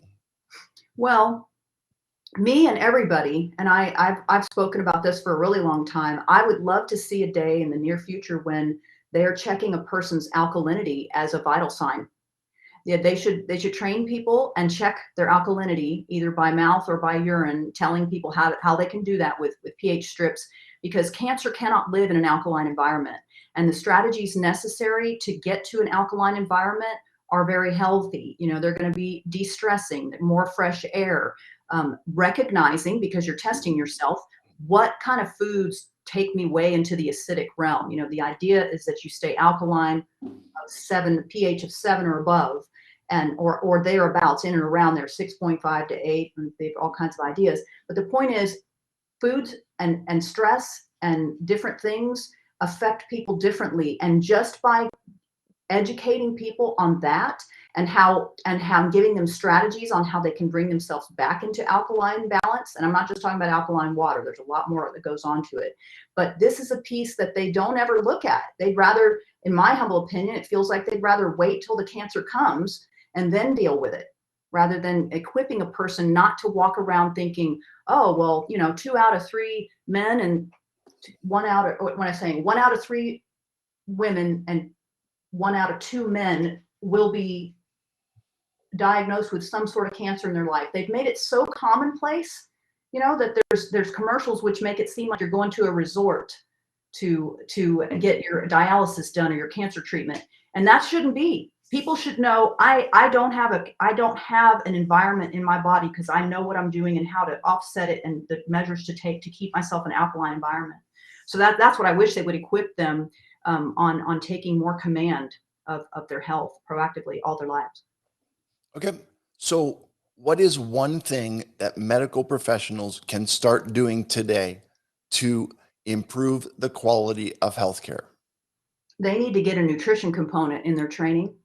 They have very few hours. I don't know. I've heard various numbers of hours. Some of them don't even have a full course on nutrition. But that I don't know all the training that they're required to keep up with. But they definitely need more than just a big rah-rah get together and let's hear from all the latest voices in the industry. How involving each doctor as some mandatory training in nutrition, and as it continues to develop and we understand things like what I'm talking about, that they start implementing, would be moved to implement some of these changes at the standard level of care, and equipping people and educating people about alkalinity and about how they can take things into their own hands. Okay, so just help me understand how much of what you're talking about is, is it strictly through nutrition, or what would you say are the components of what you're doing? Okay, so it's definitely nutrition, but it's every other thing that you consume. Like I said, it's your environment. You can put your feet on the soil or in the beach water, ground yourself, connect with nature in that way, breathing clean air, drinking clean water, making sure that the people that are around you, because you pick up that stuff, friends of a feather flock together. So make sure they're of similar moral and other high character or low character, whatever you want. Make sure you're surrounding yourself with it, and pay attention to it, and don't disregard what you're watching on TV and the motifs and what is being told to you in the narrative, and how you de-stress. How do you de-stress best? Do you need massages? Do you need to do bentonite clay or Epsom salt bath? So all manner of how can you detoxify and alkalize, and it's not just diet. It's definitely, and it's having forums like this. So thank you for bringing this conversation to the forefront the way that you are. So it's all of the pieces and parts together. No problem at all. Listen, Patricia, thank you for joining me. I appreciate you sharing your thoughts. I appreciate you supporting what we're doing here. And, I appreciate you being willing to give us your perspective, and I respect your perspective on healthcare. Well, thank you very much, Rob. You Take too. care. Bye-bye. Yep. Bye.